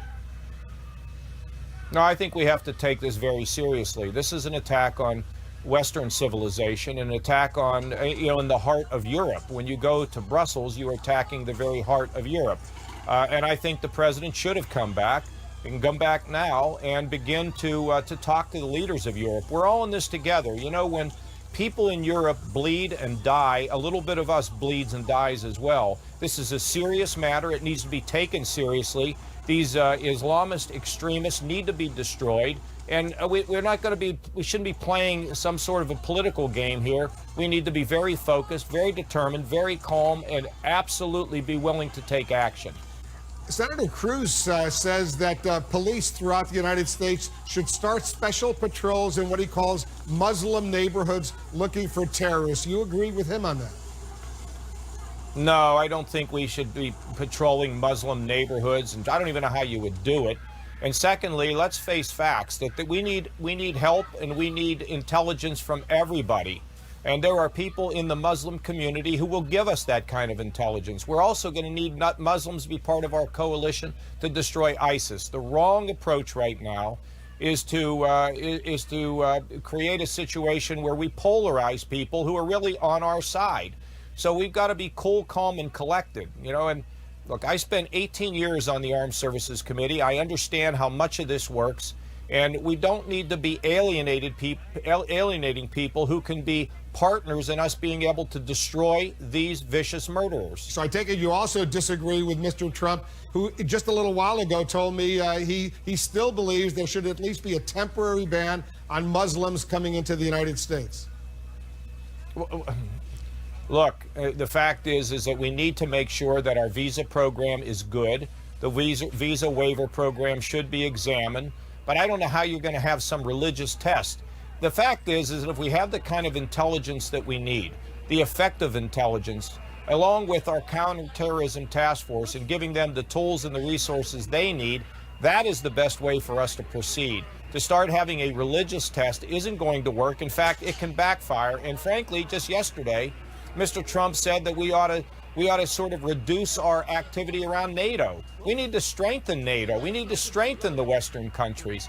Look, we need to stay cool, calm, and collected, but we need to move decisively to enhance intelligence, to make sure that we're rebuilding our military, to take action as a group against ISIS, and be able to have the kind of worldwide cooperation we need to get ahead of this. Now, our big problem, of course, are the homegrown and the lone wolf terrorists. And that's where we in the neighborhoods can pay attention, alert law enforcement. And those are the things that I think we need to do, and we need to do them expeditiously. And that's why I think the president should be very much on top of this and send a group of our best and brightest over there to meet with the Europeans and get things under better control. Because, as you know, one of the most frustrating things about NATO is they have so far, as an organization, refused to fight ISIS. They got involved in Afghanistan. They never got involved in Iraq. But they're refusing, at least so far, the NATO allies to fight and destroy ISIS. You would try to change that. Well, first of all, they did participate in the first Gulf War, of course. In the first Gulf, that was a long time ago. Right now, ISIS is the big threat, and you don't see NATO as an organization fighting ISIS. I think that's a problem, Wolf, and I don't want to be partisan here or appear political, but it is because the president himself has not gathered our allies and led. We felt that we should have been declared that an attack on France was an attack on us. I don't think the French ever sort of bought into that. They didn't know where we were going to stand. Listen, it's an existential threat to all of Europe. It's an existential threat to many of the Arab countries in the Middle East. And it's up to a president to rally them because, frankly, here's what it gets down to in some ways. We either hang together or we're going to hang separately. And I believe these countries and their populations understand it. And we need to take a terrible situation and we need to pull people together. And I believe as president, I could do that. Governor Kasich, thanks very much for joining us. Thank you, Wolf. And God bless the people over there and the Americans who've been injured.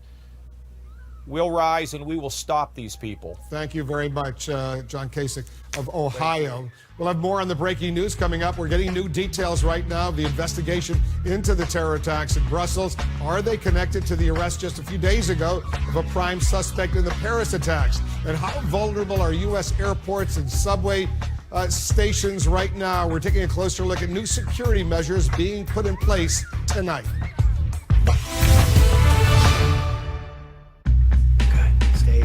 Stay, lie down.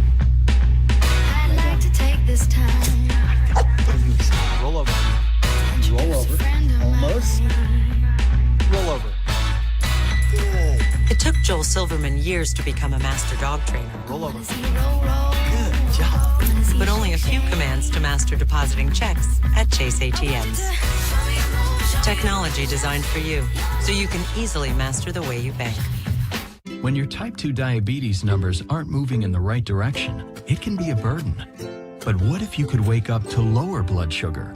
Imagine loving your numbers. Discover once daily Invokana. With over 6 million prescriptions and counting, it's the #1 prescribed SGLT2 inhibitor that works to lower A1C. Invokana is used along with diet and exercise to significantly lower blood sugar in adults with type 2 diabetes. It's a once daily pill that works around the clock. Here's how.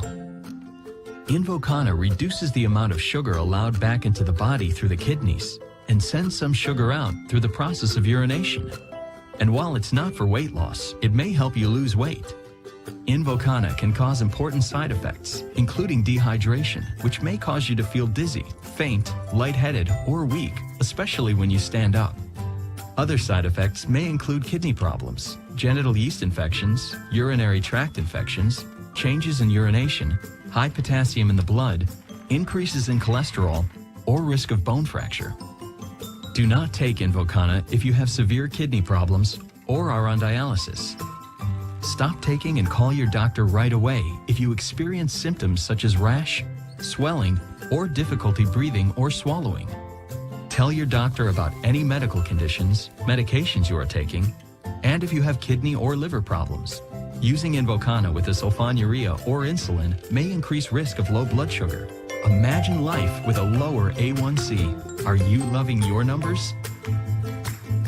There's only one Invokana. Ask your doctor about it by name. And during this event, you can get a great deal on this Jetta. It drives great.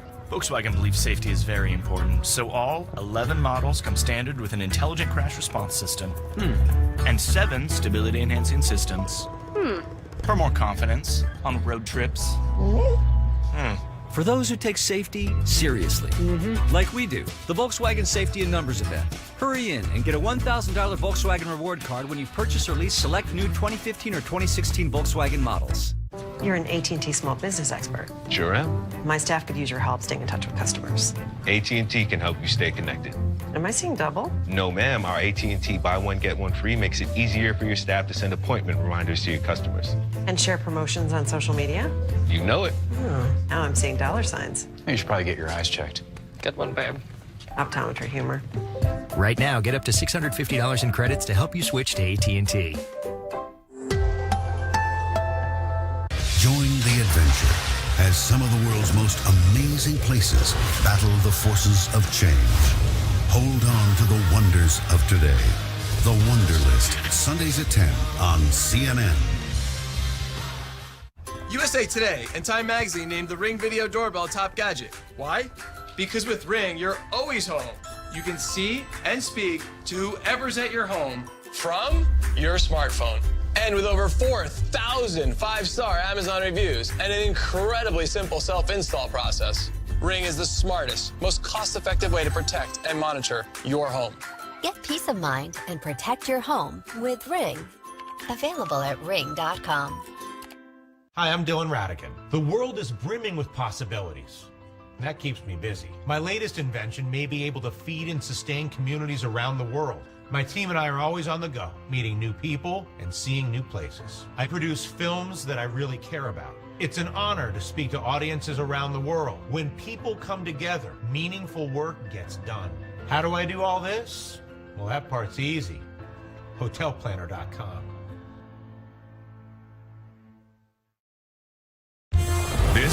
CNN, the world's news network. This is CNN Breaking News. We're following the breaking news. Deadly terror bombings in Brussels, the Belgian capital, right in the heart of Europe. Coordinated attacks on the city's main international airport and a subway station that have left at least 30 people dead and hundreds of people injured. The attacks, believed carried out by suicide bombers. A manhunt underway tonight for another suspect who was caught on camera. ISIS is claiming responsibility for the bombings. Sources tell CNN they're believed to have been tied to the same terror network behind the Paris massacre last November. CNN's Brian Todd is working the story for us. Brian, 30 people dead, hundreds of people injured. You're getting new information. What are you learning? New information, Wolf. These attacks were devastating at both locations. What we're learning tonight is a possible connection not only to the wider network suspected of pulling off the Paris attacks, but a possible connection to Friday's capture of a top Paris suspect. Seconds after an explosion at Brussels International Airport, smoke, chaos, and screams fill the terminal. A witness describes emerging from a bathroom at the airport after a second explosion and seeing carnage everywhere. When I go out, I see a lot of people with blood, and I just run out of the airport. Yeah, and all the building there is like, it's like a chaos there. The chaos captured inside in this amateur video. About an hour later, another blast rips through the Malbec metro station. In this video, a child can be heard screaming as passengers escape through a pitch-black, smoke-filled tunnel. A Brussels firefighter with 45 years' experience says he's never witnessed anything like the scene at the train station. I can't explain. It looked like war. It's unbelievable. It's unbelievable. It's really hard. ISIS quickly claimed responsibility for the Brussels attacks. Belgian police have released this picture of a suspect pushing a luggage cart at the airport. They say they're actively looking for him. A Belgian prosecutor says he's one of 3 men seen together in surveillance footage. The 2 others, he says, probably killed themselves in the explosions. 2 senior U.S. officials tell CNN they believe the Brussels attacks are tied to the same terror network as the one which launched the Paris attacks in November. U.S. law enforcement and intelligence officials tell CNN the attacks in Brussels could well have been connected to Friday's capture of Salah Abdeslam, a chief suspect in the Paris attacks. Especially since the word is getting out that he is cooperating with the authorities. So this attack could have well been on the shelf, this planned attack to be done in the future. And now they may have felt that since it's going to become known, they should go with it right now. Analysts say Western capitals should brace for more attacks from ISIS as it loses ground on the battlefield. As that is going to make them more violent, more ultra-violent at home to stay in power, and even more inclined, though they certainly already were, to carry out terrorist attacks abroad. That is their way, their only way of being able to inflict pain upon us. They can't face us in the battlefield. Now, in its claim of responsibility, ISIS said, quote, "What is to come will be more devastating than Brussels." Congressman Peter King of the Intelligence Committee says what's particularly disturbing about today's attack was that Belgian counter-terror forces had already been on high alert before this. They had been ready. They had been aggressively conducting raids, and they still couldn't stop this. Wolf? There are some investigative threads we're picking up, Brian, on the suspects at the airport. Tell our viewers what you've learned. That's right. If you look at the surveillance picture of the 2 men here on the left, of the other suspect who they're looking for, but the 2 men here on the left who authorities say likely blew themselves up at the airport in that attack, the photo shows each man wearing only 1 glove. Investigators tell us they think it's possible that each man's glove hid a detonator. Also, after the airport attack, investigators searched a house connected to all of these men. They found a nail bomb, chemical products, and an ISIS flag.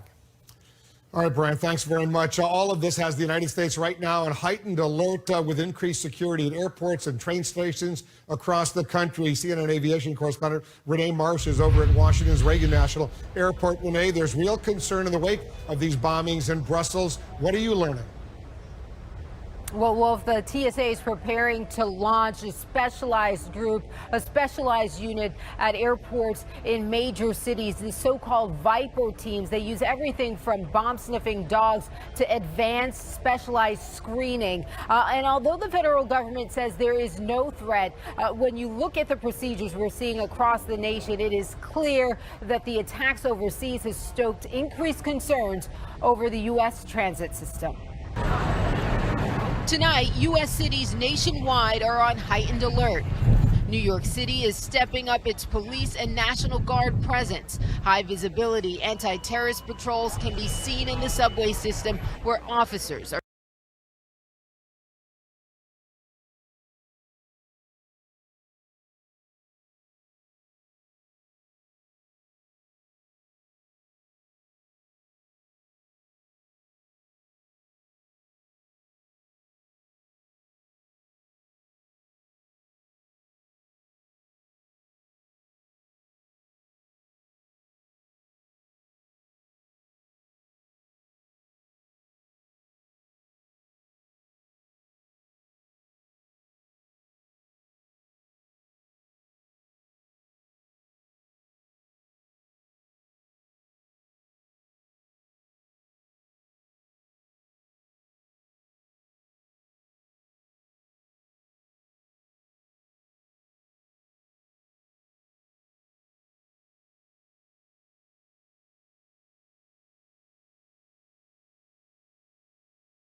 about whether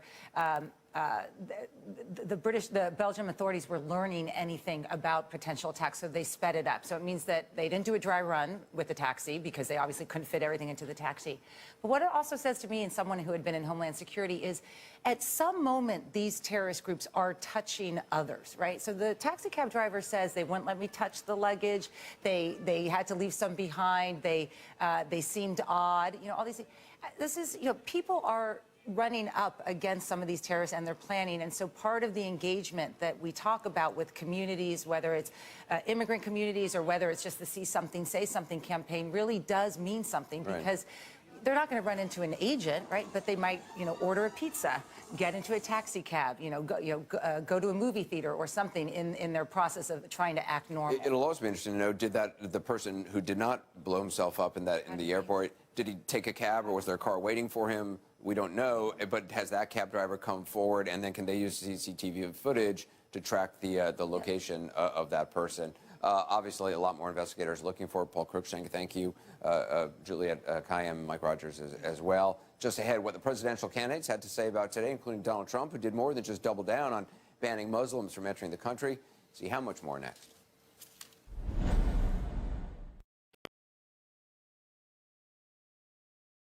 Free time is your time. Get out there. Switch to AT&T Go Phone and get your second month free on qualifying plans with no annual contract. So claim your freedom on AT&T's 4G LTE network. Switch and get your second month free. There are 2 billion people who don't have access to basic banking, but that is changing. At Temenos, with the Microsoft Cloud, we can enable a banker to travel to the most remote locations with nothing but a phone and a tablet. Everywhere where there's a phone, you have a bank. Now a person is able to start a business and employ somebody for the first time. The Microsoft Cloud helped us to bring banking to 10 million people in just 2 years. It's transforming our world.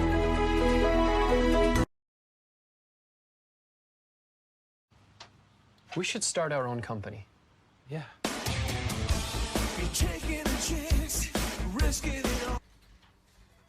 That was fast. Yeah, what happened to the montage? Let FedEx help your small business get there. I know how it is. You're all set to book a flight using your airline credit card miles.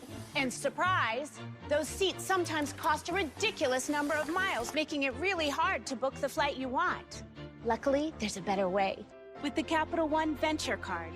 With Venture, you'll earn unlimited double miles on every purchase every day.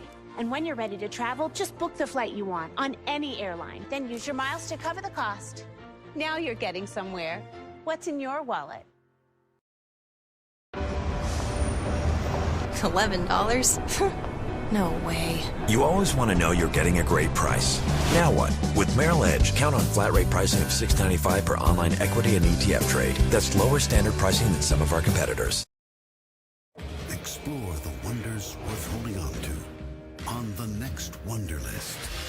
Iceland, changing what it means to be a family.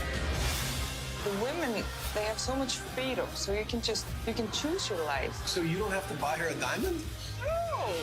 Could this amazing land of fire and ice be the first to give up marriage?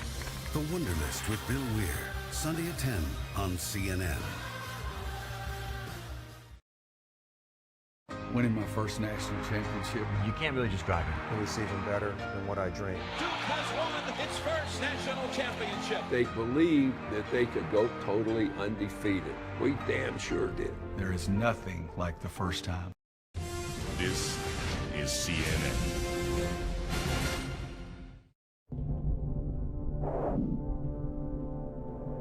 Some stories are bigger than 140 characters.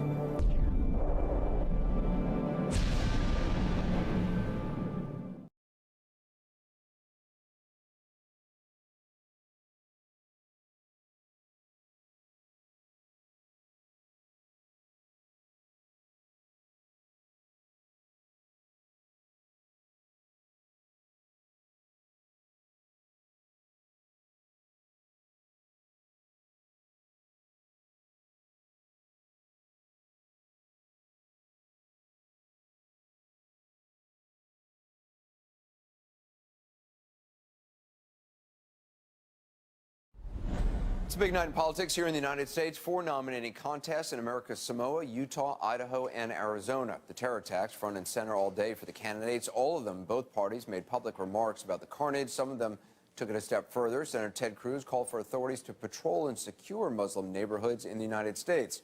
Earlier, I asked him to clarify what he meant. Can you name a neighborhood now that you would like to see these patrols in? A neighborhood that you believe has been radicalized? Listen, a classic example was Mayor Michael Bloomberg's successful program cooperating with the Muslim community to target and prevent radical Islamic terrorism. And Mayor Bill de Blasio, afraid of being labeled politically incorrect, ended that program, said, no, we're not going to do this anymore. And that is foolishness. It's the same foolishness that governs Barack Obama. After every one of these attacks, he goes on national and televised address and lectures Americans on Islamophobia. We need a president instead that targets the bad guys. Well, Senator Cruz wasn't the only candidate making statements in the wake of the latest wave of terrorism on a day when 4 states are voting. Here's Sunland Safadi with more from the campaign trail.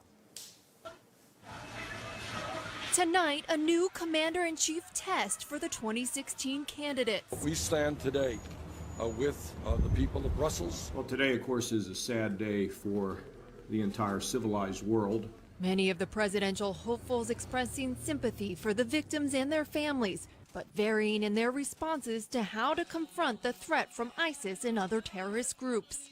Democrat Hillary Clinton calling for increased surveillance in the U.S. in an interview with Wolf.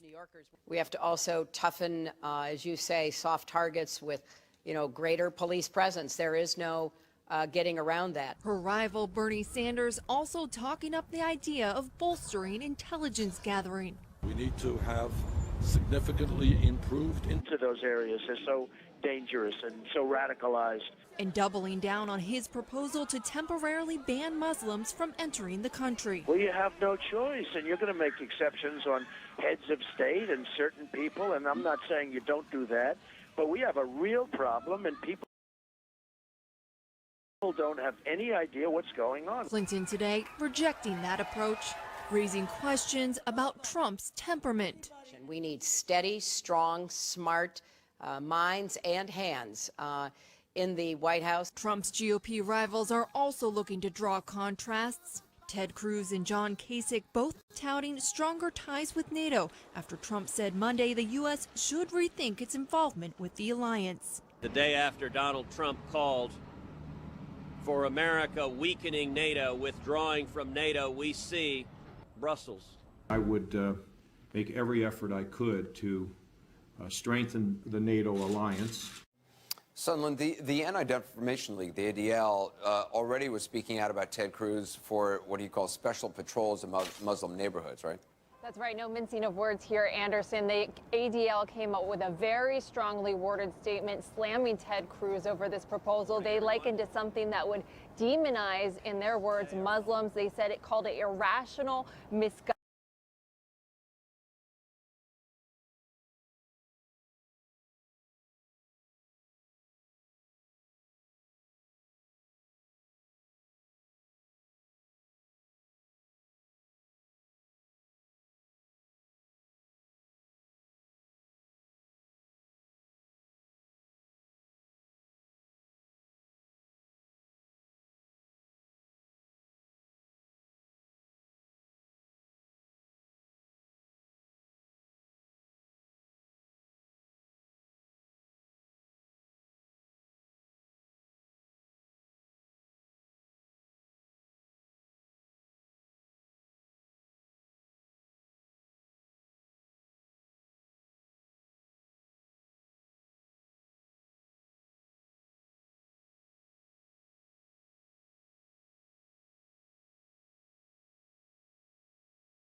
Now let's take a look. Right now, here's what Ted Cruz very needs. If you look at the delegate count coming in, Donald Trump at 683, Ted Cruz at 421. So Ted Cruz, It's pretty simple. He needs to cut into Donald Trump's lead here. So what Ted Cruz is hoping happens tonight is that he wins Arizona. That's a winner-take-all state. The winner in Arizona gets 58 of the 98 Republican delegates at stake tonight. Ted Cruz wanted Missouri and North Carolina last week. He didn't get it. If Ted Cruz can win there and then go on and win in Utah by more than 50%, if you're above 50%, you get winner-take-all. This is the dream scenario for Ted Cruz, which not only shuts Donald Trump out in terms of delegates, but allows Ted Cruz to change the math a little bit and to get close. If this happens tonight, you will see a giant impact on the race. However, the more likely scenario that people think is going to happen is that Donald Trump wins Arizona. He's favored in Arizona. His immigration message, his anti-terror message has helped him build a lead in Arizona. If Trump gets the winner-take-all there, then the fascinating conversation is, what does John Kasich get in Utah and even in Arizona? The Cruz forces are complaining that Kasich campaigning in Utah this week might keep them under 50. And if it does, even if Ted Cruz wins under 50, let's say he gets 45% of the vote and Trump gets 35%, Trump gets 35% of the vote and comes in second, and Kasich is down in third, Donald Trump could end the night picking up 70 delegates and moving forward. He enters the night needing about 54% of the remaining delegates. If he gets 70 tonight, he'll leave the night needing about 52% of the remaining delegates. So can Cruz take Arizona? If he can, and take Utah, that would change the race. If Trump comes out with more delegates tonight, it keeps him on track. Still tough math to get to 1237, excuse me, but possible. And we should point out Cruz has had Mitt Romney campaigning for him in Utah, though Romney was campaigning for Kasich in Ohio recently. A bizarre week for Mitt Romney, but trying to help with the large LDS, the Mormon community in the state of Utah, trying to help Ted Cruz get to 50 plus 1 to get the winner-take-all threshold. It's a big deal. It's only 40 delegates, but if Cruz can get them all, it helps him in the Stop Trump movement. If they split them up, Donald Trump is the beneficiary. What about on the Democratic side? Again, the math is what's important here. 3 Democratic contests. If you look at the math right here, Bernie Sanders enters the night 324 delegates behind Hillary Clinton. She is favored in Arizona. Let's say she wins Arizona. It's possible Sanders could win, but let's say Hillary Clinton wins. This is 55-45. Remember, Democratic rules are proportional. If she wins 55-45, it'll go like that. You just mentioned the long lines. Bernie Sanders likes big turnout in Utah. He is favored. The caucuses in Utah. If he wins 55-45, the split would be something like this. If he wins higher, he gets a little bit more, and that's key. I'll get to that in a second. But let's say Bernie Sanders also wins Idaho, and 55-45. Bernie Sanders could win 2 out of 3 tonight, but the end result would be that Hillary Clinton, if the margins are 55-45 for her here and for him there, the end result of the night will be she adds 1 to her delegate lead, even if he wins 2 out of 3. That is why the margins for Bernie Sanders tonight in these states, especially if you could take Arizona, and then you get Hawaii, Alaska, and Washington State on Saturday, Bernie Sanders, if he wants to change the math in this race before we start to come back to these big states, starting in Wisconsin next month, Bernie Sanders needs not only to win, but to win 60-40, 70-30 to close the delegate math, because especially in these states with a small basket of delegates, if it's just 55-45, he gets the blue, he gets the victory, but he really doesn't change the math. Yet having more, I mean, just racking up delegates does allow him to justify staying in through the convention. Any wins allow him to stay in. And let's just take it out through Saturday. Bernie Sanders is expected to win out here. Again, Bernie Sanders is expected to win in Alaska. The hard part is, even if he goes 5 for 6, Anderson, right? If he goes, oops, I went too far there. Let me come back to that. Come back.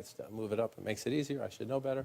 Even if he does that, even if he does this, he could win 5 out of 6, right? And he still only cuts about 13 or 14 off her delegate lead. That's the frustrating part for Sanders. If it's 55-45, he needs to start winning big, but no question, this would keep him raising money. It would keep his supporters energized. He's going to be in the race for a long time, despite the math. All right, a lot to watch for tonight. Coming up next, the father of one of the survivors of the attacks today joins us.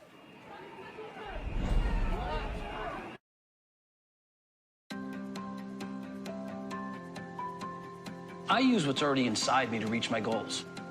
So I like when my doctor told me I may reach my blood sugar and A1C goals by activating what's within me. With once weekly Trulicity. Trulicity is not insulin. It helps activate my body to do what it's supposed to do, release its own insulin. Trulicity responds when my blood sugar rises. I take it once a week, and it works 24/7. It comes in an easy-to-use pen. And I may even lose a little weight. Trulicity is a once-weekly injectable prescription medicine to improve blood sugar in adults with type 2 diabetes. It should be used along with diet and exercise. Trulicity is not recommended as the first medicine to treat diabetes and should not be used by people with severe stomach or intestinal problems or people with type 1 diabetes or diabetic ketoacidosis. Trulicity is not insulin and has not been studied with long-acting insulin. Do not take Trulicity if you or anyone in your family has had medullary thyroid cancer or multiple endocrine neoplasia syndrome type 2, or if you're allergic to Trulicity or its ingredients. Stop using Trulicity and call your doctor right away if you have symptoms of an allergic reaction such as itching, rash, or difficulty breathing. If you have signs of pancreatitis, such as severe stomach pain that will not go away and may move to your back with or without vomiting. Or if you have symptoms of thyroid cancer, which may include a lump or swelling in your neck, hoarseness, trouble swallowing, or shortness of breath. Medicines like Trulicity may cause stomach problems, which could be severe. Tell your doctor about all your medical conditions and any medicines you take. Taking Trulicity with a sulfonylurea or insulin may increase your risk for low blood sugar. Common side effects include nausea, diarrhea, vomiting, decreased appetite, and indigestion. Some side effects can lead to dehydration, which may cause kidney failure. With Trulicity, I click to activate what's within me. If you want help improving your A1C and blood sugar numbers with a non-insulin option, ask your doctor about once-weekly Trulicity and click to activate your within.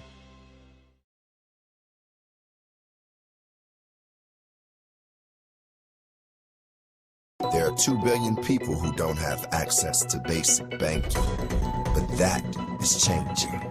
At Temenos, with the Microsoft Cloud, we can enable a banker to travel to the most remote locations with nothing but a phone and a tablet. Everywhere where there's a phone, you have a bank. Now a person is able to start a business and employ somebody for the first time. The Microsoft Cloud helped us to bring banking to 10 million people in just 2 years. It's transforming our world. This is CNN.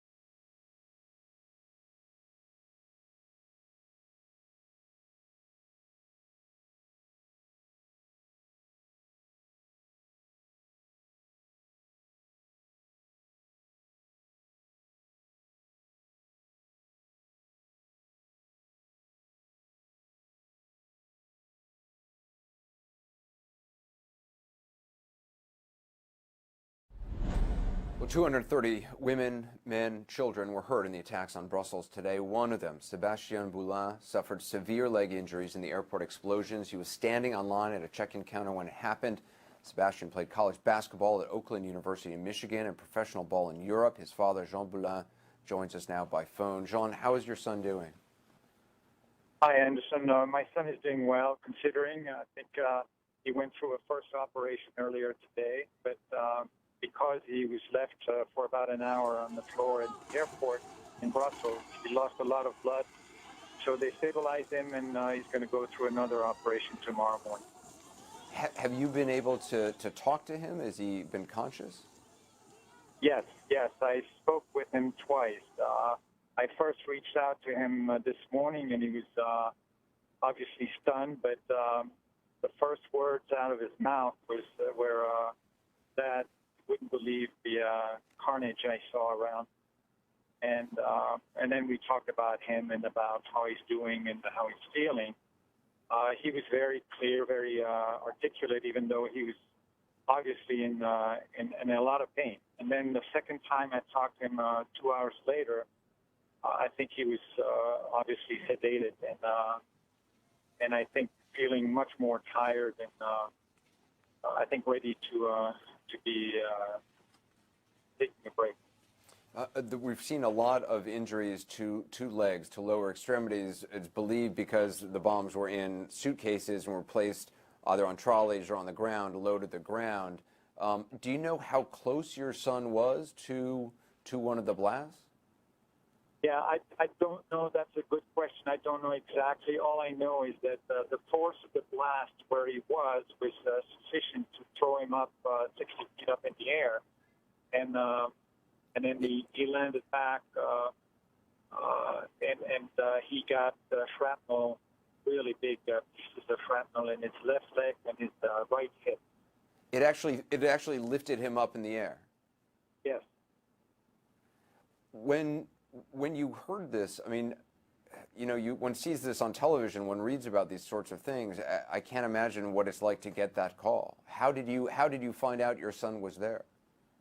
Well, I think very quickly there were photographs of him circulating in the Belgian press, and because we have a huge network of friends in Belgium, they reached out and sent a picture of him on the floor. I'm sure you've seen that picture. And asking, is that really sad? And that was at 4 o'clock this morning, California time. So yeah, that was a shock. That's how we found out. And then the rest of the day was spent trying to reach to the crisis center in Brussels and then to the hospital. Everybody was so helpful and so supportive. I got through to the floor nurse right away, and they put me through to him. So, in a sense, the first 2 hours of the day were very, very, very tough. But once I spoke to him first, and you know, I think it was more determination. Okay, we're going to get through this. Yeah. Well, Mr. Boulin, our thoughts and our prayers are with you and your son, your entire family, and all those who are suffering and in pain tonight. Thank you so much for being with us, and please give your son our best wishes. Thank you, Anderson. Thank you for reaching out, and our thoughts to all the victims as well, and all the people who are, you know, anxious about what's happening to their family members. Yeah, a lot of people waiting for answers. Jean Boulin, Yes. Thank you so much. Coming up next, we'll have more on the manhunt and the tip that ties 3 suspects to an apartment that was raided today, where police are still on the scene. This is CNN. Free time is your time. Get out there. Switch to AT&T GoPhone and get your second month free on qualifying plans with no annual contract. So claim your freedom on AT&T's 4G LTE network. Switch and get your second month free.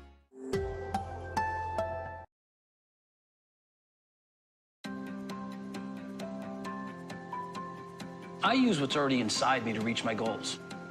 So I like when my doctor told me I may reach my blood sugar and A1C goals by activating what's within me. With once weekly Trulicity. Trulicity is not insulin. It helps activate my body to do what it's supposed to do, release its own insulin. Trulicity responds when my blood sugar rises. I take it once a week, and it works 24/7. It comes in an easy-to-use pen. And I may even lose a little weight.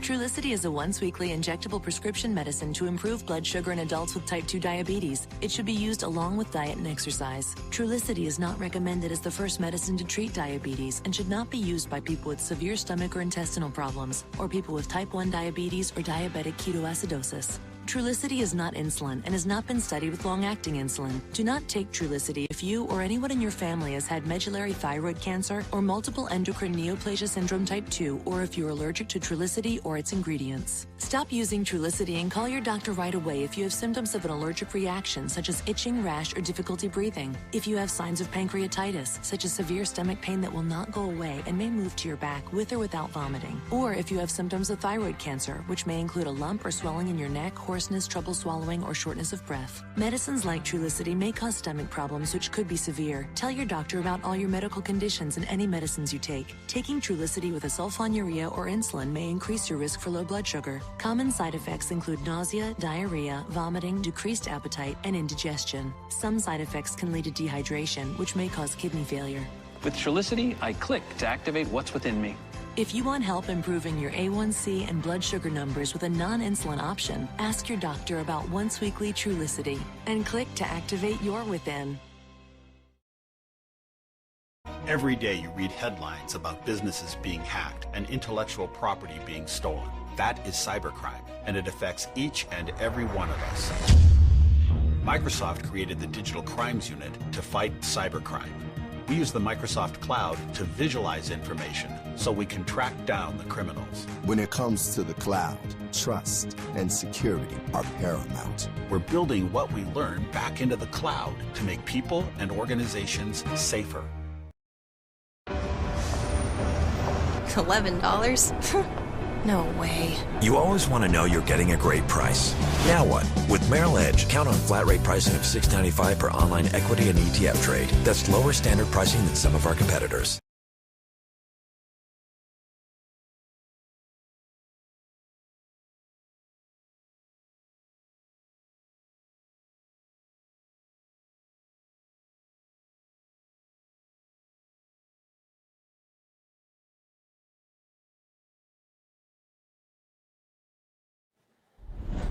Well, we're learning more all the time, seeing more on the ground in the wake of today's terror attacks in Brussels, a lot of it surrounding an apartment in the Schaerbeek neighborhood where CNN's Fred Pleitgen has been all day and all night. What's happening there now? Yeah, Anderson, this is, of course, the apartment that apparently the three men who went to the airport to then detonate those bombs took a taxi from. I want to show you what's going on right now, because what's pulled up now is that truck over there, which is an explosive ordnance disposal crew, so an anti-bomb squad that's pulled up here. We're not exactly sure what they're doing up there in the apartment, but if we pan up to the actual apartment, which is on the 5th floor of this building, you can see there is still light on up there. There are still people working up there. We have seen people on the balcony there with flashlights apparently looking for something. So we're not exactly sure what this bomb squad is doing there. The forensic work is still ongoing throughout the evening. As we've been standing here speaking to you, they have been bringing out bags, paper bags full of something that could have been evidence, but the forensic teams here clearly still working throughout the night. Of course, this apartment of great significance, also because a nail bomb and chemicals were found here that could, of course, or very likely are linked to the attacks that happened today, Anderson. All right, Fred, still a lot to learn as these investigations are still underway on multiple fronts. This, of course, became the focus of presidential politics day. More on tonight's races in just a moment.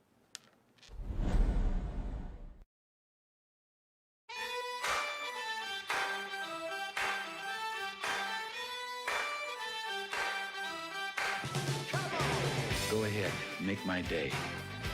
Read my lips. No. I have sinned. I want my MTV!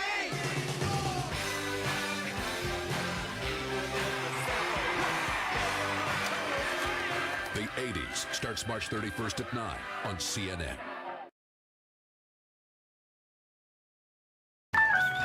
And we're back at Cricket Wireless. Switch and get a brand new LG Rizio for $19.99. Or take a spin with the Samsung Galaxy Grand Prime for $29.99. Cricket Wireless, something to smile about. While you were busy not remodeling your bathroom, the internet got Rocket Mortgage, a fast, easy way to refinance.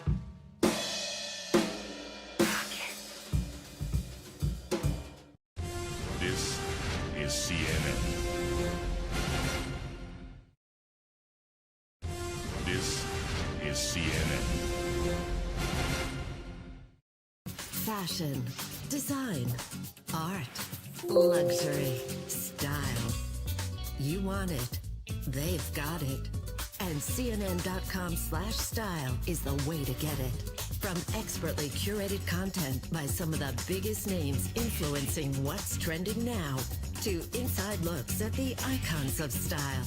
CNN.com/style is the destination to experience all that is chic.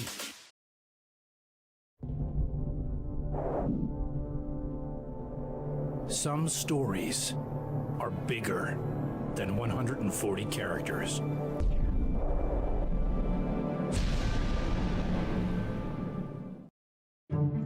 This time last year, young Sammy was filling out his winning NCAA tournament bracket along with millions of other Americans. I had the best bracket out of 11.57 million people. Sam, what was your strategy for success? Before the tournament, I really don't watch any college basketball.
Just to quickly recap before moving on to politics, a manhunt now underway for one, probably more people in today's terror bombings in Brussels. 30 killed, 230 wounded. A State Department travel warning now in effect for Americans potentially traveling to Europe. Developments unfolding throughout the night, which we will, of course, continue to bring you. Right now, we shift for a while to CNN election coverage, but we will bring you any updates as warranted. Wolf Blitzer, who I'll be joining shortly. Wolf.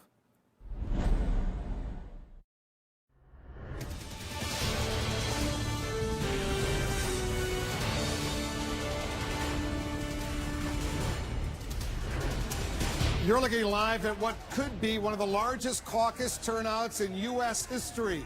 This is the line for Democrats in Boise, Idaho. It's more than a mile long. And this is the scene in Phoenix, Arizona, where the lines are wrapped around the building. And in Salt Lake City, Utah, the lines are also long, and they may, repeat, may run out of ballots. 5,000 people expected at this caucus site alone. Turnout on this Western Tuesday is very strong. We want to welcome our viewers in the United States and around the world. I'm Wolf Blitzer in the CNN Election Center. Tonight, the final 5 presidential candidates, they are awaiting results under the cloud of terrorism overseas. We'll have much more on the attacks in Brussels. That's coming up. But right now, we're standing by for results from primaries and caucuses out west. They're in Idaho for the Democrats and in Arizona and Utah for both parties. On the Republican side, 98 delegates are at stake tonight, more than half of them in Arizona, where the winner takes all. And tonight, it's also critical for Donald Trump and his rivals. Ted Cruz and John Kasich want to deny him delegates so he can't clinch the nomination. For the Democrats, 131 delegates are on the line tonight. Hillary Clinton hopes to extend her winning streak, while Bernie Sanders hopes he'll have better luck out west with the caucuses in Utah and in Idaho. CNN's team of reporters is spread out across the country with the campaign, staking out key voting sites tonight. Let's check in with our campaign reporters. Sarah Murray is in Riviera Beach in Florida with the Trump campaign. Sarah, what's the latest there? Well, Wolf, Donald Trump has made no secret of the fact that he believes tragic terror events like the one we saw today in Brussels actually give his campaign a boost. And he made that point in the wake of the San Bernardino shootings. And he sort of hammered this idea home today, both in television interviews as well as on Twitter. I want to read you one of his tweets that sort of tied in this tragedy as well as politics. He said, "I have proven to be far more correct about terrorism than anybody. It's not even close. Hopefully Arizona and Utah will be voting for me today." And Wolf, we see this bearing out in the polls. In our CNN ORC poll from February, Trump edged out all the other candidates on who best deals with terrorism. That included former Secretary of State Hillary Clinton. And if you look at Republican primary voters, it was a blowout. More than 50% of those voters said Trump would be best equipped to deal with terror issues. The question for Trump going forward is, how does he capitalize on this issue? As Ted Cruz is adding events both today and yesterday, Donald Trump does not have any public schedule for the rest of the week, Wolf. All right, Sarah, we're going to get back to you. I want to check in with Sunlen Sirfati. She's in New York for us right now. Sunlen, what are you hearing? Well, Wolf, tonight the Cruz campaign really seeing an opening here to potentially have Ted Cruz distinguish himself from other candidates as this conversation moves towards national security and terrorism. They really feel that Ted Cruz has the advantage here. Official on the Cruz campaign telling me, quote, "It's like Major League versus T-ball in terms of comparing national security comprehension between Ted Cruz and Donald Trump." And that's why we've seen Ted Cruz today really go on the offensive over this issue. He held 2 press conferences in 2 different cities, 4 interviews today, talking specifically about the Brussels terror attack, really trying to go on the offensive, get out front of this issue, take the reins over this narrative. And Cruz officials tell me that to expect this going forward. They say they will continue to try to paint Donald Trump as unprepared to be commander-in-chief. Wolf. Thanks, Sunlen. Thanks very much. As we said, CNN has teams embedded at the caucus sites tonight. Boris Sanchez in Boise, Idaho at the Democratic caucus for us. It looks like a really long line behind you, Boris. What are you seeing? Wolf, I spoke to a voter who told me she didn't know there were this many Democrats in Idaho. The line stretches more than a mile. It goes on for blocks and blocks and blocks. As a matter of fact, doors were supposed to close here at 7 p.m. local time. It's now 8:05 local time. So there are still people in line waiting to get registered and to head inside. To give you an idea of just how many voters this is, They had the Boise Center set up to take these caucuses. They had to open the arena next door, the CenturyLink Arena, just to have all these people fit. One organizer told me she expects up to 12,000 voters here. Wolf, that would make it the single largest caucus in U.S. history because of the way Idaho divides caucuses. They do it by county instead of precinct. We're going to watch and wait and see if all these voters can fit inside. Very impressive, Boris. Thanks Hey, very folks, much. Kyung La is also tracking the Democratic caucus goers tonight. She's in Salt Lake City, Utah for us. Looks like a nice turnout there as well, Kyung. Very nice turnout. The line stretches, and this is just one section of the line, Wolf, all the way down this hallway. It wraps around the school at least once and stretches down the block. And if you walk with me this way, what we can tell you is that the caucus chair says that they've already run through 4,000 ballots, 4,000. They're down to their final 1,000. The plan now is she's going to turn to the provisional ballots. Once they run out of those, she's going to find the copier machines here in this elementary school and start copying things because they are very concerned that they're going to run out of these. These are the ballots that they're handing all the voters, and at the very bottom, they can select, excuse me, sir, can I take a peek? They get to select which candidate they're going to vote for on the presidential preference ballot. Here you go, just to give you some perspective on what's happening here in the state of Utah, what we're hearing, the conversation.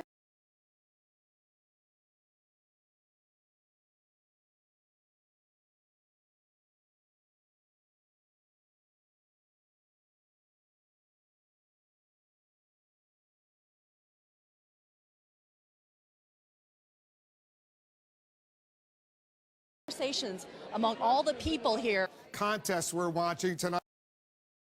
The Democratic caucuses in Idaho, Republican and Democratic primaries in Arizona, and Republican and Democratic caucuses in Utah. 5 very important contests in this race for the White House. Anderson Cooper is standing by with more. Anderson? Well, thanks very much. We want to bring in our analysts and reporters, also our commentators. Before we do that, I want to show you how some of the candidates have been reacting to the terror attacks in Brussels. Ted Cruz calling for increased surveillance of Muslims. I spoke with the candidate earlier. We have seen for 7 years that being afraid to confront what it is we're facing, being afraid to name it, that it is radical Islamic terrorism, has left us vulnerable to jihad, to acts of terror. We've seen that in Paris, we've seen that in San Bernardino, we've seen that in Brussels. Now, that does not mean targeting Muslims. It means targeting radical Islamic terrorism. You ask, what does that mean? You know, Mayor Bloomberg in New York had a very successful program to engage with the Muslim community and to prevent radicalization and to identify radical Islamic terrorists before they carry out acts of terrorism. Mayor de Blasio came in and ended that program, said we're no longer going to do so. That was foolishness. That was political correctness run amok. It's exactly the same approach that Barack Obama and Hillary Clinton follow, of refusing to acknowledge who our enemies are. Now, our enemies are not every Muslim. Our enemy is radical Islamic terrorists, are the jihadists that seek to murder us.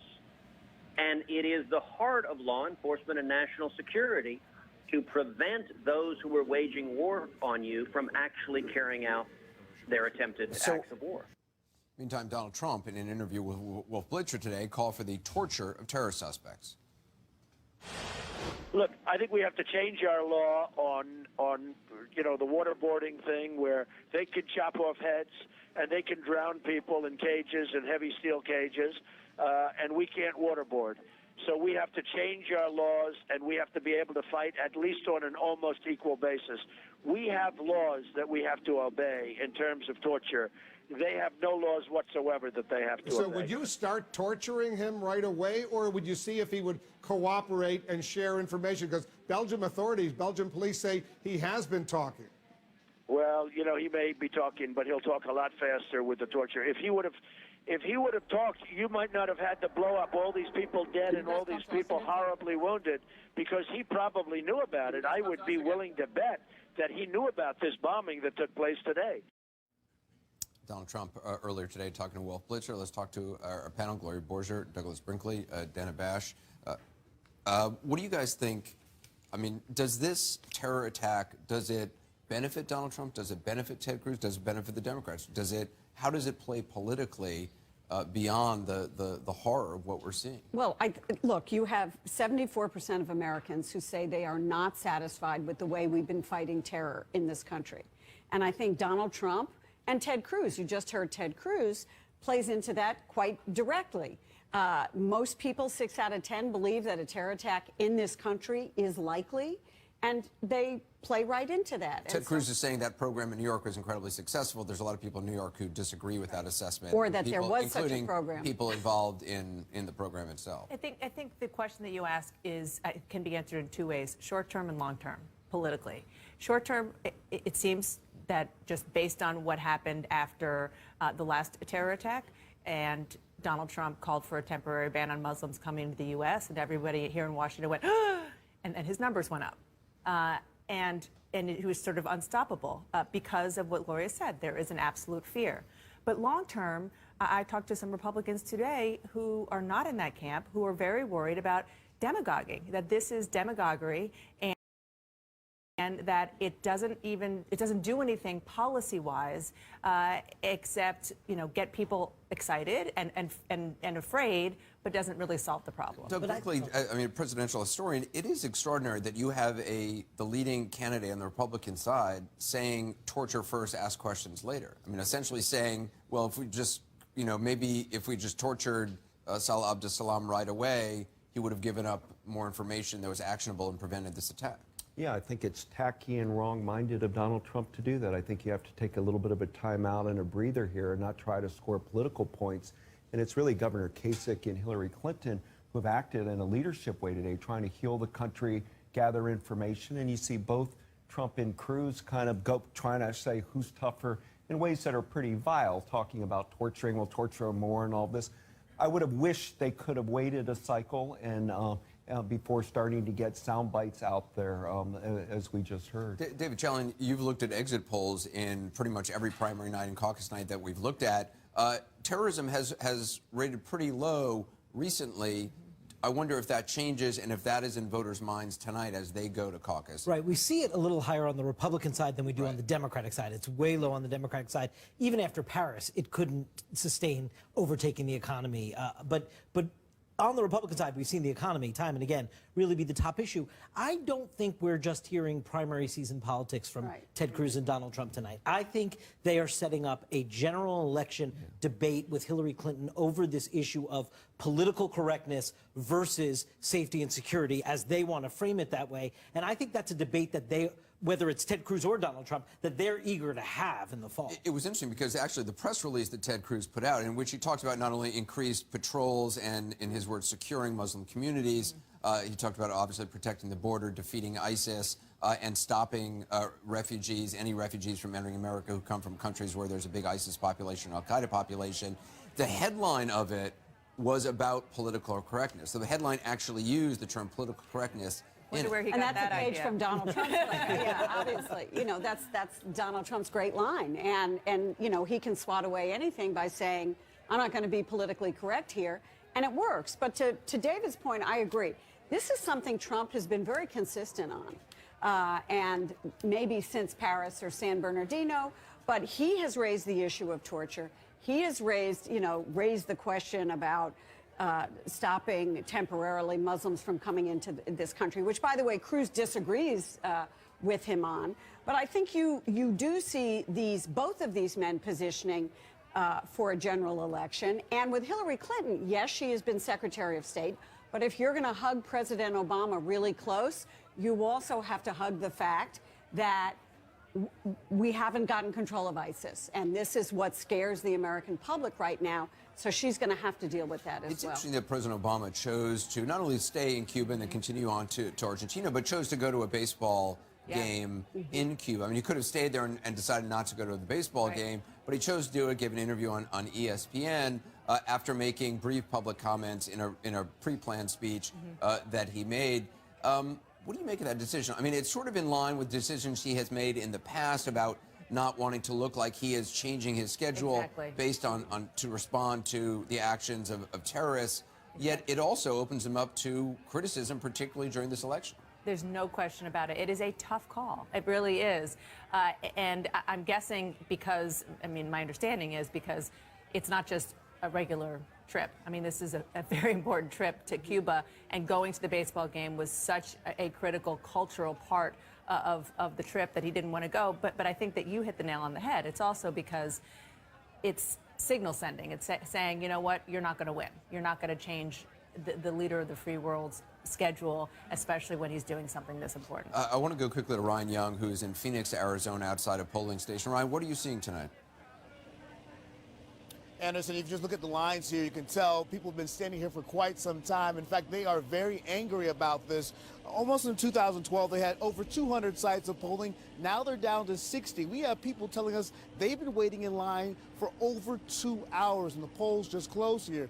This line here, we're going to take you back this direction, wraps around this building, goes down the street into a neighborhood, and people are hoping that they'll be able to cast their vote. One thing that someone told us when they went in the inside, they're apparently using iPads to enter people's names in, and they're very upset with that process because there's no keyboards, so it takes extra long to do it. And once inside, it's another hour wait. So you really hear the frustration from the voters here.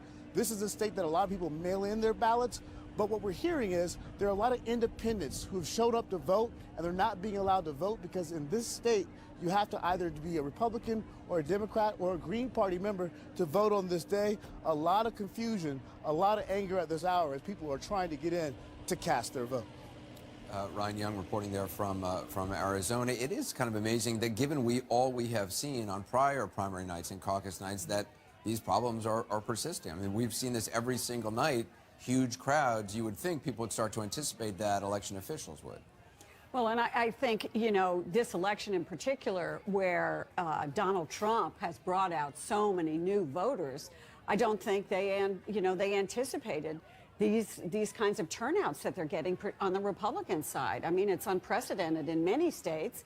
It could be in Arizona. Arizona has a lot of early voting, though, and so that's another reason they probably didn't anticipate it, because you can vote almost a month in advance in Arizona. So a lot of people have already cast their ballot. Half of them have, yeah. And in Idaho, Anderson, I mean, there are a lot of students at Boise State University that are Bernie Sanders people. Right. Everybody talks about Idaho being red, but Boise itself is like a little blue bubble, a little Berkeley in the middle of it there. And Bernie's bringing out a lot of, you can see how many young college kids are there. It's a college town, and also people that work in the environmental river rafting business and all this. It's a huge federal government hub, national forest and things. So Boise has a very liberal population when you get down to the Democrats in the area. All right, we'll be seeing turnout figures shortly. Wolf, let's go back to you. Anderson, as you just heard, all of our viewers just heard, a 2-hour wait to vote in Phoenix, Arizona. Right now, we're seeing very long lines in 3 states voting tonight: Arizona, Idaho, and Utah. Big contest that could sway the presidential race.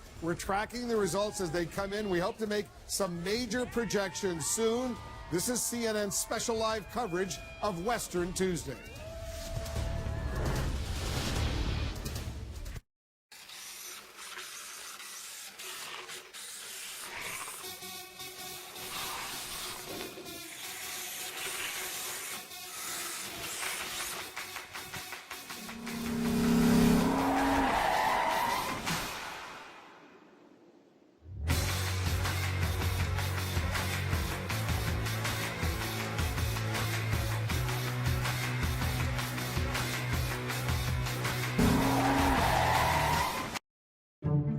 This time last year, young Sammy was filling out his winning NCAA tournament bracket along with millions of other Americans.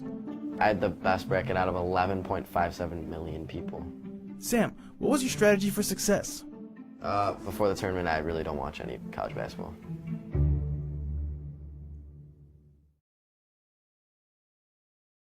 Free time is your time. Get out there. Switch to AT&T Go Phone and get your second month free on qualifying plans with no annual contract. So claim your freedom on AT&T's 4G LTE network. Switch and get your second month free.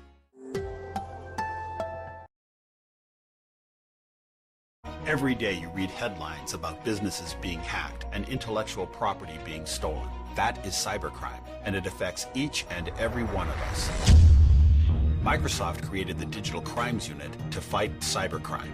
We use the Microsoft Cloud to visualize information so we can track down the criminals. When it comes to the cloud, trust and security are paramount. We're building what we learn back into the cloud to make people and organizations safer.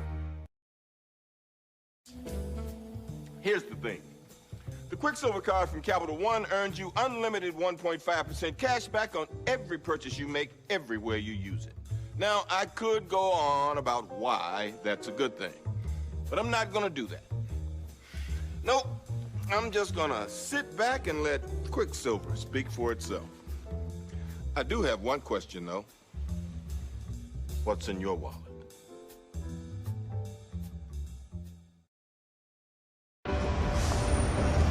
$11? No way. You always want to know you're getting a great price. Now what? With Merrill Edge, count on flat rate pricing of $6.95 per online equity and ETF trade. That's lower standard pricing than some of our competitors.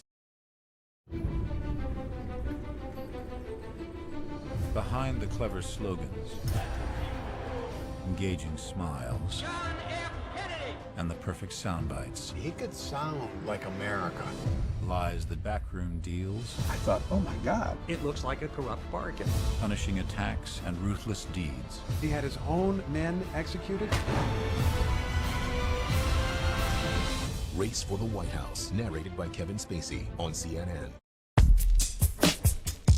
On game day, I eat the same thing. I'm very superstitious about that. Make sure everything's balanced. It gets me ready to go battle.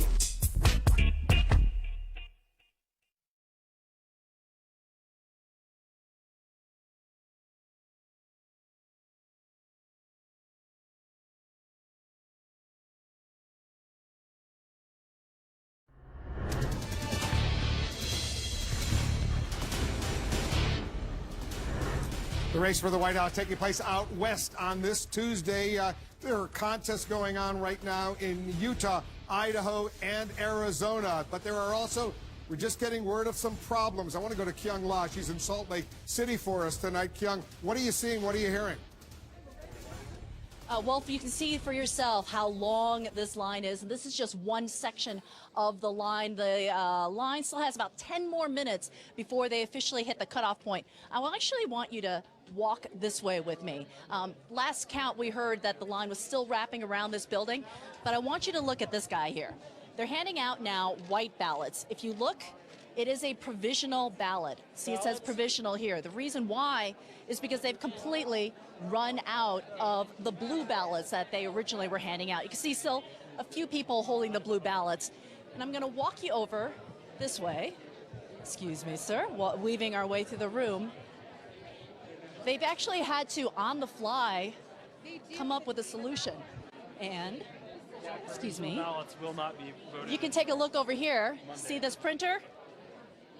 They're printing out these ballots on the fly. The reason why is that they had 5,000 ballots ready, but the turnout was so massive, so unexpected, that they've had to pull out this printer and suddenly start to print out these ballots.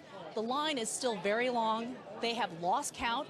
They don't know how many people now are going to end up voting tonight, but they say, as far as turnout here, they are very pleased. Wolf? It's amazing. We always hear these problems, at least increasingly. The other day, we were doing some election results. They had to go out to Kinko's on a weekend, find a Kinko's that was open. At least they have a printer there. So do they think they're going to be able to get the job done tonight, Kyung?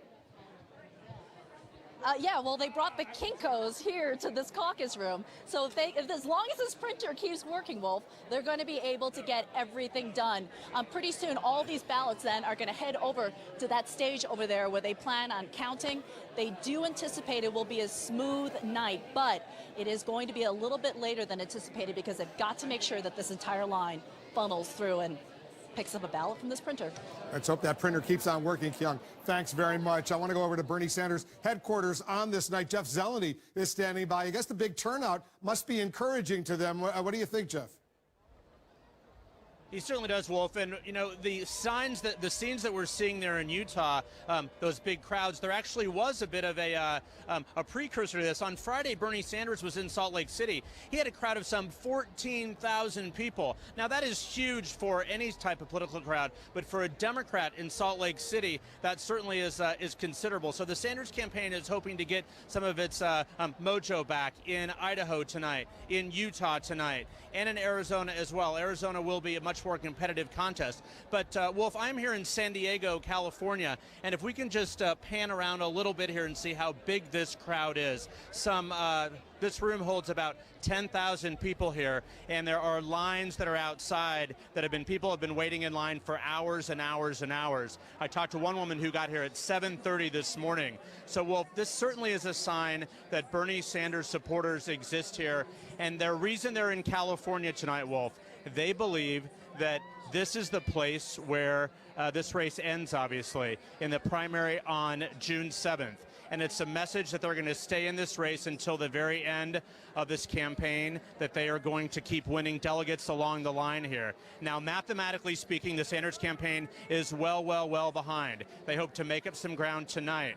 But they believe that California is a place where they can win a ton of delegates. So, Wolf, that's why Bernie Sanders is here tonight. And he will be addressing the crowd in some half an hour or so time, and he is going to talk about the Brussels terror incident, and he's going to, of course, be talking about the challenges this puts on all presidential candidates at that commander-in-chief test. Yeah, Wolf? he's been attracting very big crowds wherever he seems to go, especially right now where you are in San Diego. We'll stand by for his speech as well. Once again, the polls have closed in Arizona. We're standing by for the results to start coming in, and they're about to start the caucuses, the Democratic caucuses in Utah right now. We'll stand by for that as well. In the meantime, let's go back to Anderson. We're also closely following the investigations into the terror attacks in Brussels. We're going to bring you up to date on that shortly. But let's turn to our panelists down in Brazil, Peter Beinart. On terms of the Democrats, how do you think the terror attacks today affect Hillary Clinton, affect Bernie Sanders, and what you heard from the Republican side? Well, Secretary Clinton earlier today condemned the attack, said that the United States must work closely with its European allies, and she, of course, reiterated some of the, I think, steps that she made last year following the Paris attack. She gave a very strong speech. It's a big cloud that I think hangs over tonight's election as voters go to the polls. This is clearly an issue that all Americans care about. It's rated, though, low among Democrats in prior contests. Do you think tonight it changes the calculus at all? I wouldn't say so. I mean, I think in the past we've seen that foreign policy gives Hillary Clinton a little bit of an advantage. You saw that a bit in the wake of the San Bernardino attacks, but these are really two very different conversations that you're seeing taking place in the two parties. Democrats are much more focused on domestic economic issues, issues like racial justice, that climate change that almost never come up in the context of Republican foreign conversations. And Republicans, since the beginning of this campaign, have had national security near the top of their concern. And see, Jeffrey, do you agree with the prior panel that Ted Cruz, that Donald Trump are setting up a conversation for a general election? Yeah, absolutely. There's an interesting article posted tonight in Mediaite quoting former British Prime Minister Tony Blair, who gave an interview to the BBC apparently before the attacks in Belgium. And he was making the point that if people, in this case, we're talking Americans tonight, have a choice between what he called flabby liberalism and a hard line, when they see these kind of things, they'll go with a hard line every time. Which I think goes to the point over here that in pivoting towards a general election, that is going to be a choice that Donald Trump or Ted Cruz will, draw the line here between themselves and Hillary Clinton. And certainly, I mean, Donald Trump has been where a lot of his supporters were. I mean, when he said the thing about banning Muslims from entering the United States temporarily, there was a lot of outrage in media and elsewhere, and yet that's been very popular among his supporters. Yeah, it's bizarre that under the umbrella of, standing athwart political correctness, Donald Trump has made the conversation essentially about doing away with the Geneva Convention, which unilaterally the United States isn't able to do, and making the argument that somehow because we follow those rules, we're weaker than ISIS, when actually because we follow those rules, we're better than them. So it's setting up an interesting general election argument between doing nothing as the perception on the left and doing everything is the perception on the right. We continue to wait results in Arizona, start of the caucuses in Utah. Our coverage continues in just a moment.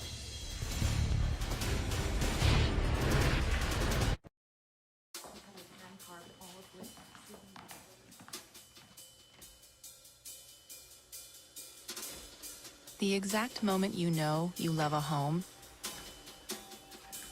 you should be able to get approved to buy it.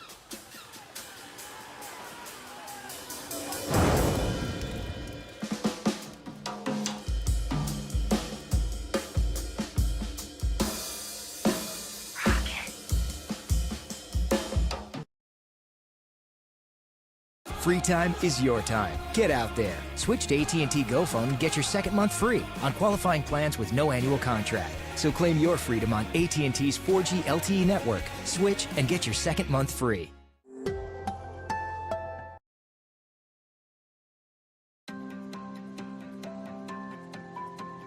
I use what's already inside me to reach my goals. So I like when my doctor told me I may reach my blood sugar and A1C goals by activating what's within me.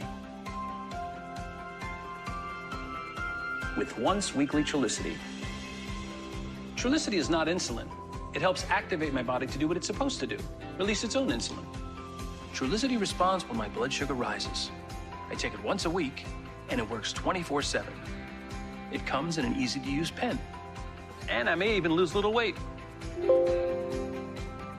Trulicity is a once-weekly injectable prescription medicine to improve blood sugar in adults with type 2 diabetes. It should be used along with diet and exercise. Trulicity is not recommended as the first medicine to treat diabetes and should not be used by people with severe stomach or intestinal problems or people with type 1 diabetes or diabetic ketoacidosis. Trulicity is not insulin and has not been studied with long-acting insulin. Do not take Trulicity if you or anyone in your family has had medullary thyroid cancer or multiple endocrine neoplasia syndrome type 2, or if you're allergic to Trulicity or its ingredients. Stop using Trulicity and call your doctor right away if you have symptoms of an allergic reaction, such as itching, rash, or difficulty breathing. If you have signs of pancreatitis, such as severe stomach pain that will not go away and may move to your back with or without vomiting. Or if you have symptoms of thyroid cancer, which may include a lump or swelling in your neck, hoarseness, trouble swallowing, or shortness of breath. Medicines like Trulicity may cause stomach problems, which could be severe. Tell your doctor about all your medical conditions and any medicines you take. Taking Trulicity with a sulfonylurea or insulin may increase your risk for low blood sugar. Common side effects include nausea, diarrhea, vomiting, decreased appetite, and indigestion. Some side effects can lead to dehydration, which may cause kidney failure.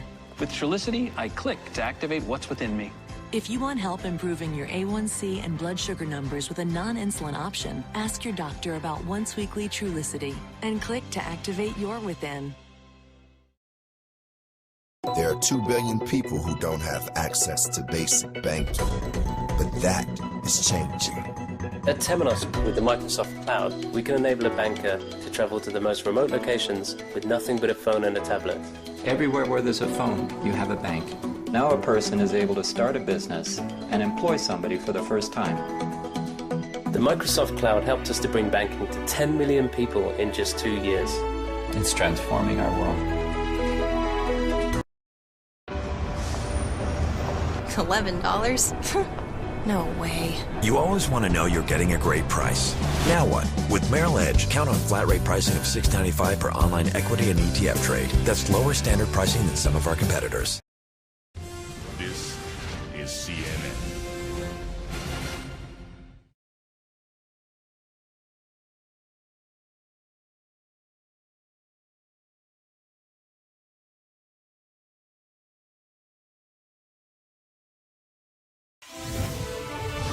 Much more in the election coming up, but there's breaking news on the terror front as well. At least 30 people killed, more than 200 injured in those terror attacks in Brussels, Belgium. I want to go to our justice correspondent, Pamela Brown. She's getting new information. What are you learning, Pamela?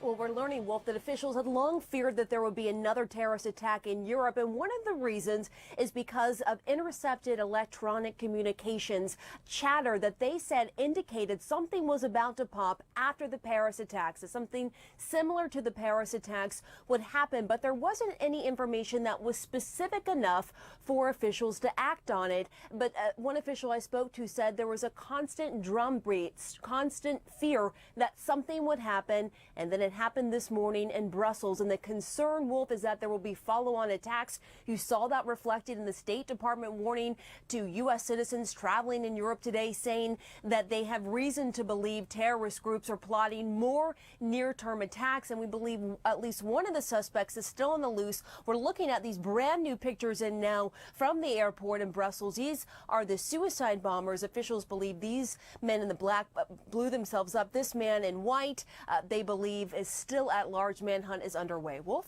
Thanks very much, Pamela. We're going to get back to you. Amid all of this, the State Department has just issued a travel alert for Americans in Europe right now. Among other things, the State Department warns all U.S. citizens to avoid, to know that there are potential risks of travel to and throughout Europe following these terror attacks.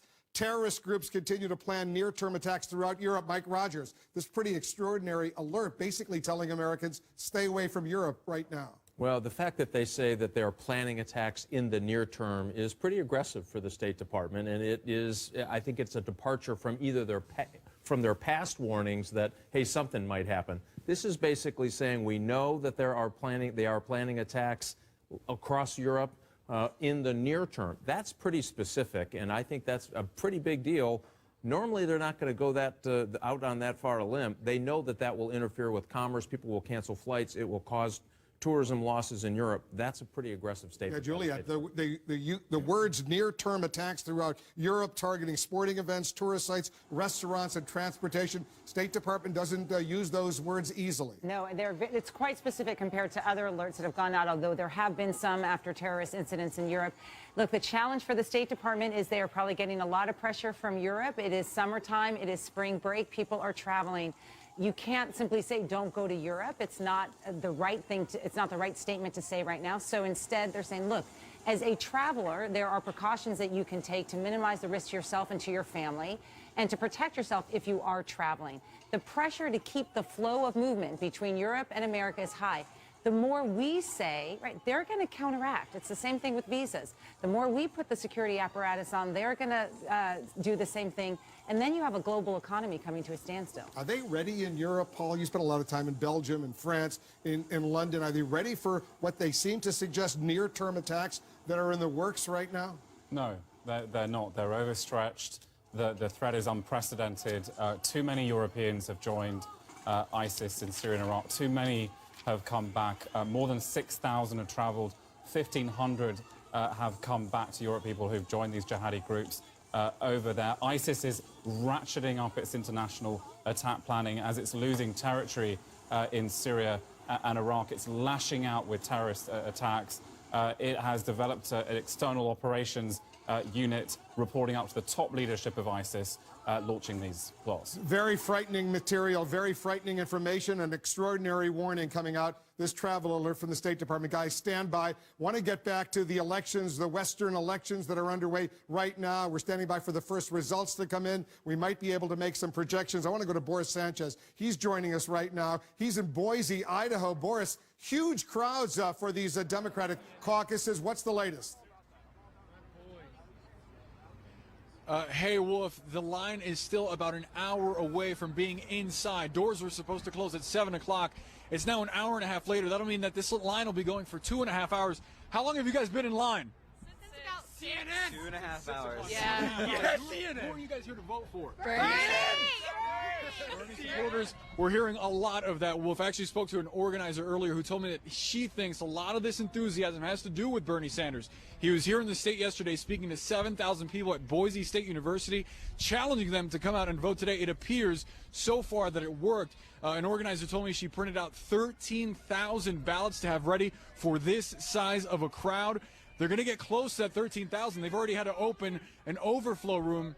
They have room for about 5,000 in one building, about 8,000 in the other. That's 13,000 voters in one caucus site location. Of course, it's split into 2 caucuses by congressional district, but still, that could be the largest single caucus in U.S. history. How you guys doing tonight? You guys excited? A lot of excitement here, Wolf.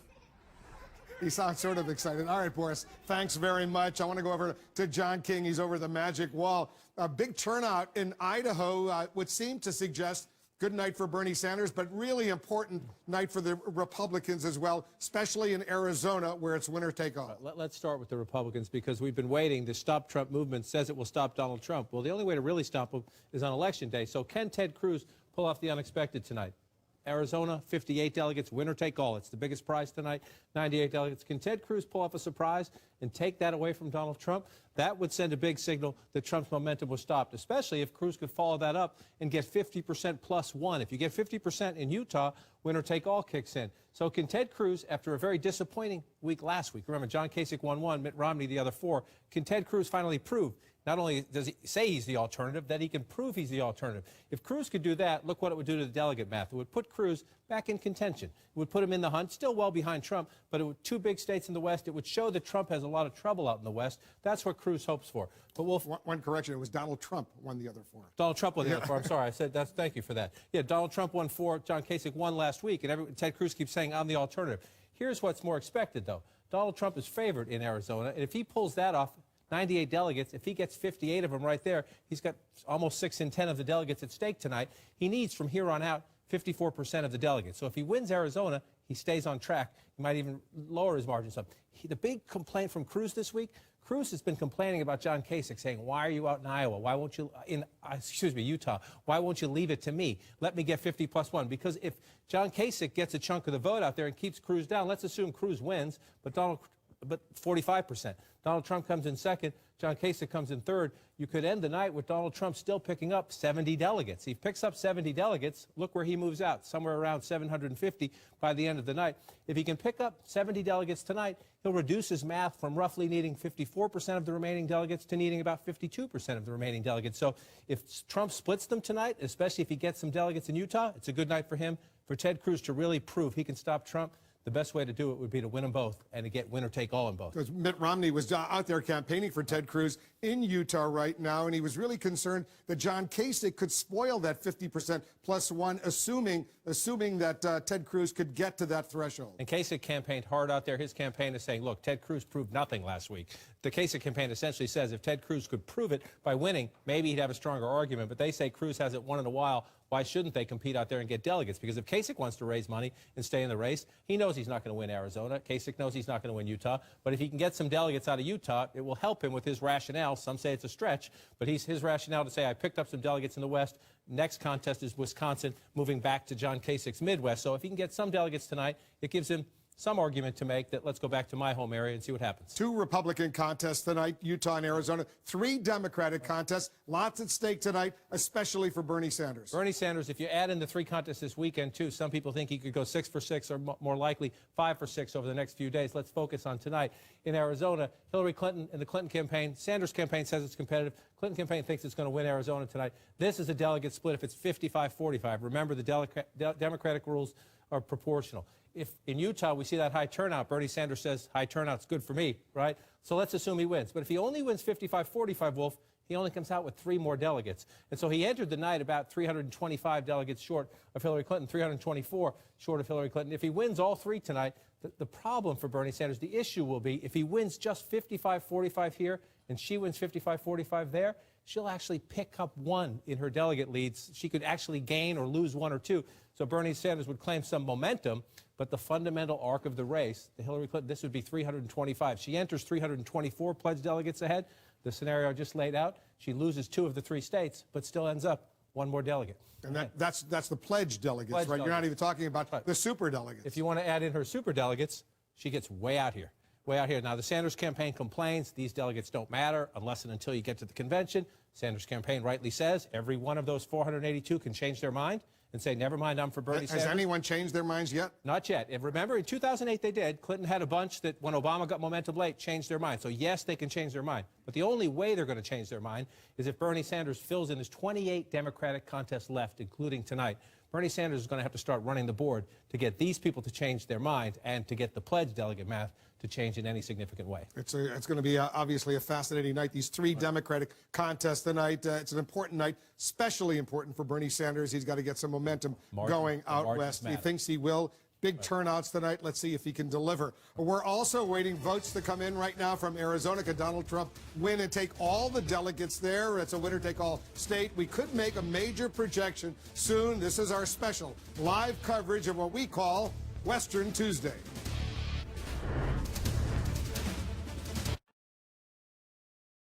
I know how it is. You're all set to book a flight using your airline credit card miles. And surprise, those seats sometimes cost a ridiculous number of miles, making it really hard to book the flight you want. Luckily, there's a better way. With the Capital One Venture Card.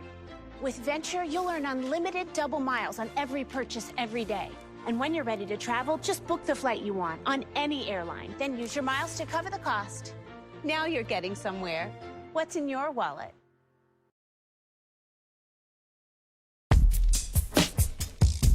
game day, I eat the same thing. You know, I'm very superstitious about that. Make sure everything's balanced. It gets me ready to go battle.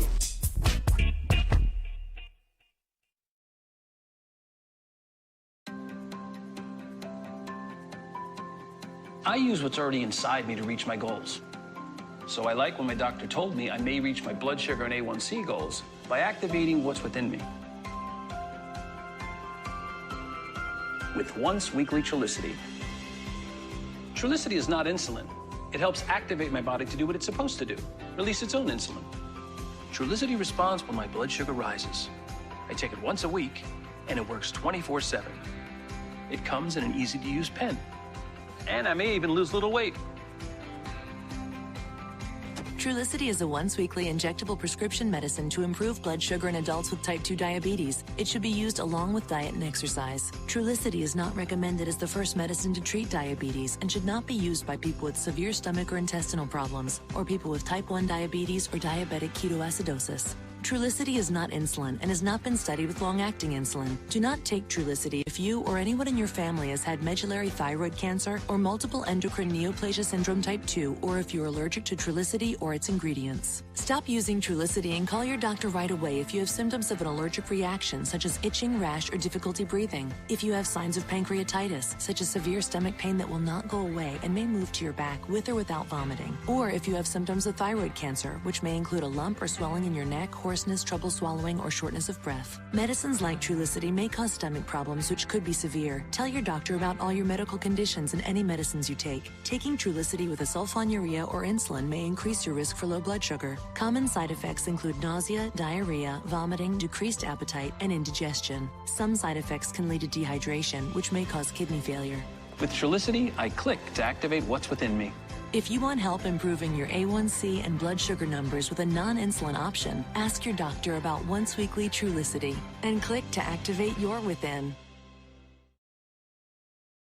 Every day you read headlines about businesses being hacked and intellectual property being stolen. That is cybercrime, and it affects each and every one of us. Microsoft created the Digital Crimes Unit to fight cybercrime. We use the Microsoft Cloud to visualize information so we can track down the criminals. When it comes to the cloud, trust and security are paramount. We're building what we learn back into the cloud to make people and organizations safer. $11? No way. You always want to know you're getting a great price. Now what? With Merrill Edge, count on flat rate pricing of $6.95 per online equity and ETF trade. That's lower standard pricing than some of our competitors. This is CNN.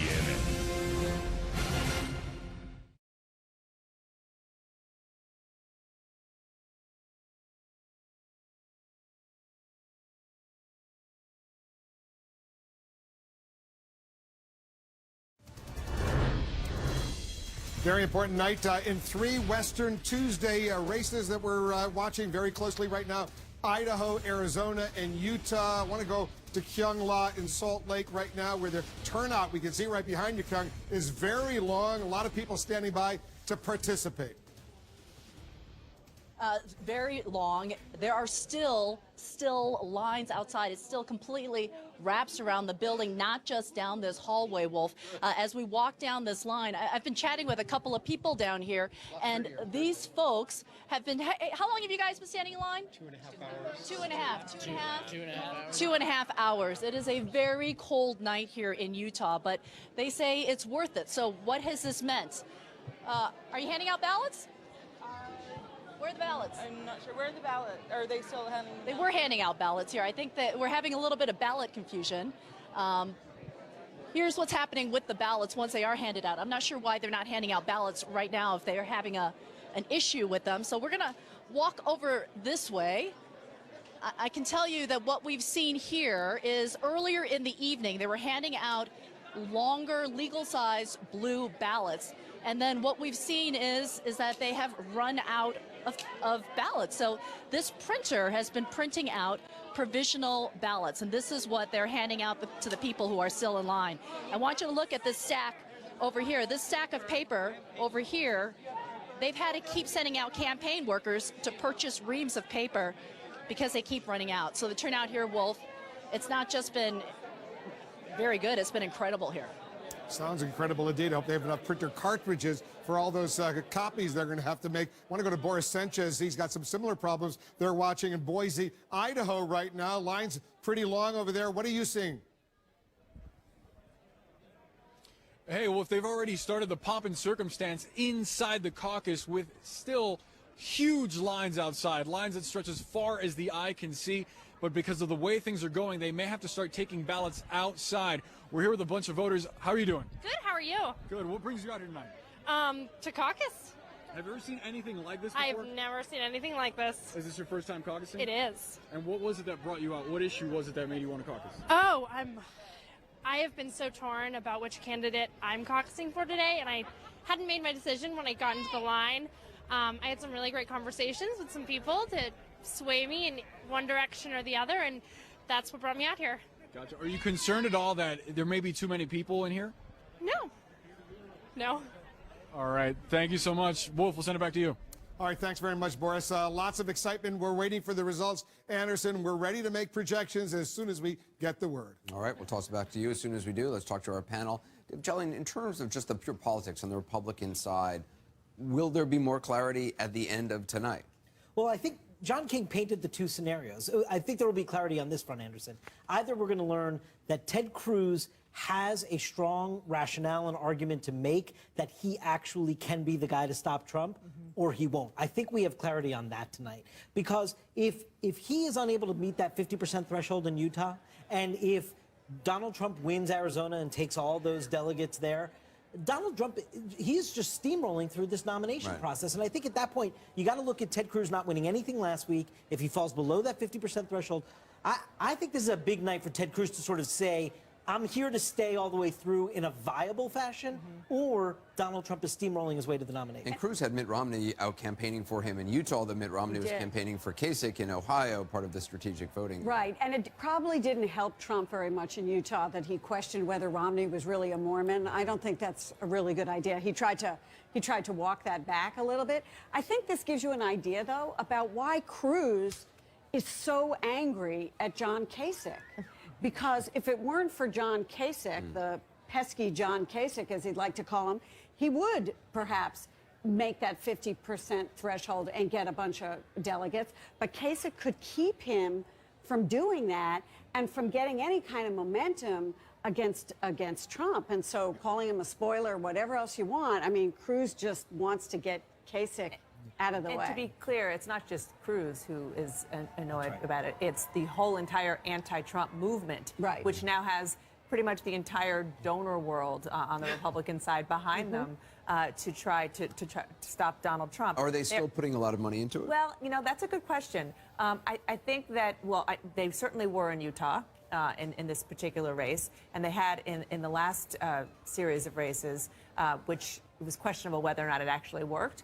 The people who are working the anti-Trump pact think that they kept Trump's thresholds lower than they would have been. You know, who knows if Is that another that's thing accurate, you think there might be clarity on tonight, whether the whole anti-Trump movement has any legs or whether it goes away? I think it's more about Ted Cruz in Utah. If he doesn't hit that 50% mark there, I think his campaign takes a huge slide.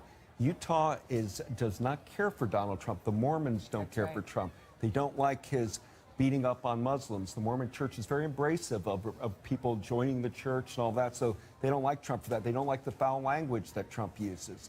They don't like the bullying, meaning the Mormon conservatives of the state should be all with Ted Cruz. If he can't get 50%, Anderson, tonight in Utah, I think it's a very bad night for Cruz. Especially since there's one other factor which I would add to that, which is it's closed, which means that only Republicans can go, and historically, over the past several months, that is where Ted Cruz has done the best, because Donald Trump is right that he brings in people from outside the Republican Party. The thing that is going to keep Ted Cruz alive, if you look in our most recent CNN ORC poll that came out last night, you see 46% of Republicans believe their party will still be divided when we get to November. So that means that there still is a real sense of division, and there is still a big faction that, would like to stop Trump, and Cruz may be their only vehicle. It's just that he has to keep winning somewhere in order to make the argument that it's a viable option.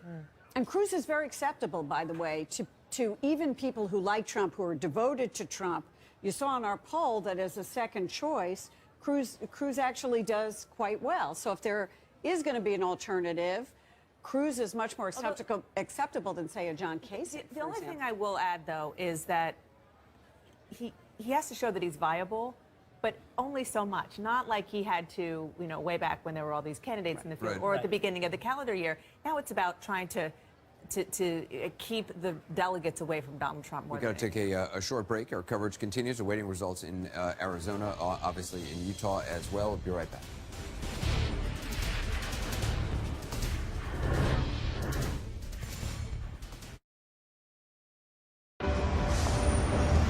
$11? No way. You always want to know you're getting a great price. Now what? With Merrill Edge, count on flat rate pricing of $6.95 per online equity and ETF trade. That's lower standard pricing than some of our competitors. Explore the wonders worth holding on to on the next Wonder List. Iceland, changing what it means to be a family. The women, they have so much freedom, so you can choose your life. So you don't have to buy her a diamond? No! Could this amazing land of fire and ice be the first to give up marriage? The Wonder List with Bill Weir, Sunday at 10 on CNN.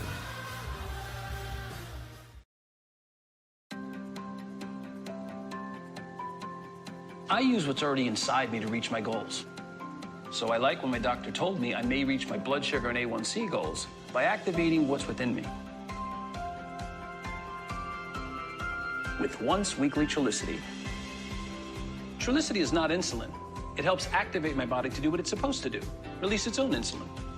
Trulicity responds when my blood sugar rises. I take it once a week, and it works 24/7. It comes in an easy-to-use pen. And I may even lose a little weight. Trulicity is a once-weekly injectable prescription medicine to improve blood sugar in adults with type 2 diabetes. It should be used along with diet and exercise. Trulicity is not recommended as the first medicine to treat diabetes and should not be used by people with severe stomach or intestinal problems, or people with type 1 diabetes or diabetic ketoacidosis. Trulicity is not insulin and has not been studied with long-acting insulin. Do not take Trulicity if you or anyone in your family has had medullary thyroid cancer or multiple endocrine neoplasia syndrome type 2, or if you're allergic to Trulicity or its ingredients. Stop using Trulicity and call your doctor right away if you have symptoms of an allergic reaction, such as itching, rash, or difficulty breathing. If you have signs of pancreatitis, such as severe stomach pain that will not go away and may move to your back with or without vomiting. Or if you have symptoms of thyroid cancer, which may include a lump or swelling in your neck, hoarseness, trouble swallowing, or shortness of breath. Medicines like Trulicity may cause stomach problems, which could be severe. Tell your doctor about all your medical conditions and any medicines you take. Taking Trulicity with a sulfonylurea or insulin may increase your risk for low blood sugar. Common side effects include nausea, diarrhea, vomiting, decreased appetite, and indigestion. Some side effects can lead to dehydration, which may cause kidney failure. With Trulicity, I click to activate what's within me. If you want help improving your A1C and blood sugar numbers with a non-insulin option, ask your doctor about once-weekly Trulicity and click to activate your within. There are 2 billion people who don't have access to basic banking, but that is changing. At Temenos, with the Microsoft Cloud, we can enable a banker to travel to the most remote locations with nothing but a phone and a tablet. Everywhere where there's a phone, you have a bank. Now a person is able to start a business and employ somebody for the first time. The Microsoft Cloud helped us to bring banking to 10 million people in just 2 years. It's transforming our world. This is CNN.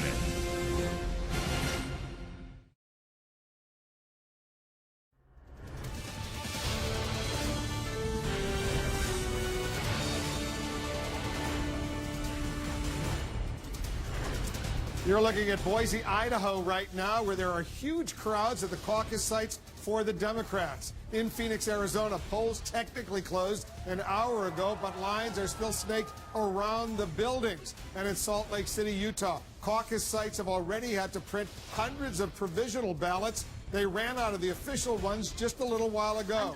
We want to welcome our viewers in the United States and around the world. It's Western Tuesday. I'm Wolf Blitzer reporting from the CNN Election Center. Right now, we're standing by for the results from primaries and caucuses out west. Democrats caucusing in Idaho, in Arizona, and Utah. Both parties are making their picks for president of the United States. On the Republican side, 98 delegates are at stake tonight, more than half of them in Arizona, where the winner takes all. Tonight is a critical night for Donald Trump. If he wins Arizona, his path to the nomination looks a lot easier. If he doesn't, Ted Cruz and John Kasich may be able to force a floor fight at the convention in Cleveland. For the Democrats, 131 delegates are on the line tonight. Hillary Clinton hopes to run up the scoreboard and widen her delegate lead, while Bernie Sanders is hoping he'll have a better night tonight.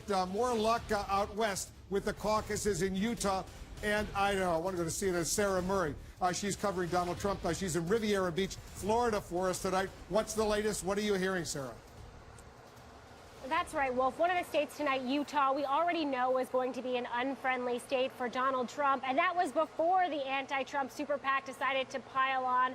A source familiar with their efforts said they have spent $500,000 just since Friday hammering Donald Trump in that state. They've been up on the airwaves, on radio, and on television with ads of Mitt Romney super PAC decided Donald to pile on. They've even used the Romney campaign's old voter file to target voters via email, via phones, who might be receptive to this message of Mitt Romney slamming Donald Trump. And they learned a valuable lesson after they spent all this money in Florida and were unable to defeat Trump. The source tells me you have to pick your states carefully.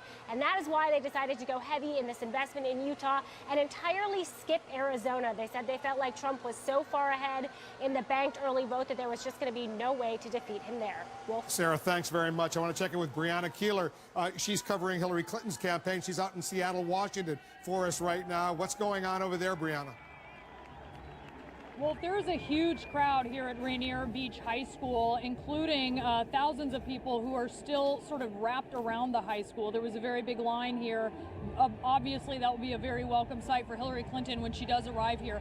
We are expecting her in her remarks, which we're told should take place in about an hour, to mention the Brussels attack. She did earlier today say that this is an example of why strong, smart, and steady leadership is needed. And she took aim at Donald Trump, saying that some of her opponents want to build walls to shut the world out. And she said you can't build a wall that's big enough to shut out the internet. This isn't the age of which we're really talking about building walls. She said she needs everyone on the front lines, including Muslim Americans. This is a place where she and her campaign think that she can really show some strength in talking about foreign policy. They think it's a place where Bernie Sanders cannot match her, although he may give her a run for her money tonight, Wolf. Her campaign convinced, or certainly resigned to the fact that she may lose Utah and Idaho, hoping she pulls out a win in Arizona. All right, Brianna, we're going to get back to you. I want to go over to John King at the Magic Wall. Arizona, John, that's a critical contest tonight. Winner take all for the Republicans. If Donald Trump wins that, he's going to be well on his way. If he wins it, he gets 60%. It's 98 delegates tonight, 58 of them here in Arizona. Donald Trump gets those 58. He at least knows he's got 6 in 10 of the delegates tonight going forward. We're waiting for the votes. We expected after the top of the hour we might start to get some of the vote count in. We know there are long lines. We know there are some complaints that apparently they cut back the number of voting sites this year in the state. So we'll wait to see as it fills in. As always, you're looking Maricopa County, where Phoenix is, nearly 60% of the state population. So if you win big here, you give yourself a big head start. It's the biggest place to look in the state. Let's go back in time and just look this year in on the the state. Republican so side. We'll wait to see. Romney won every county. You just look, it's all Romney red 4 years ago, but he only won the primary with 47% of the vote. Santorum had 27, Speaker Gingrich had 16, but Romney won them all. I forgot about this. When you go back to John McCain in 2008 in his home state, he didn't get 50% either, only got 47%. And you see Mitt Romney doing well out in these rural counties out in the eastern part of the state. So we'll watch as it fills in tonight on the Republican side. Let's just take a peek at the Democratic race back in 2008. If you come in here, Hillary Clinton won Arizona with 50%, so she knows the state. She has a track history there. You see Flagstaff, Sedona. This was then Senator Obama's area. This is where Bernie Sanders was last night in the Flagstaff area. He thinks this is a way to get a liberal base, but he also spent some time down here in Pima County along the border as well, trying to get some votes. Both Democratic candidates going even to the left of President Obama on the immigration issue, trying to win the Democratic vote in Arizona. Obviously, the Republican vote has a very different view on immigration. You've had Trump and Cruz competing for that, promising to be much tougher than the current administration. I just want to show you quickly, just go back to 2014. These are the House districts. I just want to show you the state.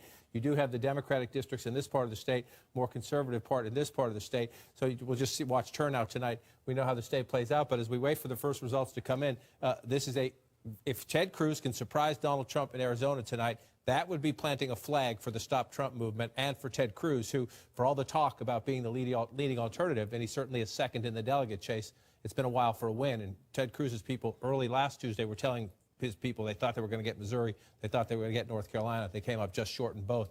Arizona would be a statement for Cruz if he can get it, but Trump thinks this will be his color in just an hour or two. We should be getting results, a lot of results coming in momentarily. Arizona, the polls are closed there. Anderson, back to you. Well, thanks very much. Let's turn to our panel again. How important is a win for Ted Cruz tonight, to John's point? Not just whether it's Arizona, certainly Utah, where, if anywhere, it's most likely to be. You know, this whole primary, at least I've been trying to find these pockets where Donald Trump can't win, and he surprised us all, right? It was supposed to be he can't win evangelicals, and he can't win women. At least in the primary, he's been able to do that.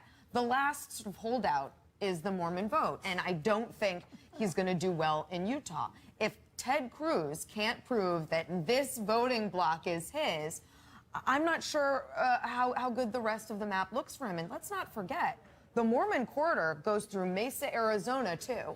There is a huge Mormon population, almost 500,000 Mormons in Arizona. Not significant enough nationally, but significant enough that Ted Cruz could play in Arizona. The fight there is going to be between the border folks, right? The Jan Brewers of Arizona, and maybe the Ted Cruz Mormon vote. Although, I mean, for border issues, both Cruz and Trump have made that a priority. I mean, Donald Trump claims credit for introducing it to the conversation. You can argue over whether or not that is the case. But they've gotten different kinds of endorsements, right? They've got, Trump's got Arpaio, and Jan Brewer. In Arizona, Ted Cruz has Matt Salmon, congressman from Arizona. Little different in tone. Right. But Arizona really shows how the two parties have divided so profoundly on this issue. Back in 2008, John McCain and Barack Obama had pretty much the same position on immigration. Right. Immigration was not such a partisan dividing issue among the parties. What you're seeing now is that both parties have gone way to their extremes, right? The Democrats are running against any deportation, right? Running to Obama's left. And Donald Trump is running around with Joe Arpaio. The problem is, demographically, this is death for the Republican Party, right? You can continue getting a lot of votes of older retirees in Arizona, but as the party digs itself in a deeper and deeper hole among Latinos, there's a lot of evidence that Latinos are becoming a more and more politically cohesive group. They're identifying more and more as a group under attack, and they're starting to look more like African Americans in their political voting behavior. And that could last a long time, and it's going to be disastrous for the Republican Party. Jeffrey Lord, you don't look worried. Well, I mean, this is what Peter's referring to is what I refer in that conversation with Van Jones, is the culture of race. You know what? I got to hold you. No, it's called the reality of race in America. Wolf Blitzer's got a key race alert. Let's go to Wolf. All right, it's our first key race alert of the night for us. The first votes are actually coming in Arizona, and they've come in big time already. 41% of the Democratic primary vote is in Arizona. Look at this. Hillary Clinton with a very